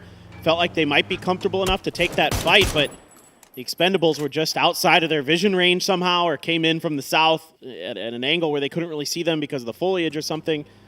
And that caught Falcons quite a bit off guard. Clories, Roth is done. Poor guy gets shot out of a vehicle again. Bad news indeed for Falcons. Yeah, this Clories is so clean, man. Tremendous, tremendous player. Yeah, they get 1 point out of that whole engagement, which was the kill that came, I think, from Snakers, but losing 2 players for it, definitely not worth it if you were to ask the Falcons members. Now, maybe the best case scenario for them is to just sort of hope the zone's going to keep shifting sort of northwest and going in their direction and try and keep their heads down on a quieter side of the zone. But you got to gamble as the Falcons, like on some kind of compound or something. You just got to find something that's super defendable. That's why they're scouting this out. I think this is one of the spots that they could theoretically take. It's that Crossroads compound there, the mini Zarky, some people call it. Could be very, very decent, especially if there's more hardships. But can you lock that down as a duo and reliably expect to not get crashed by a quad? you're going to have to give up some of the other buildings at some point. You know, you can either take like, you know, one of the 2 stories, like, or there's one of these buildings up there too, so something like that. You can see that they have decided to take that position, so we'll see if that becomes a conversation point. Answer's going to be a big old no, as the zone's going to go very far south, but still a lot of water involved in this one. So for the Phase 4 shift, we're going to get, you'd imagine, a little bit more of a northeastern pull. So FW in a great position, 17 maybe as well. That compound that Pero's into may be okay as well later on in the piece. We'll have to wait and see. The Falcons know that they've got to move. Yeah, they're trying to get somewhere. And into the fields, maybe on top of this hill, maybe you could play by that radar tower. Or it's a cell tower, I think, actually, now that I look at the top of it. I didn't think there were cell phones when Miguel was... Anyway, I'm not going to talk about that lore. Grenade out there. Snaker's already weak. Rello's got to go. He's done, man. Snakers as well. Gone. Rello trying to find some kind of out. There's none available. Pow Pow finds 2. 7-7, keeping him pinned down. Pow Pow's going to swoop in for the points. Yeah, pretty doomed game, honestly, for Falcons. It just seemed like they couldn't find their little spot in the world. No matter where they went, they were having a fight, congested. And that means 39 points right now going into the final game of the day. We're hoping for sort of 54, 55 to be the cutoff point. Means they would need a 15, 16 point game with 1 more to go. That's going to pretty much require a win. Anyway, conversation 4 later on down the track, as we will look back towards FaZe. See that they're setting up to cut off some of the rotations over the Georgia Pole bridges. T's got a couple of different team sight lines to cut through, but plenty of space to do so. So not going to be taking too much damage. Good driving path, but how far in do they want to go? Let's see exactly what they're going to do. I mean, they're driving maybe towards where we just saw the Falcons get taken out. Heading in that general direction, you know, sure, some shots from 17 and others, but it's tough to play these hills because there's a couple different angles that teams can see you from. There's a bit of a dip here, though, and that is going to be the position they choose. Really dangerous, you know, with Tianba right underneath you.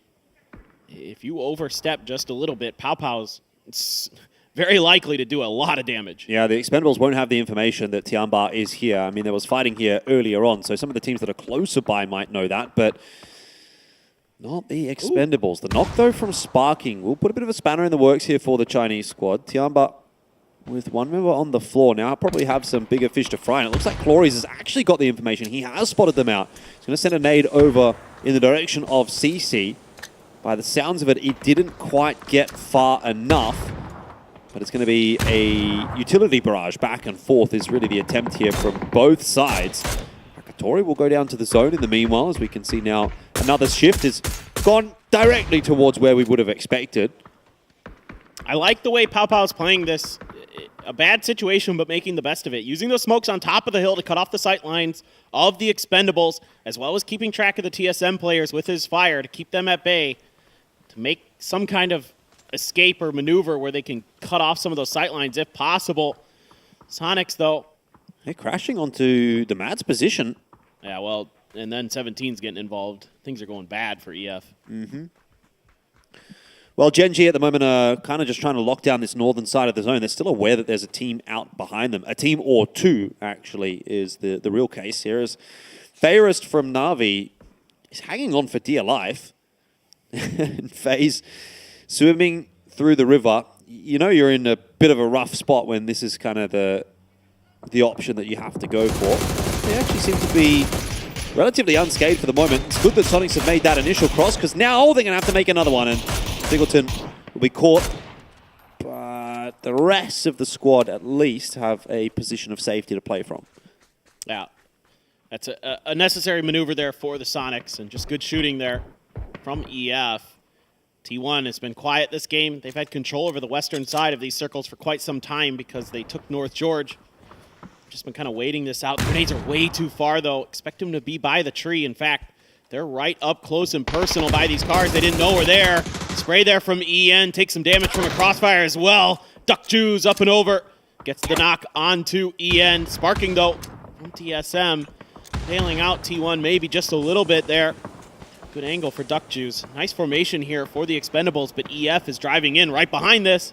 Ooh, yeah. I mean, you can actually have two teams on this hill, one on either side, and they can coexist for the moment, though.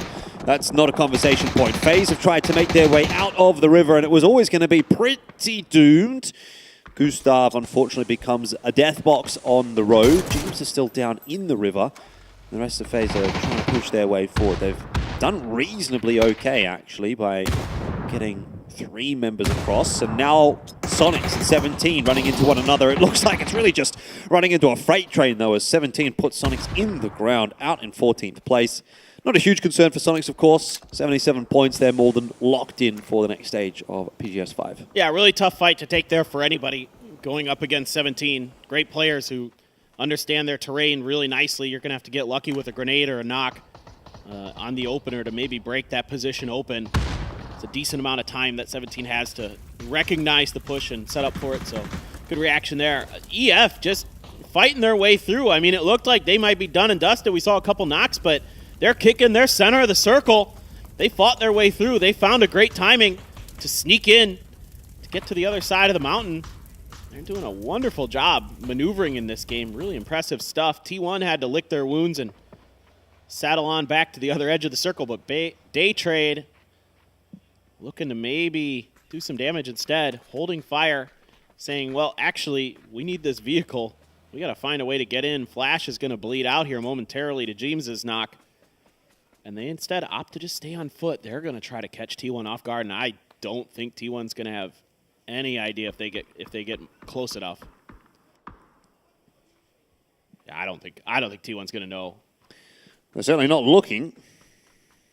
Panadol has managed to make the riskiest part of that cross without being seen. So, yeah, could be doomed for T1, but we'll check back in with them in a second as Gen G have Hero in between them. Summer actually not quite going to go down, and he was the distraction for Ming, who gets rid of Gen G. This has been a little bit of a messier game, right? Fights happening all over the place as a result of the sort of weirder circle pull.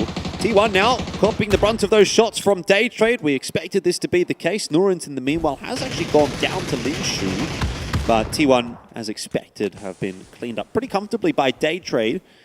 Norins, though, is a dead man. He's actually still over in North Georgia Pole, so he's definitely not getting back up. Yeah, they opted to try to split. And, well, they get some points out of it. It is what it is for Day Trade. But they're still at the bottom of the board for Group C. TSM now going to have to fight their way out along with FaZe. But FaZe taking damage from a couple different teams. Pow Pow is going to steal a point. EF goes down to a grenade from FW. All right. Sure. Not sure what happened there, but EF I thought might be kind of okay, but kind of got caught out there. And even they are kind of a little bit confused. Yep. Some serious gesturing going on. FaZe are fighting hard for their lives at the moment. I don't know how much longer it's going to last. James just gets the first aid kit off, but he is going to be the last one standing as well, as Vex was spotted there by Luke 12, and TSM are doing a pretty good job of locking FaZe out of this zone, clearing out the southern side. You're going to have to be pretty quick about it. Obviously, James is going to still be a factor, but TSM might have to start turning their attention a little more northward, as Tiamba have been spotted out by Sparking. So some good blue zones early from TSM to flush out the FaZe players. Elo knows there's still one in there, but James is going to play the heal game, I suspect. Oh, goes for some shots onto Kurt.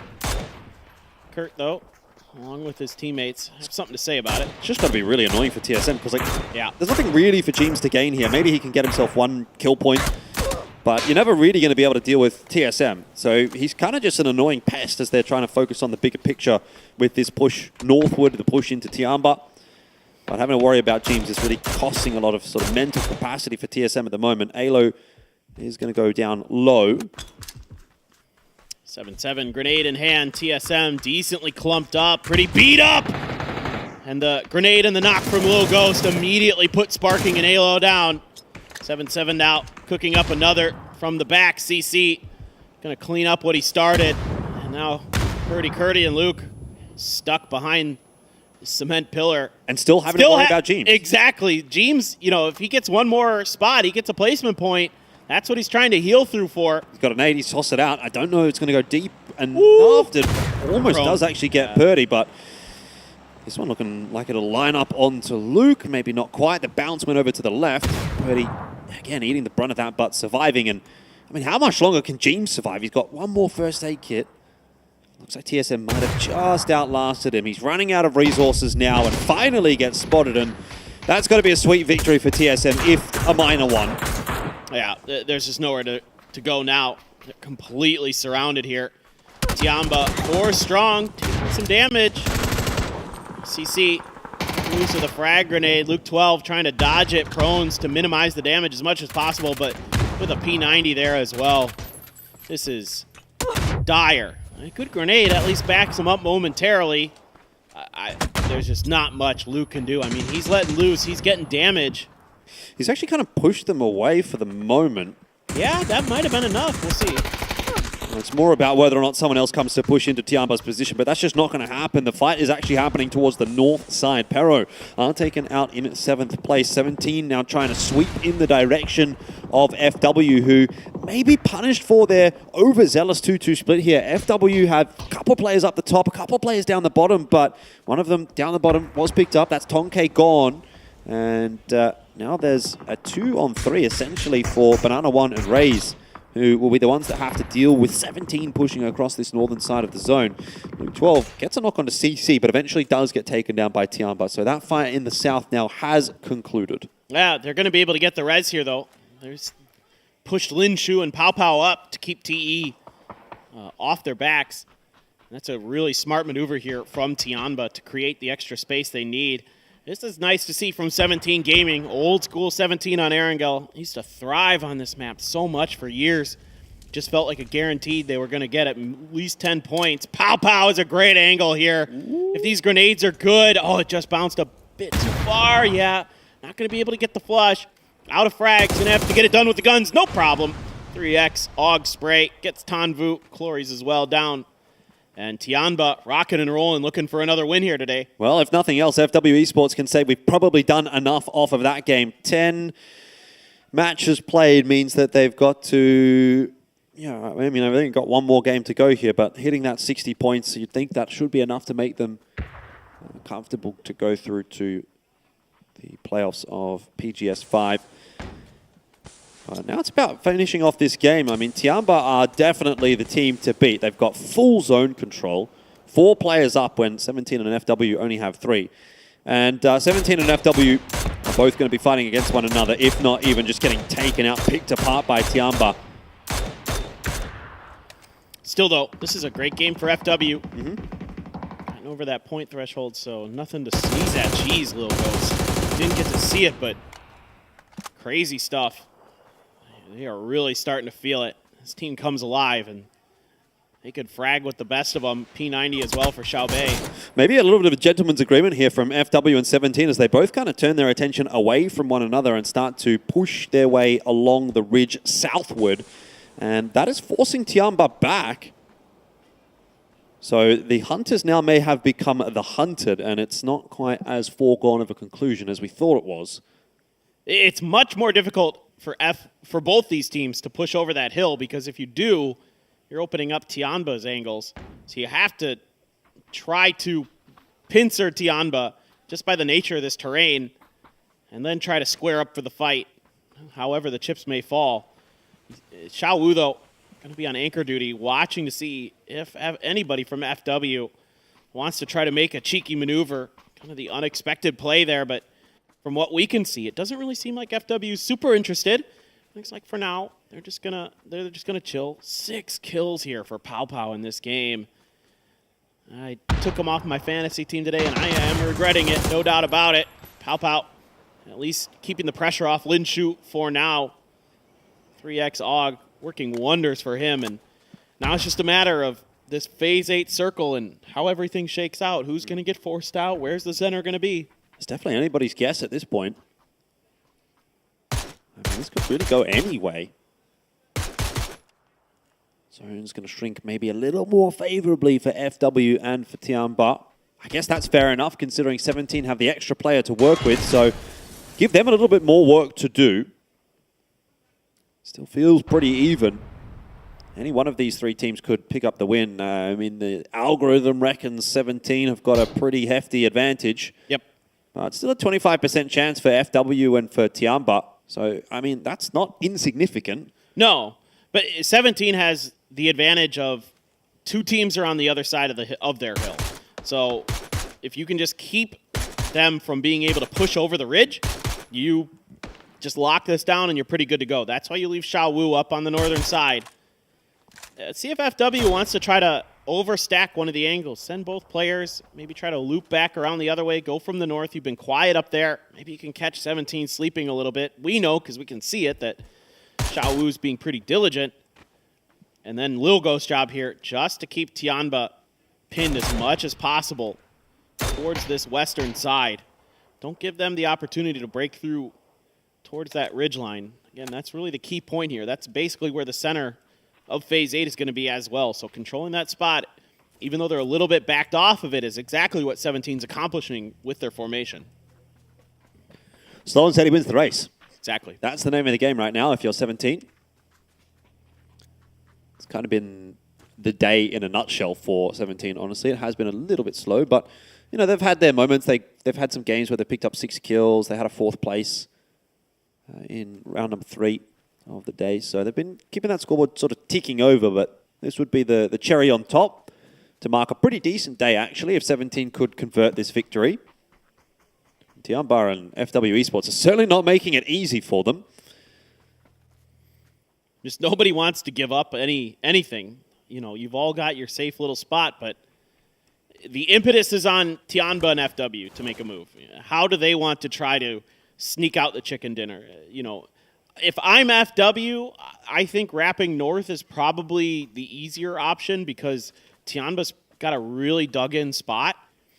You've got to keep your eyes on Tianba because they're probably thinking the same thing, that if we can take FW out, then we have at least a somewhat better situation versus 17. But he just bounces a bit too far there. Pao did take maybe about a 3rd damage. Second grenade going to be good? No. We're starting to get a bit of info, though, on both sides as to where those players are.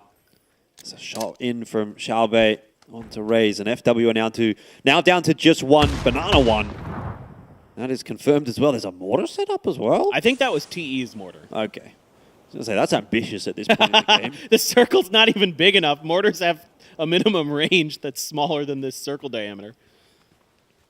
Not looking good for FW, though. Banana one has more or less been corralled into the sightlines of 17, and Xiaowu will take him down. Is further adding to the advantages for 17 because now they only have to worry about that team toward their south, which is Tiamba, and unless Pao maybe could have struck right there, brought it back into the 2-on-2, this is looking quite grim for Tiamba.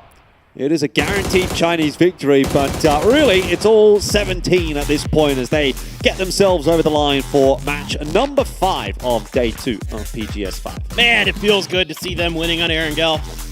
It's a team that's been just so good for so long in that map, and we've been curious to see if they're going to be able to pull it together here for PGS 5, and all signs are pointing to yes, at least so far today. They've had a banger day, man. They're basically good to go off of one day of games. I mean, you got to assume they're going to put up some points in the next one. Should be pretty well on their way. Yeah, definitely. But the big conversation point for me, of course, is Falcons. 1 game to go. Are they going to get there? Well, we'll find out after this.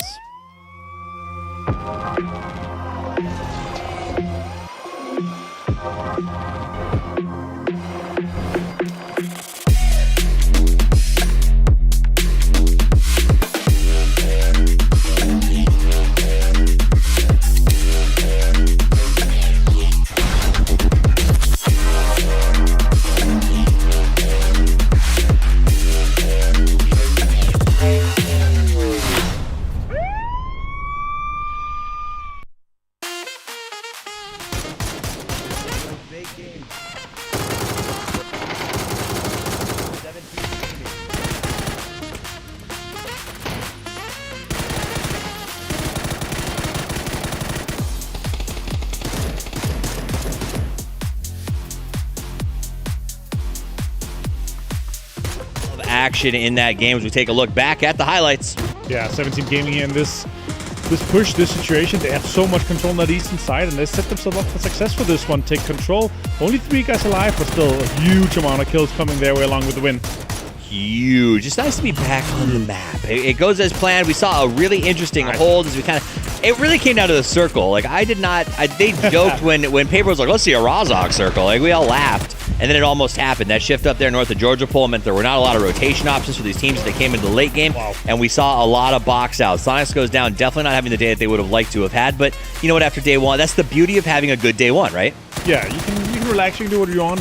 Maybe they're like, we should maybe have hot drop 17 Gaming after all, instead of this, of whatever we're trying to do right now. But yeah, for sure, hard to get out of Georgia Pole, of course, that northern side. You have so many teams kind of scrambling to get out of that same edge and side of that circle. But still, yeah, this control on that northern side ridge and the top ridge there, if you manage to hold control for long enough here, like 17 did, like, you just put out so much damage and just completely hurt anyone towards each other like a hurdler. But the thing is, you have to earn that spot, right? It's a very hard place to hold, especially in the mid-game where other teams are flooding in. 17 did a great job of locking it down. Then we saw Tiamba, Pau in particular, goes off in this game. Gets, I think, 6 or 7 kills for his team and sets them up into this late game. But then it just becomes the 17 show. They get FW knocked out. They turn their sights around. Lil Ghost turns up with 5 kills. And they walk away with that chicken dinner. Yeah, huge amount of points. Both for Tiamba and 17 here. 12, I think both of them actually ended on 12 kills, so good to see from them stepping up like this here. Really big first day for 17. That's a situation where, like, okay, that's, we're talking about C is such a hard group to start with, because other teams could put pressure on you. They could challenge you, they could hot drop you, but yeah, it didn't happen, and they managed to set themselves up for this victory here. A huge setup. I mean, this is a team that has a storied history in PUBG. PGS 3, they got 10th. PGS 4, 24th place, and then at EWC they get 8th. So these are not finishes that they're going to be happy with in general. 17, so well known for all of their wins in the past, and Aracha's been together forever, right? 3 of them, 3 years together, then they add their 4th player, and it's still 2 years. So it's one of those rosters where there's just no excuses not to be a top performer. Yeah, honestly, for me, like, I just like seeing this lineup perform like this here. Of course, we had this little markup with Show, but still, these guys, when they're playing together, when everything's working, when they're not contested in Picardo Pochinki, we know they're a powerhouse, we know what they're capable of, and they're a team that potentially could go in and, take top 4, top 5 at multiple of these PGSs here to go, and they need to. We need to see them at PGC. I feel like they're a team that we've seen them be able to perform at PGCs as well. So, and that's I think, you heard the guys talk about it a little bit earlier. Elfish said maybe it feels like they're in a rut over there in the region, because there's no reason that 17 Gaming, with the consistency and the time and the roster, shouldn't be dominating the same way that we're talking about. We should be saying Twisted Minds, Sonics, 17, honestly, based on that roster. And the fact that we haven't this year annoys me, to be frank. But this game with 12 kills, this is the 17 that I expected to see all year, and I'm excited to see right now. Yeah, and twice the amount of, more than twice the amount of nades on Tiamba. 21 nades versus 9. 12 kills, a lot of the nades there, of course, coming in from effect for the flushes and for the knocks and everything. It's working really well for them here. But yeah, Tianba's been on a tear. Absolutely guaranteed to go to the final here. 17. Yeah, 22 points from this game here. Huge for them. That's me. And another for FW and for the Expendables. Impressed with what they've been able to do so far. I'm blown away by the Expendables. We'll talk more about them. 1K Club, I'm sure. But 1K Club, you love it. Lil Ghost does make that jump. I think probably because you put him on your fantasy team today. He was too cheap. Right? 18, I think 18. He ended up on something. Like, it's too cheap. He had to have a big one. So yeah, I'm obviously happy for him. I'm happy for the team, but also happy for my fantasy team for 1K Club. Man of the matches, that should give me more. Give me 20 more points so I can catch up to you. Yeah, you heard him first, Twire. Give us extra points for man of the match. But a big shout out to Lil Ghost for getting that man of the match. This is a player that, we've seen for a while. We used to call him the poltergeist sometimes because he's so scary. We saw a bit of a fall off at PGS. It just felt like he was a ghost of him for his former. Not to actually make that a joke, but it did feel like he was not his former level of play, and to see him back is nice. This roster here, when they're together, when they're performing like this without pressure, maybe from having Show there, I think so. I feel like could be the difference maker here for this one. So yeah, let's see what they're able to do for the rest of the group stage and what they're able to do in the finals, because I'm quite sure we're able to see them there. 18 points as well for Tianba, very top heavy here. Good again. FW, we've been talking how they're thriving in this little bit of chaotic situation, and that's what they've really been able to kind of garner to. They're getting able to get the kills. They're putting themselves into situations so often where they're getting kills. They're playing in spots where they're going to be getting placement points from. So overall, very impressed with such a new team in terms of international stage is able to do. So yeah, that's huge. All right, Eternal Fire, let's take a look at the overall leaderboard. Despite the heated discussion you saw at the end of that last game, they are still in first place, 87 total points. They got to be stoked on that. Tiamba jumps into number 2 at 81, Sonics at 3, and it goes on down from there. Genji and FW Esports, 2 really pleasant surprises for me to see at that level. With 2 more games to go here, what I'm worried about is a little bit this Falcons. They need to have a big game. We're talking 15, 20 points for them to secure themselves a final spot here for PGS5. Very impressed with Expendables and 17 to already be above them. That's huge for them. Yeah. And obviously here, GNL, I would say 1 point in that last game. Like, they are not going to be in the finals. Yeah. There's no way they're going to be making 35, 40 points to guarantee themselves that. So let's see. It's just too hard a road to travel. Yeah, it is. FaZe 21 points, also a little bit on the low side. They need to kind of have a bigger game for that. Very kill heavy. True. Points are not, placements are not really coming through. We saw that in the regional a little bit. They're very kill heavy. We want to see a little more, like, placement wise from them here. If they can get maybe a top 3, top 4. Yep. Along with the kills that we know that they're going to be able to get. And then we talked about that. The casters brought up the fact that we'd like to see them raise that trophy again. Right. FaZe as an organization, the players who are on it, exciting to watch, great to hang out with, lovely to see at these events, and the fact that they're not winning these sometimes is actually frustrating. I think as much for us as a fan group as it is for them as the players. Petrichor Road, taking a look at these guys as they get ready. It looks like it's about time for us to start, though. Our final match of the day about to get under 1. It is day 2 here at PGS5. Let's get into our last match on the grassy pastures. Let's do it. Let's do it. Big game coming up here for one team in particular. I know I keep harping on about it, but it is Falcons, and it is really their last chance to make it through. So if they would have a big game here, it is still doable. GNL, we've already kind of written them off, and as of that last game, FW Esports have pretty much made it, at least as far as our calculations are concerned. So focal point, of course, at least until they're eliminated, will be the Falcons, and hopefully they can have a bit of a better game than the last one, because that last one was very, very doomed indeed. Absolutely. No, and you're absolutely right to harp on that, because not the last game, but the overall picture that we're looking at here for the Falcons, because they're such an important team, a team that I think there's a lot of high hopes for, especially regionally. You think with the Sonics and TSM starting to look, we know the Sonics are good. That's a known quantity. TSM starting to look good. The Falcons don't feel like they're that far behind when you watch PAS. So you're kind of hoping to see them, at least make it to the grand finals, especially with the caliber of player they have on that team. But it has been a struggle, and it is definitely the team to watch out for. They need that win. There's no other way to cut it. So curious to see what that's going to look like coming out of one of my favorite drop spots, the Pope Cup. Navi's got Milta Power, and looks like we're going to be north of the island somewhere. Okay, all right. Eastern side. Well, look, this has got to be it. I mean, certainly in the Falcons comms right now, Elfish, they're saying this is our game. This has to be it. Yep, this is our game. Well, we'll pick back up on that one when anything eventuates. Nuren's is having a very nice leisurely drop. Flash maybe not quite so much, as he's got a couple of bullets whizzing past his head, courtesy of Shrims. So I like to call him, when he's playing not so good, call him Shramsy. Shramsy. But when he's playing good, he's Shrimsy. He's usually playing good, so I don't get to call him Shramsy. He's been playing very good. Pretty good. At this event. He's basically been the Sonic's best player this year. Yeah. That is very much being shown in the fantasy results as well. Any Shrimsy enjoyers are sitting pretty at the moment. Unfortunately, I'm not one. What? Oh, you didn't pick him? I only pick Australians. Ah, that's right. He's not Australian. I'm going to focus in here on Pero, see how they've been going. 看这个雷效果怎么样？丢过去了 ，CG 3个人选择往前面的坡去顶，但黄一鸣已经拉上来了。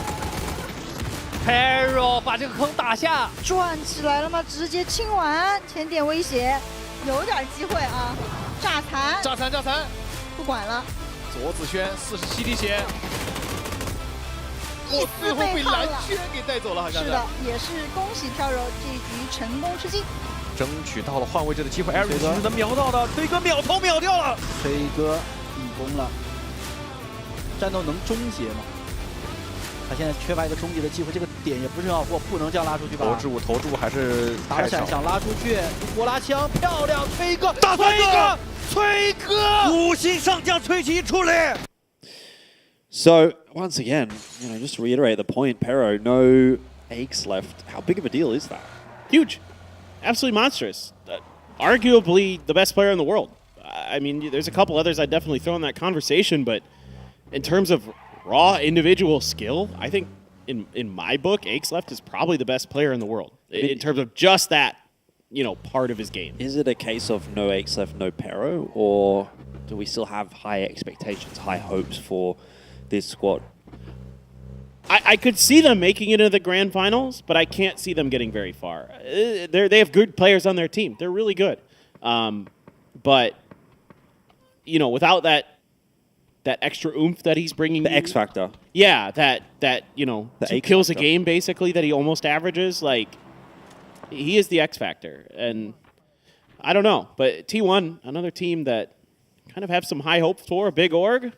또 한 명 정도 끊길 수도 있겠는데요? 네, 바로 정면이었어요. 장구가 먼저 당했고요.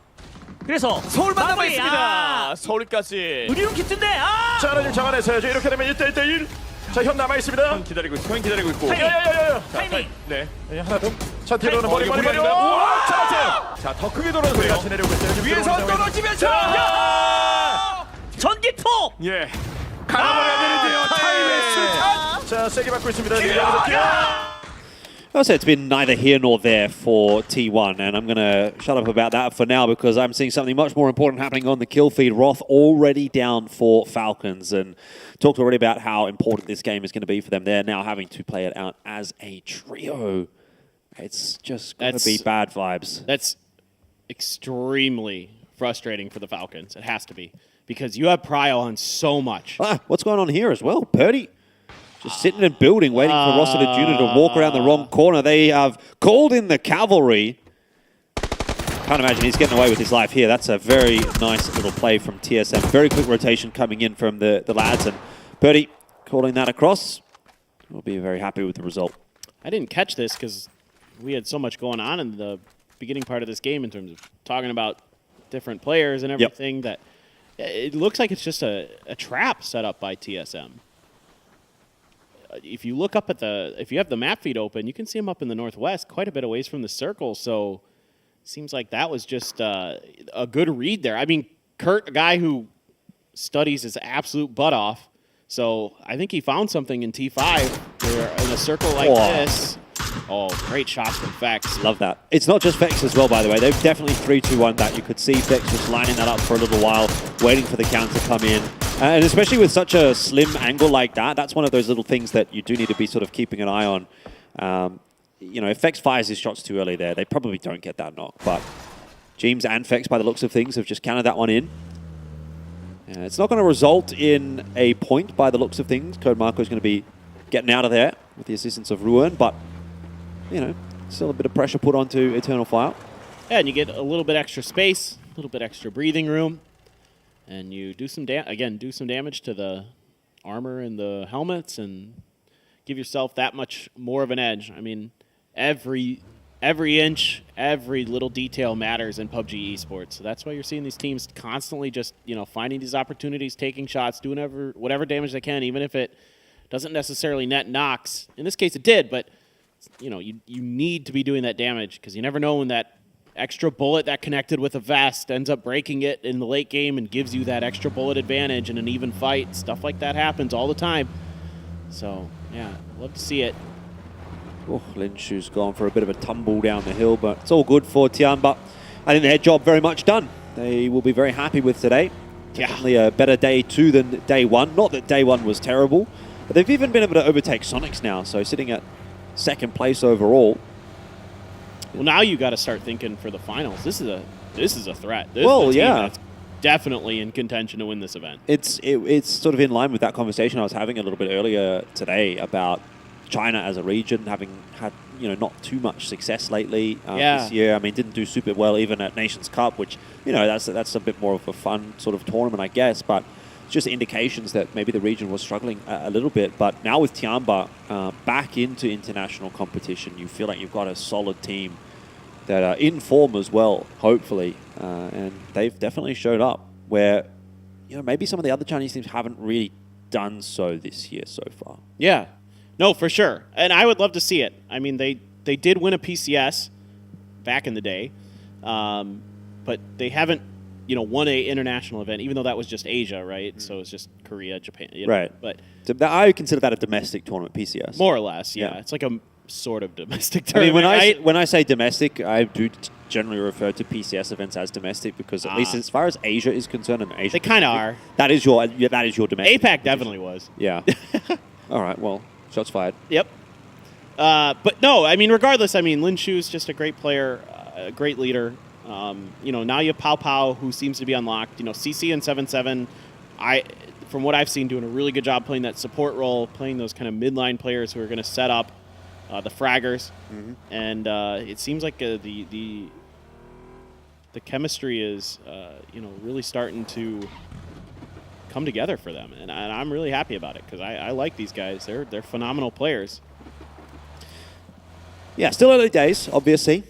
2 days into PGS5, can't really be calling anything, but the signs are positive, of course, for this team. And Sonic. Go for it? Do you go for it? Nah. Waiting for the crash. Yeah, you gotta save it.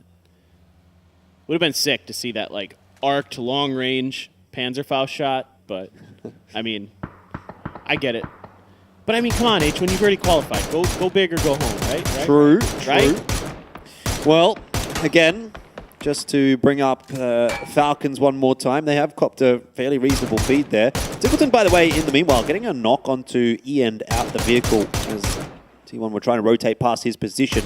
Doesn't quite manage to get the confirmed kill. A lot of teams starting to congest around FW's compound, but FW, the shots seem to be thwarting any advances, and TE may be the ones who have to catch these other teams crashing in. Little Ghost is just picking up right where he left off. Xiaowu, though, taken down by the grenade from Delwyn. Suju's just going to push on through that blue zone, has the bag. Little Ghost's Molly connects. Little Ghost is on fire these last couple games. The Expendables having a bit of a ruckus here with Pero, who are dancing around, committing even perhaps to this fight over Bunnings, and see whether or not that's going to work out for Pero. They have to be pretty quick about this because there's a lot of teams that are rotating past this. If Pero's stuck on the outside of this wall, someone on the rotation path might fire a couple of shots off at them, and that'll be the end of Pero. So just going to duck their heads down, try not to draw too much attention to themselves at this point because they know the danger is lurking. Petrichor Road doesn't like what they see, so into the vehicles. The call is made. I think that's a good call. Yes, I totally agree with you. T1 don't do it to me. Okay, yeah. Just take this dip. Yep. This is fine. The old tempo dip. Totally fine. Petrichor Road making a dash, but it is pretty long-range shots. Those are tough to hit. Full speed, out in the open, a couple hundred meters. Very difficult, even as good as these players are. And now you have to find that little extra space. Are you going to try to make a crash into the trenches? Nope. Just this dip is going to have to do the job for Petrichor Road and see if they can lock this down for the rest of the game. Does Na'Vi want to risk trying to reach out a bit, get in grenade range maybe? You know that situation. You know that dip is tight. You know they're going to have to be clumped up. Let's see. Oh, drive-by from Rua. Nurans is just a little isolated in that position for day trade. They've actually gone for a massive split there, day trade, and it's not worked out at all. Punished really by Eternal Fire. That's almost hubris from day trade. I'm right there with you. Now you've got, is that Sonics rolling in below them as well? Yeah, it is. Yeah. Jeez. This is a difficult area of the map to fight in. Above the prison, it's like a really flat hill. The angle is very shallow. So yeah, a lot of little nooks and crannies as well where someone could be hiding and on the ridge of the prison. Yeah, exactly. Catch you off. Yeah. Sonic's going to take it slow this game by the looks of things. Just play edge towards the south side. I mean, there's not really a whole lot going on this side of the map, and they seem to be pretty aware of that. Tig doing some scouting here. Going to send the rest of the lads forward. H-Win, maybe the scout forward. Oh, do it. Do it. They're just so dead if you tile this in right. 273 meters. How do you feel about it? Let me look at the map. Oh, if he's going for Petrichor Road, it looks all right. Yeah, it's about 300, so he might be about right. Yeah, right in the range. Hasn't fired it off yet. Well, they're already in vehicles, so at this point, I think he might realize that they might be making rotate. I'm not exactly sure what he's waiting for. He had a good opportunity. Maybe they just weren't quite sure. Maybe just setting it up for later. You never know that, like, this position that Pero's in, even if they rotate out of there may be another team that will backfill into that. So it could actually come into play regardless for TSM. Yeah. They know that they're pretty safe, actually, in Mansion at this point in time. They're maybe even a little bit more worried about the push coming in their direction from multiple teams. But that'll be a conversation for later on as Falcons do pick up one important point as Snakers locks down his building. He's going to have to do a little more work, though, to keep himself alive because Tiamba are lurking, but they decide better of it. And they will leave Sky Garden to Falcons. That's a huge win for Snakers right there. It at least keeps the hope alive for the Falcons that maybe they can do something and keeps, the Sky Garden completely under their control. And yes, we do call it Sky Garden. That's right. It's not heaven. It's the Sky Garden. Sky Garden. It's a much cooler name, I swear. Yeah. No, I really like that there. Able to hold on to that territory. I mean, you can see the idea behind the early split from the Falcons. Too late. It's too late. They just got in the vehicles. Oh. Well, that wasn't so great. Why is he driven into a tree for? I think Ming Ming kind of drove him into it.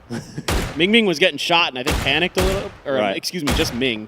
Ming panicked a little bit.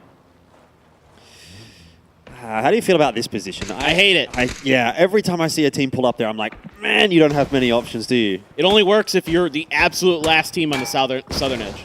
That is the only way this works. What happened to 17? That didn't go good. Trying to crash the Expendables, which is what Pero tried to do earlier and decided not to. Now 17 are going to have their crack, and maybe they're getting a bit of an idea as to why Pero decided not to do this. Actually, FaZe now starting to hear these shots as well are coming across as well. They know the Expendables are a little bit wounded. They are sure that 17 are down a couple of members as well. And this is actually quite a nice little feast for FaZe that has been laid out. It's like a buffet. They can choose whatever they want. Do I want to kill onto 17 or do I want to kill onto the Expendables? Maybe I'll take both. The Expendables eliminated, and 17 will follow suit very shortly after. Mutually assured destruction for those two teams, but massive benefit for FaZe as they can move into Bunnings. Yeah, this is a tremendous opportunity for FaZe Clan. They've taken control of a really good pivot point there on the bottom of the circle where they can make their way south to north with some good sight lines. There's a few small hills to their north as well that they can work with. There's the dip by the road. And you've got the Alamo. So this is actually pretty decent for FaZe. I think Petrichor Road is going to get cleaned up here pretty soon, potentially. We'll see. Falcons got to be keen for it. I mean, they've got to be looking for some points at the moment, so just try and take out the freebies onto Pero. That's a really nicely timed grenade from Rello onto Mill, and finished off as well. So another point on the board for Falcons. Rello does get knocked. This is where it gets a little bit scary for Falcons. If a grenade clips Flood maybe or finishes Rello off, then they lose another member there. They're down to a duo at that point. Dead center of the zone right now. Falcons are going to really want to keep 3 players up here because, again, the dream is alive. Absolutely. Sonics, though, getting torn apart by Day Trade on this crash. T5 as well. An angle down into this fight at least somewhat. Flash holding a good angle. Tiggleton, just not much he can do there. Yep. Great peeking from Flash. Very favorable fight. When you get the choice of when the fight actually happens, you're dictating that. There's not much that Tiggleton can really do apart from react, and you're always going to be slower naturally to react than the player that's playing proactively. Yeah, if a team comes at you from that corner window in the J compound, such a good angle. to just really make the other team's life a living nightmare. Speaking of nightmares, Fluky's making one for EF. He's going to claim a couple big kills there as T5 maintains their control over that northeastern edge. Now the real question is, what does Day Trade do? Does somebody like Tianba maybe try to wrap in there, but some more knocks, some more damage there. They're really, look at how desperate Falcons are. They want to see if they can confirm that point. They know how badly they need it. Tons of shots ringing in, trying to see if they can get lucky. Oh, Nate's going to come across. That'll be confirmed, but not by Falcons. It will be by Tianba, who honestly don't need any extra points. But in knocking Eternal Fire out, they may actually be able to claim first place. Still 6 points to go, but Sonics are gone, so they won't be overtaking Tianba at this point. And with 3 players still alive, maybe there's still an argument in there for the Chinese squad.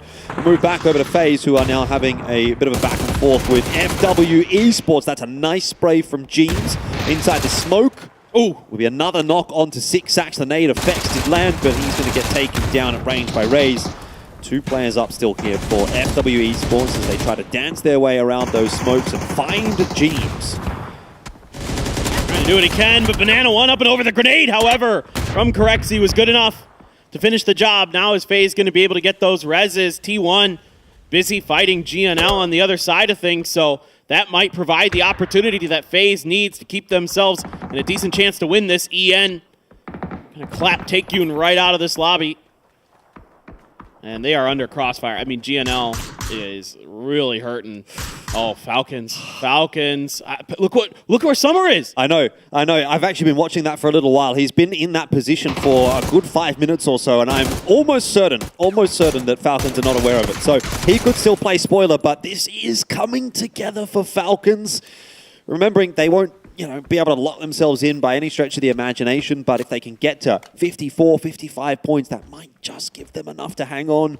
We won't find out until the end of tomorrow, but yeah, they are putting themselves in the right position to at least make a run-in for the playoffs of PGS 5. TSM really need to batten down the hatches here. There it is. Someone found Snakers. Oh my god, that is so brutal. And he was the isolated one in that 2-1 split, so it's just going to be Rello and Flood to try and make it happen. Do it. Come on, Flash. Sorry, I love bolts. I don't blame you. I mean, one of the most satisfying things in gaming is hitting a bolts. shot with a bolt. Yeah. No, that is disaster for the Falcons. Absolute disaster. He still hasn't been flushed, though, so that might have just been a knock from building to building. I don't think he's resable, though. I don't think Rello and Flood could get across there. Honestly, you kind of have to try to go for it. Do you, though? Yes. A duo in the center of the circle, don't you think you can maybe just hang on? No. I think you need all 3. I think I risk it, but that's just me. All Maybe right. I'm wrong. Maybe I'm dumb. Well, they're not going to go for it by the looks of things, and I'll update you with anything that we find out on the map stream, but you can watch that yourself if you're interested, of course.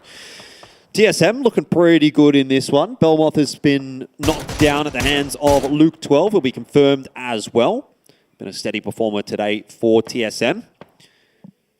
And TSM still locking out that mansion position for themselves. Snakers does get confirmed, by the way. Yeah. I mean, I get it. It's risky to go for it, for sure. But you've got to take the risks because you need more kills. Like, the win might not be enough. Well, if they're going to get a win as a duo, even. Yeah, it's tough, especially with T1 now eyeing this spot. They're a team that needs a lot of points, so it's going to be tough for them for sure. Tianba trying to now punish Summer as he's left alone, is able to get the first date off before the blue zone claims him. Still, though, going to be pretty tricky. Tianba's coming into this pretty blind, though. They don't really have a great idea outside of the fact that Summer's in this compound. They don't know exactly where. You can see mollies are going up into the second floor, but Summer's on the first floor there. Now he's going to go up the stairs. Good timing. Oh, he couldn't get through. Ran into a molly. Yeah, I mean, it was pretty doomed for Summer. Tianba will move into his residence. But I'm kind of keeping a little bit of a quiet eye on TSM here. They're looking pretty solid.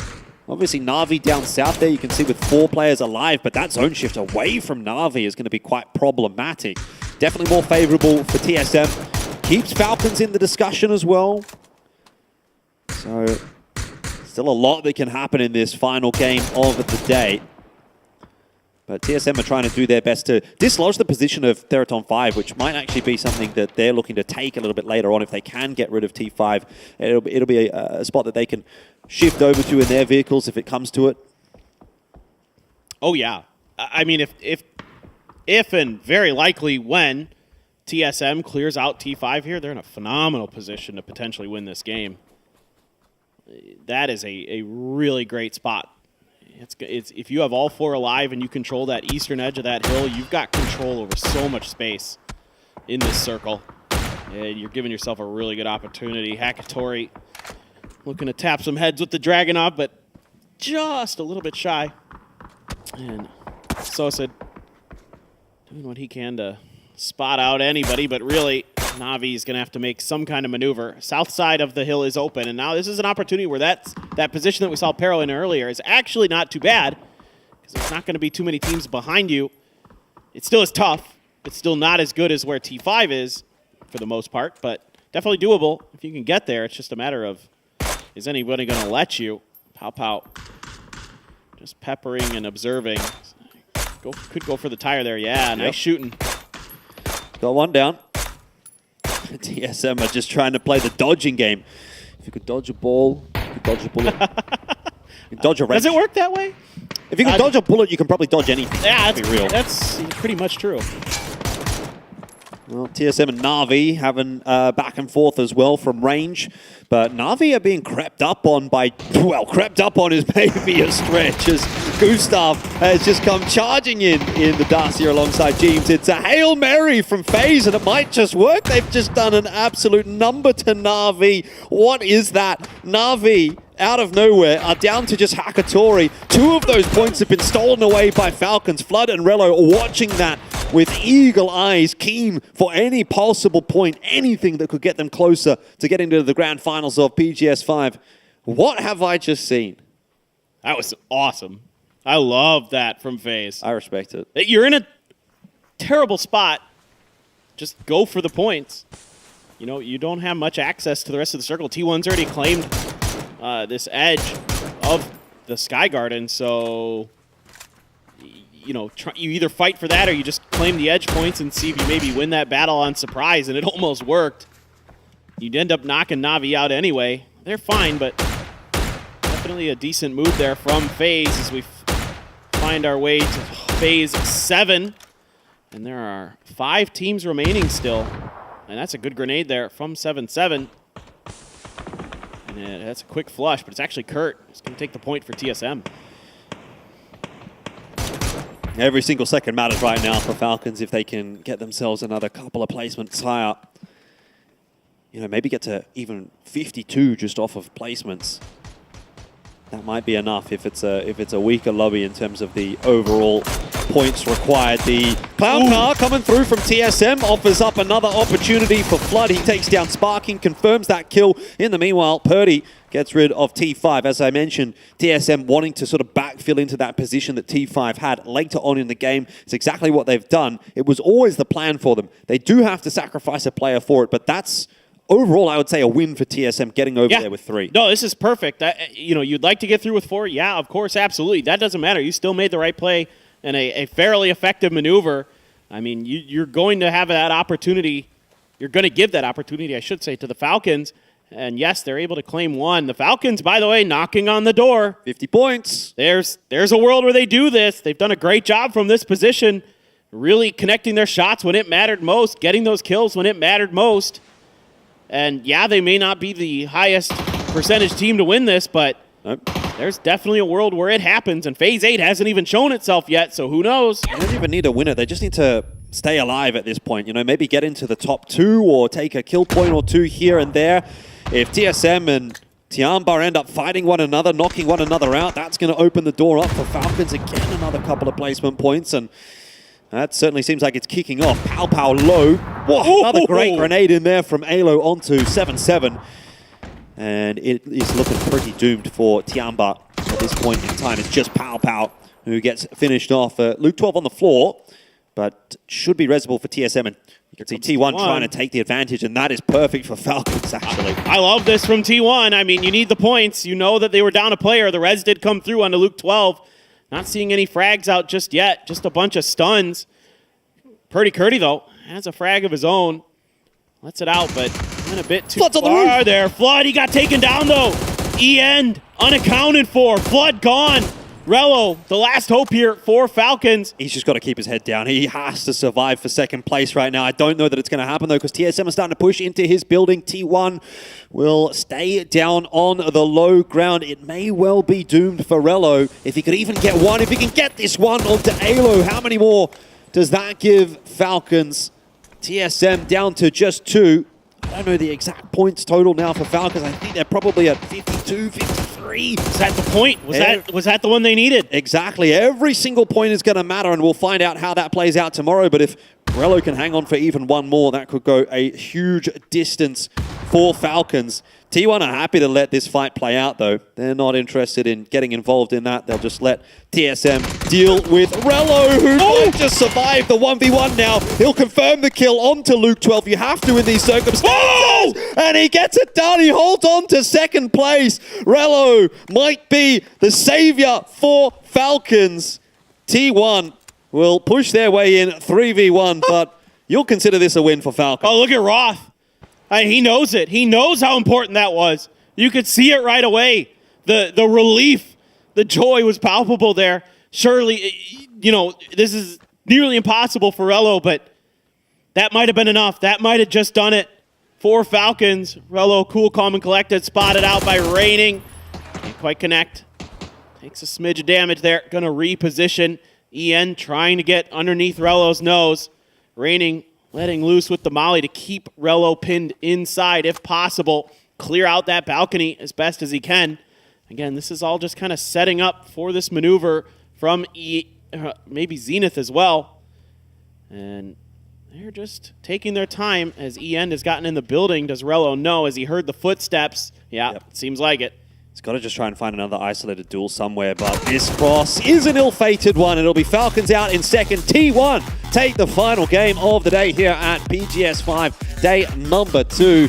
The real winners, though, have to be Falcons. Again, we can't guarantee it until tomorrow. It'll be something that analysts can talk about as well right after this, because I don't even know exactly how many points they've ended up there, but if I had to hazard a guess, I think they've probably got to maybe 55 or so, which historically would probably be enough. Exactly. They gave themselves a chance, that's for sure. Yep. And it looked like it was just going to kind of fall away from them drip by drip. You know, they're losing a player very early. They lost Snakers to that ratty play from Summer, but then Rello and Flood really stood up, came up huge with some great shooting, some great maneuvering there in that final fight by Rello. What a end.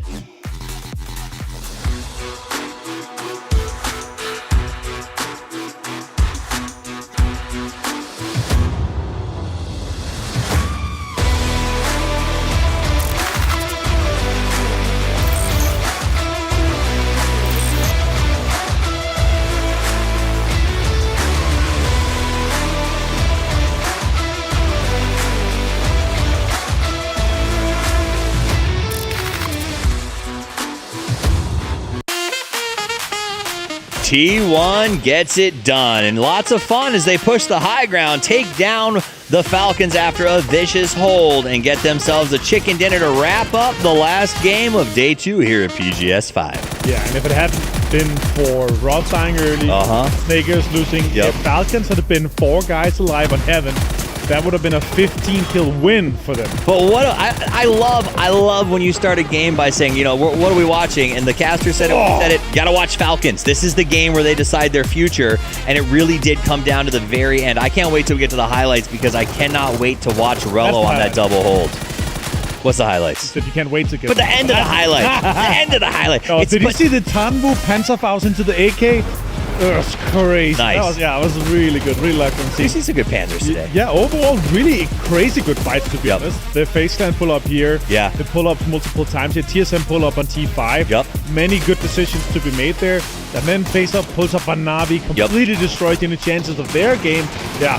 maximizing points get towards them is so huge. It's why we love Erangel so much, because the players know it so well, and inside and out. Some of these push plays, some of their pull-ups are just as crisp as they can possibly be. We saw them come in. There was a big moment here where TSM closes this gap. They get up into the house, and then the hold is on. Rello stops the high ground, pushes up to the left, gets the reload, and then gets the repeat. Roth loses his mind. He canceled it. Roth loses his mind because Rello not only gets that kill. Yes, T1 got the win, but that could be the moment that sets them up. We said they got to get to at least 50 to have a shot, 55 to maybe qualify, though the cut might be higher. There were so many moments where I thought that was just out of reach, and they kept pulling it back. Yeah, honestly, for this, I actually just noticed here and then, he canceled the reload, still had 20 bullets. It's going to be enough for that. The 1, 2, 3 players for TSM and the extra point from placements, those 4 points could be very crucial. Well, let's find out more. We are going to check in with Bella. She catches up with some of our players from today.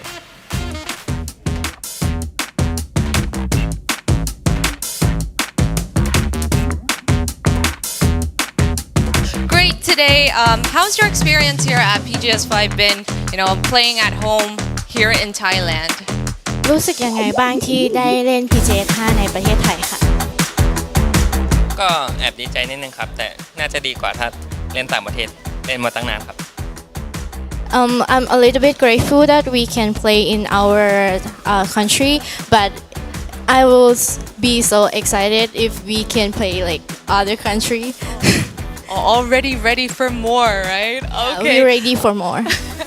You were here in since the beginning of FW, and with the newest addition with Tonke, how has the team chemistry been so far?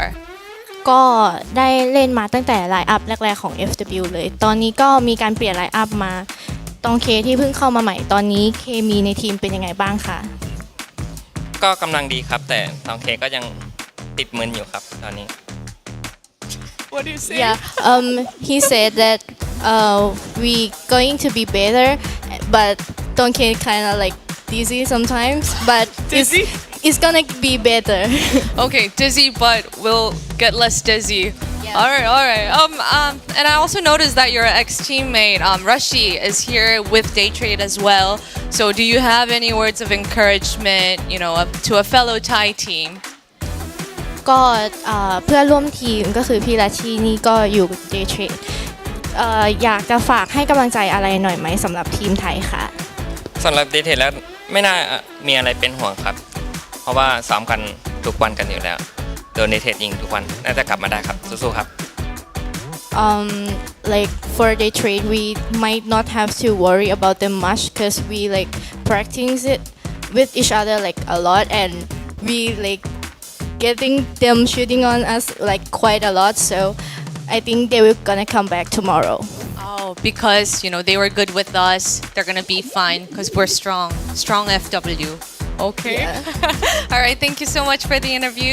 Good luck to you for the rest of the tournament. Thank you. ขอบคุณค่ะ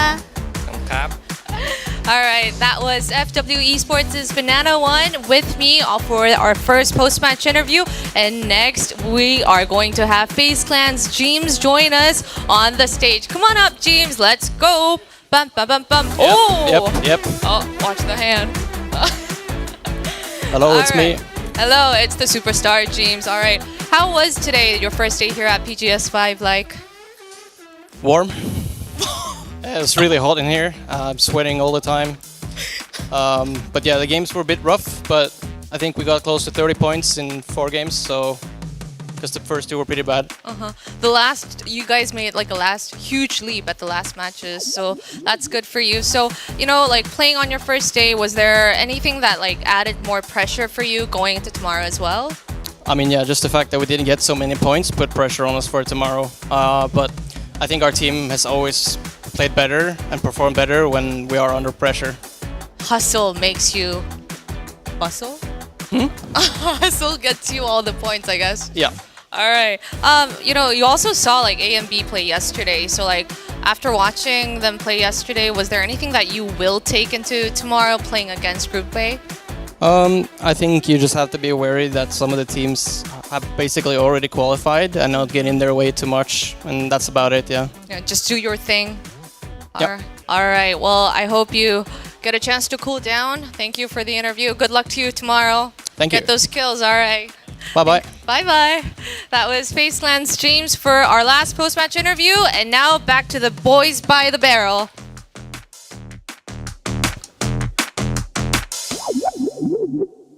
Hustle means muscle. You gotta love that. Yeah. Boys by the barrel. We're back to break down all the scoreboards at the end of the day. It was a great you want to. Okay, James off. He's already did my interview. He's gotta go back get a cold shower. He's gotta go cold shower, cool off a little bit.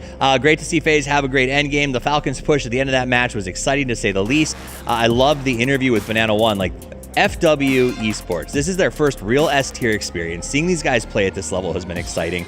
But I loved what he said when she's like, how's this been for you? He's like, I love that I'm doing this in my country, but honestly, I'd like to see some other countries too. Like, I love that idea that this is a team that probably will. If they keep playing like this, they are going to get a chance to see the world, and that is incredibly exciting. Now, let's see some other teams that have had a chance to see the world. Our top four, no strangers to international travel. No, for sure not. Yeah, Falcons, of course, second place along with the 10 kills is going to be enough for them to get that first place. Overall, 16 points. Yep. Is it going to be enough? I don't know. It's once we get to the overalls, we're going to talk about that a little bit. T1, of course, I like the lockdown that they had. That southern side on Heaven is just so crucial to pressure around, because you could just whack-a-mole peek everywhere around that ridge, and it's just so hard to defend against. And honestly, they did a great job of, I think, actually helping Falcons get deeper. That circle with T1 on one side, Tiamba on the other, gave them a really good defensive spot that made up perhaps not for having 4 people at that stage of the game.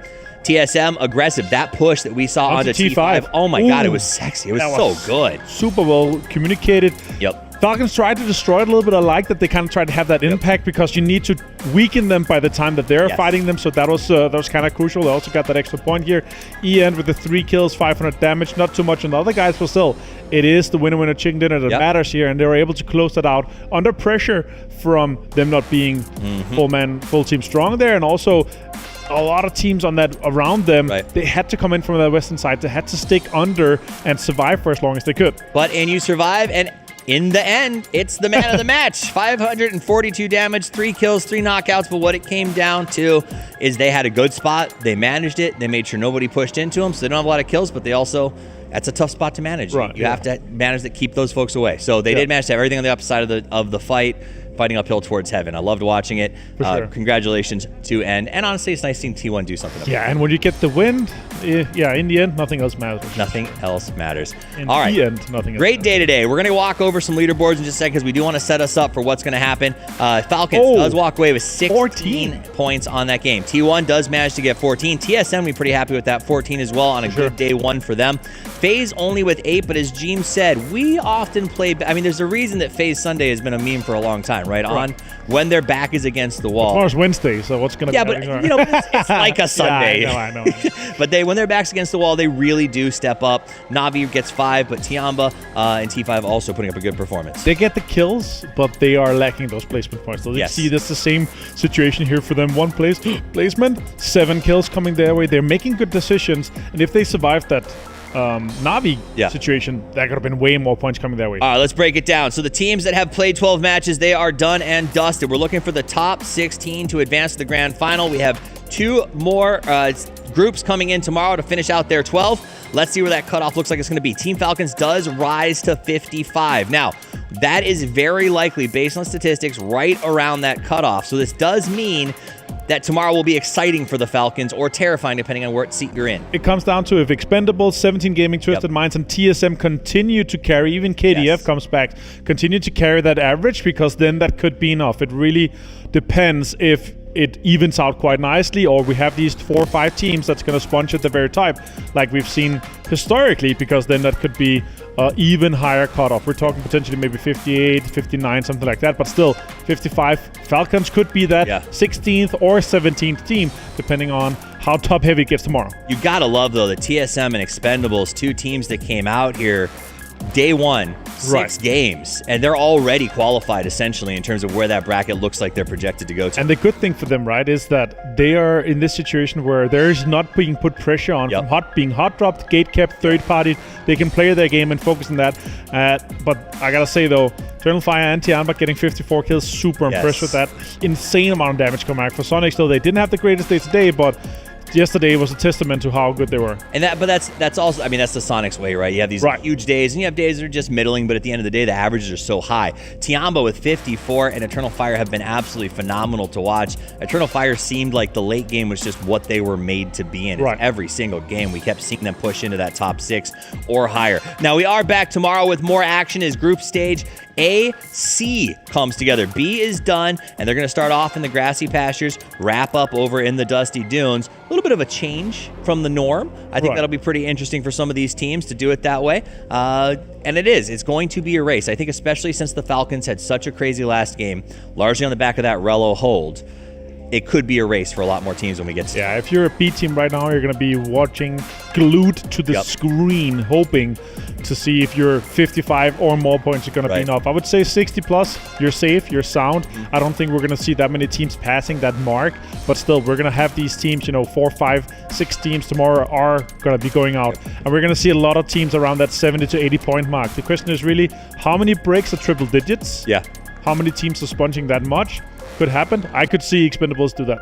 Awesome. Well, I do want to, before we do anything, again, say thank you one last time for watching PGS5 hosted by Crafton and BSPO. A big shout out to our main partner for PGS5, OP.GG, where you can truly overpower your game. And our official hotel partner, Novotel Bang Na, for supporting us as well as our Green Park Studio partners, the Green Park Studio here in Bangkok, for giving us such an amazing space to build this awesome set. And of course, TT Racing, thank you for being a part of the PGS5 team as the official gaming chair for everyone here in the stadium. It has been an exciting day. It has been honestly a little bit crazier than I thought it would be with things like the Falcons push at the end. So what is your final thought, big takeaway from day 2 here at PGS5? Surprised we didn't see more hot drops or gatekeeps or kind of focus on keeping some of the teams out, because we had a lot of teams that had that advantage. They had that 50 points or 45 points plus to make that happen. So tomorrow is really the question is that going to happen with some of the teams that are kind of, we don't want to see you in the grand finals. We want to take that chance away from you to make sure they potentially don't see them at PGC, because there are good drops available if you keep some of the top teams out. Well, there's a chance to keep some top teams out tomorrow, potentially, as we come back for 6 more games. Same time, same place. Make sure you're here. And until we see you then, on behalf of all of us, Crafton, VSPO, myself, Martin, Elfish, Paper Thin, Saga, and everybody else, we appreciate you spending your time with us, and we can't wait to see you till tomorrow. But when I see you, play more PUBG.